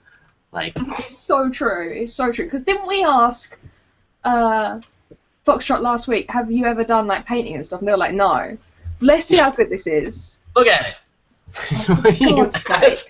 It just goes so easy for you. Just like go away. Do you know what made it even worse? Is like when Foxtrot was on the show, it's just like, all right, you're going to be on the show. Let's meet Foxtrot Oscar. And then you meet him. It's just like, let's see here. He's just like funny, modest, and handsome. How dare you have all these things? Why do you With a have all good these accent. things? With a good accent. In a beautiful country. God damn you. It's like, I'm going to, the hipster American in me wants to do everything I can just to be like, oh goddamn you, I hate you. And then it's like, you meet you and you're like, you're the greatest person ever. How dare you? How dare you do this to me? Seriously though, oh my god, so awesome. Demon Man finished their piece, by the way. Oh, whoa, okay. We got Demon Man, we got Foxtrot, we got I a new also Who Died. just realised that I've been stuck on like the screen for a 50 while. paintings. I haven't drawn in a while because I'm just like following everybody's. I mean, it's the chat that like makes the show. Like, here we go. This is a Who Died's piece here. Just threw out another one. Yeah, no big deal. Doing, making more art. Whose is that? This is Who Died. You get another one. She, he, it, they. See, Who died as a Lithuania. raptor? Are you? As a raptor. Oh, that's gorgeous. I love that. I like Who Died has a really good understanding of values, and particularly in correlation with color. I think it's so impressive. It's something that I've always struggled with, so I find it amazing when anyone can just like do it. But yeah, like just looking at like the flower petals on the bottom right and the way they're toned together, and it's just like I want to learn from you. And it's like Who Died always is quick to she's not scared to just dive into I think a lot of times it's hard to just take out the black or use that dark color and just make that mark. Yeah. And Who Died don't give a fuck. They just go for it, and it always looks awesome. Sorry, my keys stuck to my hand when I was grabbing my mouse. Okay, now find more art. There's so much art. Oh my god. Okay, here we go. Where? Oh, you know what? I'm looking in the artist launch thread. Let me go to the RGD thread and refresh here. Gotta find more art. Oh, there's so many things. Demand Man's is in the RGD thread, I think. They said in ops thread, so I assume that's what that means. It's at the point where there's like actually so many people are submitting to this. Like, I don't know who's podcast, who's not. I kind of want to show everyone, but I don't know if I have time to show everyone. But you just make a Tumblr page and tell everyone to like tag themselves, and then you can just kind of scroll down through it, and then it won't be like. No, that's too much like futuristic stuff. I don't do Tumblr. I have a Tumblr. I tend to Instagram more though. Yeah, I Instagram. But I shouldn't. It's that's a Facebook thing. That's like, come on, Oh my god, I'm so hungry. It's officially breakfast time. Is this? Oh, okay. Here's a Demand Man piece here. I think now I'm looking at. We'll show the last artwork and then we'll have to end because my computer's now gone down to 2% battery. So the podcast might just randomly end. It might just stop when it decides itself that it needs to stop. And it has been plugged in for the entire podcast, so I don't know why it's gone down to 2%. That's crazy. There's nice Demand Man painting here. Ah, look at that. And keep in mind, Demand Man's doing this with blurry vision. He'd mentioned earlier he's got some surgery coming up. We all wish him the best. Yeah, wish him the best. Honestly, we don't even need to because it's Demand Man. You don't stop the Demand Man train. Demand Man keeps going. He's gonna be fine. Demand Man's gonna get out of surgery, and he's probably the first thing he's gonna do is start drawing the picture that we're gonna start on next week's podcast. Yes. We won't even have decided. It won't even exist yet, and it won't even exist yet, and he'll have it finished. He's just so on point with it. He had more texture in this one too. Look at the texture he got on the petals of the flowers. Yeah. Is it palette knife work on there? I'm not sure. Demand Man, is it palette knife? I found it really cool, like really funny at the beginning of the show because in chat, Demand Man went, "Oh, I'm going to wait until the show starts this time." And I thought you're just giving us like he's just trying to get rid of like the fact that he's always ahead of us. Like, well, we'll just see how fast it really is. Like, Yeah, seriously.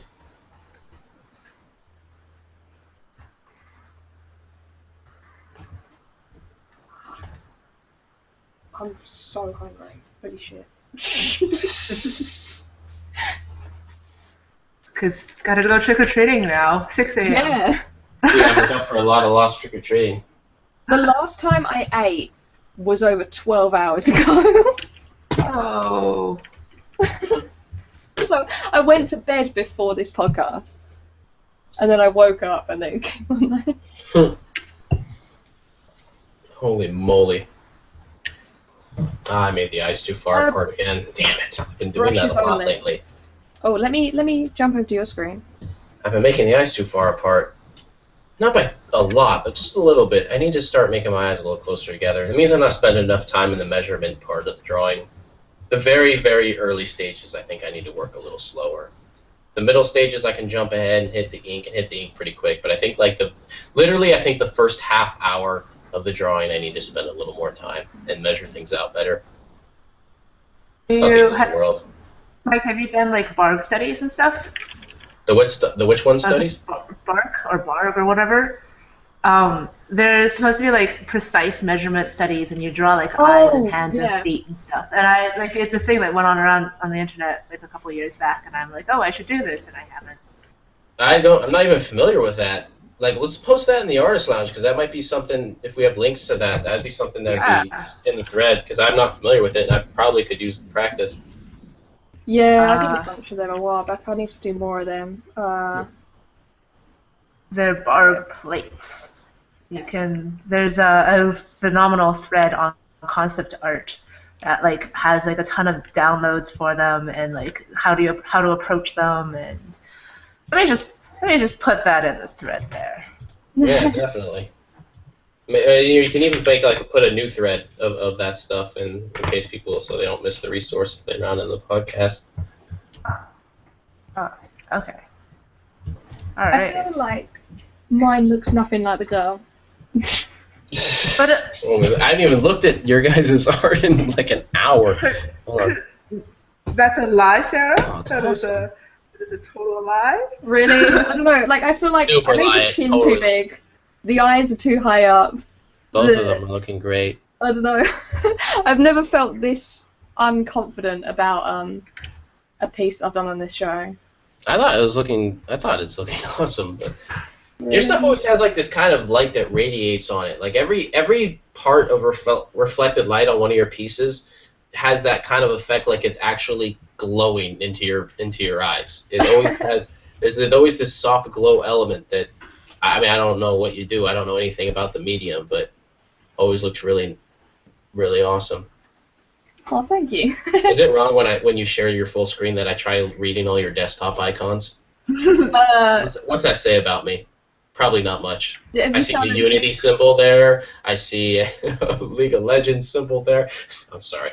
Is that your I totally do that, though. Are nosy?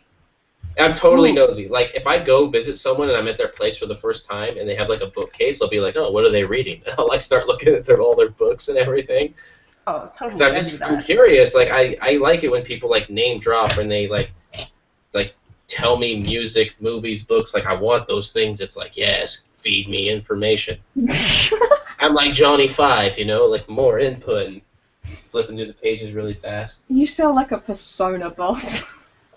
A Persona boss? Yeah.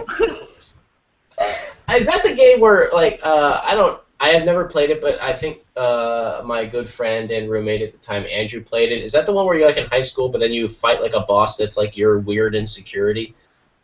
Sort of, yeah. You use a persona, which is, like, you're in a relationship to other people. It's, like, your connection to them. You use that to fight monsters that are found within this like tower. So during the daytime, you level up your monster that correlates to that particular person by like basically like trying to bang them. You never do, but whatever. Story of my life. Oh. And then, Oh, I you mean, want it's it? high school, so you have to be like an awkward teenager. Like all of I the guess that's answers the are story wrong. of everyone's life. All of the answers are wrong. Like whenever the girls are like standing in front of you and she asks you a question, basically all of the answers are wrong except for one of them. It's like, right, find the correct answer. And it's always like, no, you're like, there's one person who, if you do like the really nice ones, it's wrong. Like if you say to her, no, you're always beautiful, then that's wrong. She's like, ah, shut up. Well, the last thing you want to do is like, let a girl know you like her. Horrible idea.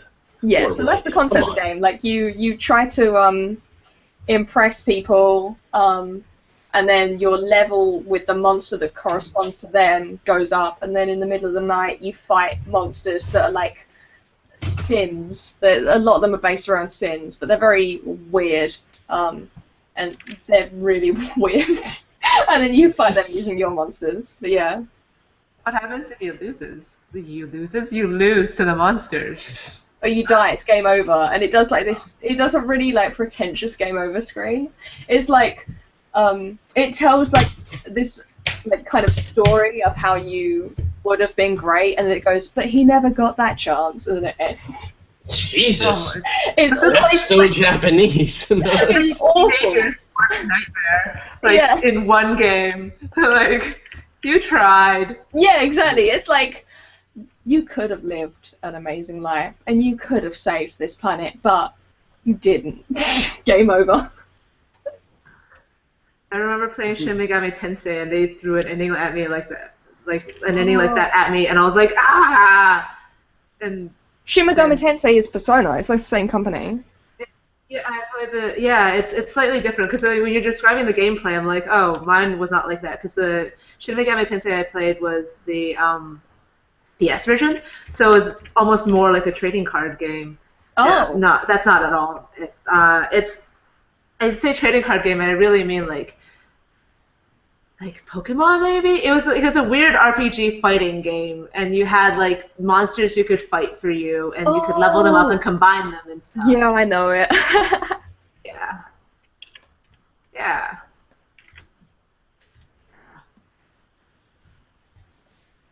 It's good. Have a good rest, Sean Carter, who I call cater artist still to this day. Cater artist? What's that about? Yeah, we should probably be drawing this to a close soon. Yeah. First, I'm gonna draw these wickedly sick straight lines freehand. Oh. I'm so ready for this. Oh. Okay. This is hard because this is closer to the edge of the paper. I'm trying to use my wrist as a guide. If I was there, I would jog you. I'm sorry. You would drug me? What? Jog you. Oh, that makes I more wouldn't sense. drug you. That would be a bit I said mean. you drug me. I'm like, that's weird and abrasive, but whatever. Depends what the drug is, you know. All right, whatever. I'm down for it, you know. I don't even like know what drugs are what. You'd just be like, Mike, you're high on this for a while now. Anyway, see you later. And be like, all right, well, let's have this High on experience. arrow. High on arrow? That's What? all I know. Arrow. What's Arrow? Another Oh, one. no. Arrow is like a chocolate bar. Oh, Arrow Bar. Yeah, it's so Oh. good. Oh my goodness. Good, you do know. Good, that's acceptable. They're green tea Arrow Bars. Sorry. They're so nice. You need to try them. It's a flavor that will rock your world. Only terrible people don't like that flavor. I like Arrow Mint, so I don't know. Maybe I would, I don't know. Oh.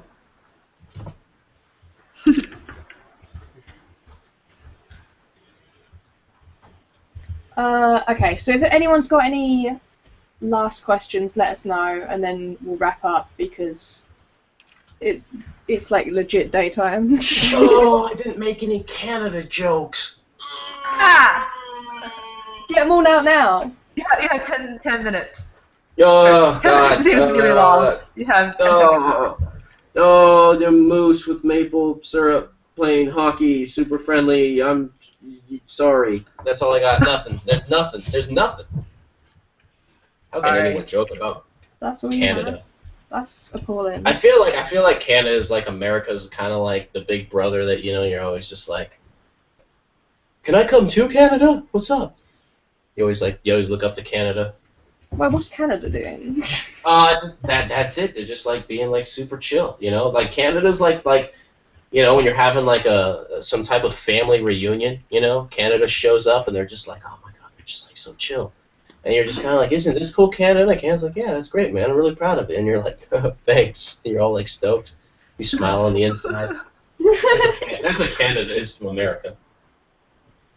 I feel like no one in Canada feels like that. So that's nice to hear. Yeah, that's what it is, though. Canada's just got like things like Canada's just chill. It's like when Canada has like some kind of tragedy in the news, and everyone's like, why would anyone do that to Canada? Like it happens to America, and they're like, well, of course, things are complicated here. And in Canada, you're like, Canada has shit sorted out. Why would anything happen in Canada? I think that's super funny. We had like to talk about hockey and important things. A few years ago, when our team, like where I live, the Vancouver Canucks made it to like the finals, the final playoffs against like Boston's team, and they were like, "Oh, we can finally win the shit." I'm not good at sports. Grey Cup or whatever, the Stanley Cup.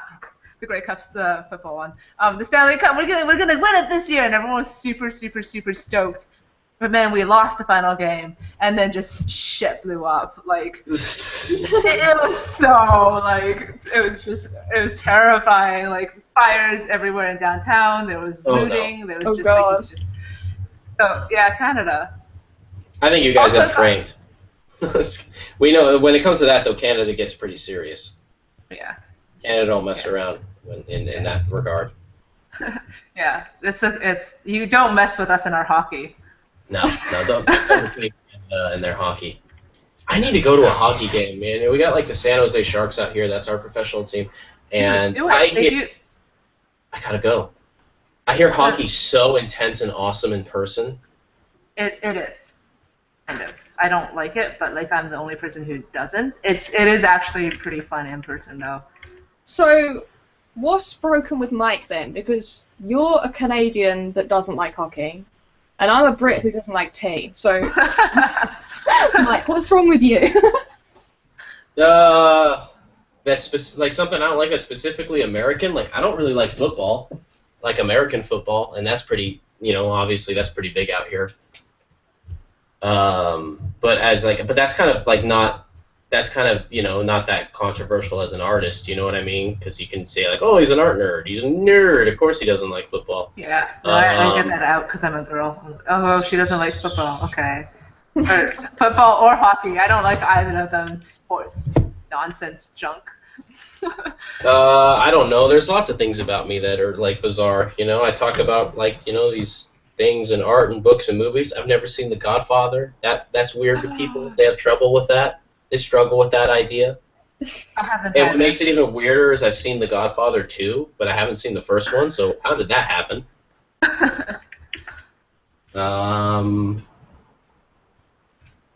I don't know. Everybody's got big gaps in their knowledge or their love of things, you know? I don't own a bald eagle. I haven't read the Bible. And, you know, those are big, you know, America. Let's see, what else? Do you have a shotgun? No. There you go. I'm not like a gun guy, you know.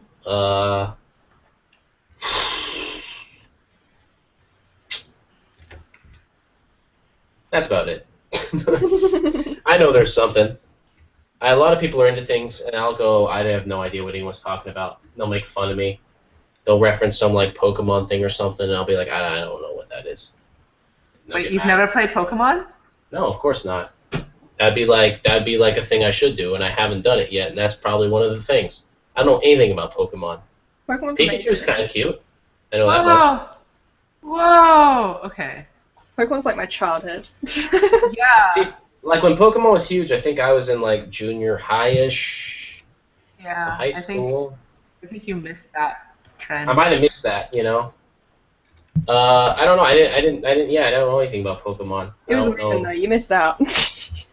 I guess I did. You know, I had my own things like in my I don't remember what they were. It was called Tamagotchi.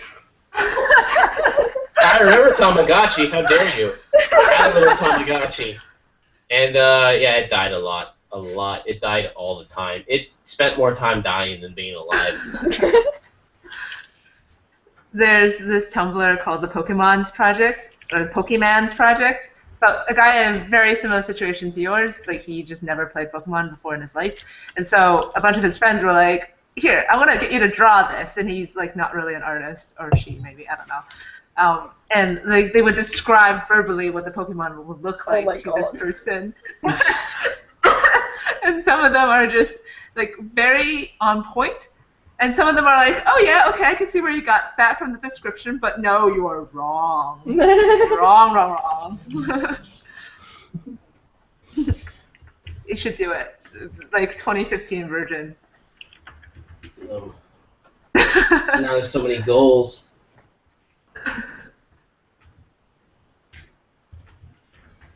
Oh, I love the little details that you're doing at the moment. The little, like, twirly bits. Aw, thank you. I'm just playing around with it. I was going to try to tie it together in, like, Art Nouveau kind of way, and then I was like, I don't know how to draw Art Nouveau, and then I kind of did other random fiddly bits instead. It kind of looks like the flowers are kind of like butterflies or jellyfish or something. They're, like, floating around. I like it. Thank you. It's very me and very not Mike. Well, excuse me. Well, you're like, if that was the original picture, you would have taken all of it out. Absolutely. Yeah. Like, my rule of art, anything that makes it too easily, oh, that's very interesting, I better remove it. Take out everything that makes it interesting and then try to make it interesting with what you have left. Very noble aspiration. Oh, Demon said, my daughter's going to have a baby. She just started her second trimester. Demon says, I'm going to take care of the baby instead of daycare. Baby get mum care. Oh! Congratulations. Congratulations!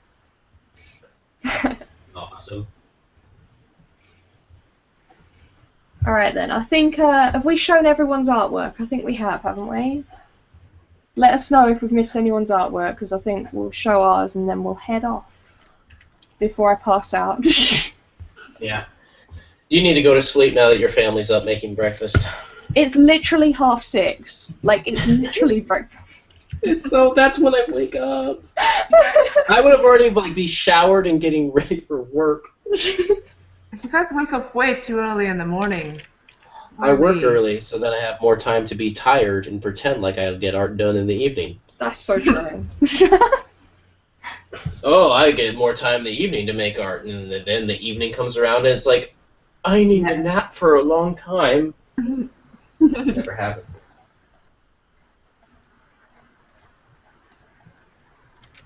I'm just doing a check in case we've missed anything. Did we show the finished version of Carterized piece, by the way? I know they updated it. No, I had it loaded, and I didn't. I need to share it. Need to do the thing. Here we go. And if we miss anyone's art, message us after, and we'll be sure to get it in at the beginning of next week's episode. Definitely. Sometimes it's just hard to follow. A lot happens at once. It's hard to do it while we draw at the same time. So if we miss your art, don't hesitate to just be like, oh, hey, made a drawing. You guys showed it, and we'll totally do it. It's no big deal. Don't be shy at all. Just hit us up. Get it out there. We also tend to not show artwork unless we know it's someone watching the show, just because we don't want, I'm sure it's fine that we can show artwork, but we don't want to show stuff when people actually want to, keep it private or whatever. Yeah, there is kind of a thing where we don't want to just assume anybody just wants it anywhere. Most of the time it's fine. Sometimes it just gets shown, but, that might also be a reason. And sometimes people use different names between chat and Reddit, so we won't know if you're actually the person that is part of the podcast. Yeah, so just let us know. So just hit us up if you don't see it here and you want it on there. That piece by Car Ice was really good, by the way. It was really nice. His line work's just like so smooth and almost calligraphic. And really nice. Like I like it when people do details that are done with white, so they like erase the pencil that they put in. I really like that because it puts a really nice like pattern effect across. Yeah. Kind of like flocking or something like that. I really like that.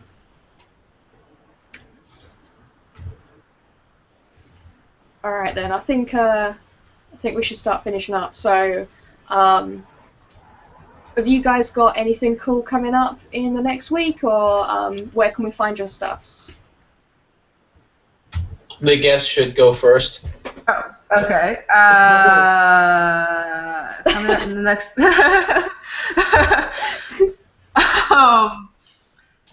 I don't really have anything coming up in the next couple of weeks. I've been trying to spend more time just drawing and updating my Tumblr fairly recently, so you can find me at Bellwether, that's BELLEWETHER.tumblr.com, or hit me up. I'm anaiira on Reddit.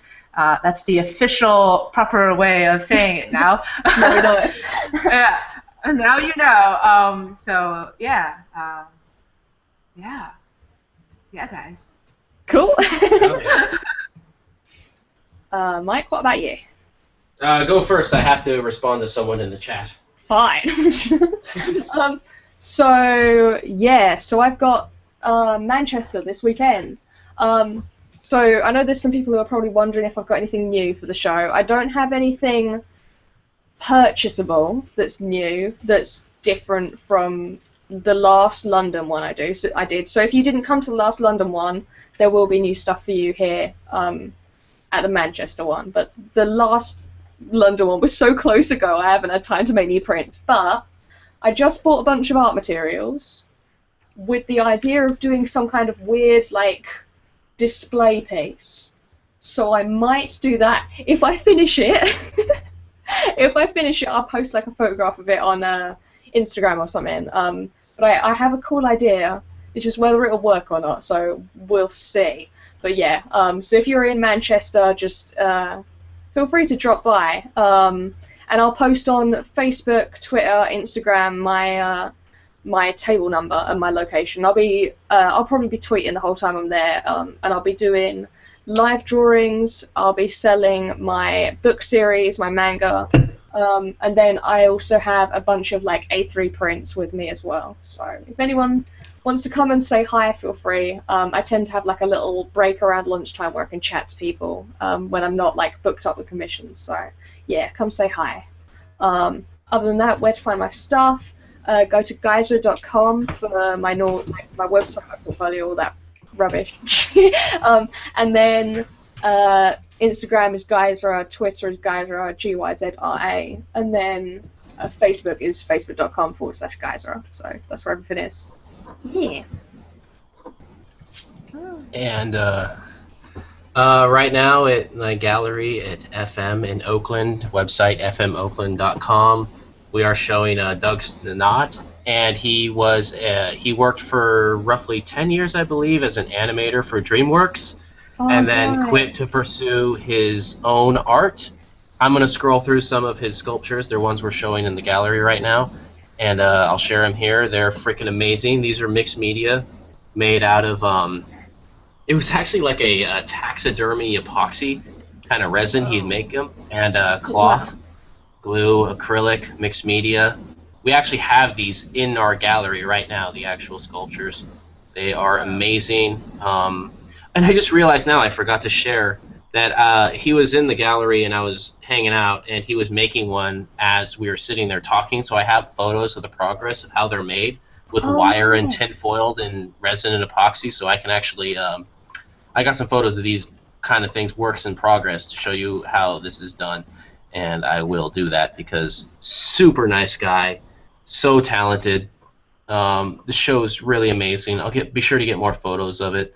So you should definitely come by and see that if you're out here. as far as my own work goes, right now I'm just kind of getting back into oil painting on a larger scale with some figurative stuff. I don't have shows on the horizon right now, just kind of starting some new things, but I will take photos as I go, and anything I learn, I'll share, so other people will not have to learn via making mistakes with expensive art materials. So let's save some money here. But yeah, that's what's going on there, and yeah, that's all I got. Cool. I think that's everything. So yeah, I'm gonna go to bed. So You should. So thank you for joining us. It was awesome to see your artwork, Ariana. Oh, thank you. Thanks for having me here. This was super, super, super fun. Oh, glad you enjoyed it. And I'm glad everyone went crazy in chat. You guys were amazing. Everyone's artwork was always as amazing as always.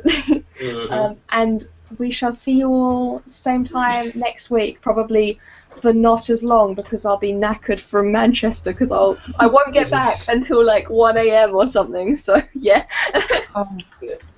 So yeah. And you're gonna come back with stories for everybody. If I can remember them, if I'm awake enough. But yeah. You'll remember them. You're gonna be too drunk. I'm just kidding. No, I won't be drunk. No way. Not. I'm gonna be on a coach. I'm gonna be on a coach for like 5 hours. But yeah. So we'll see you again next week. Bye. Bye.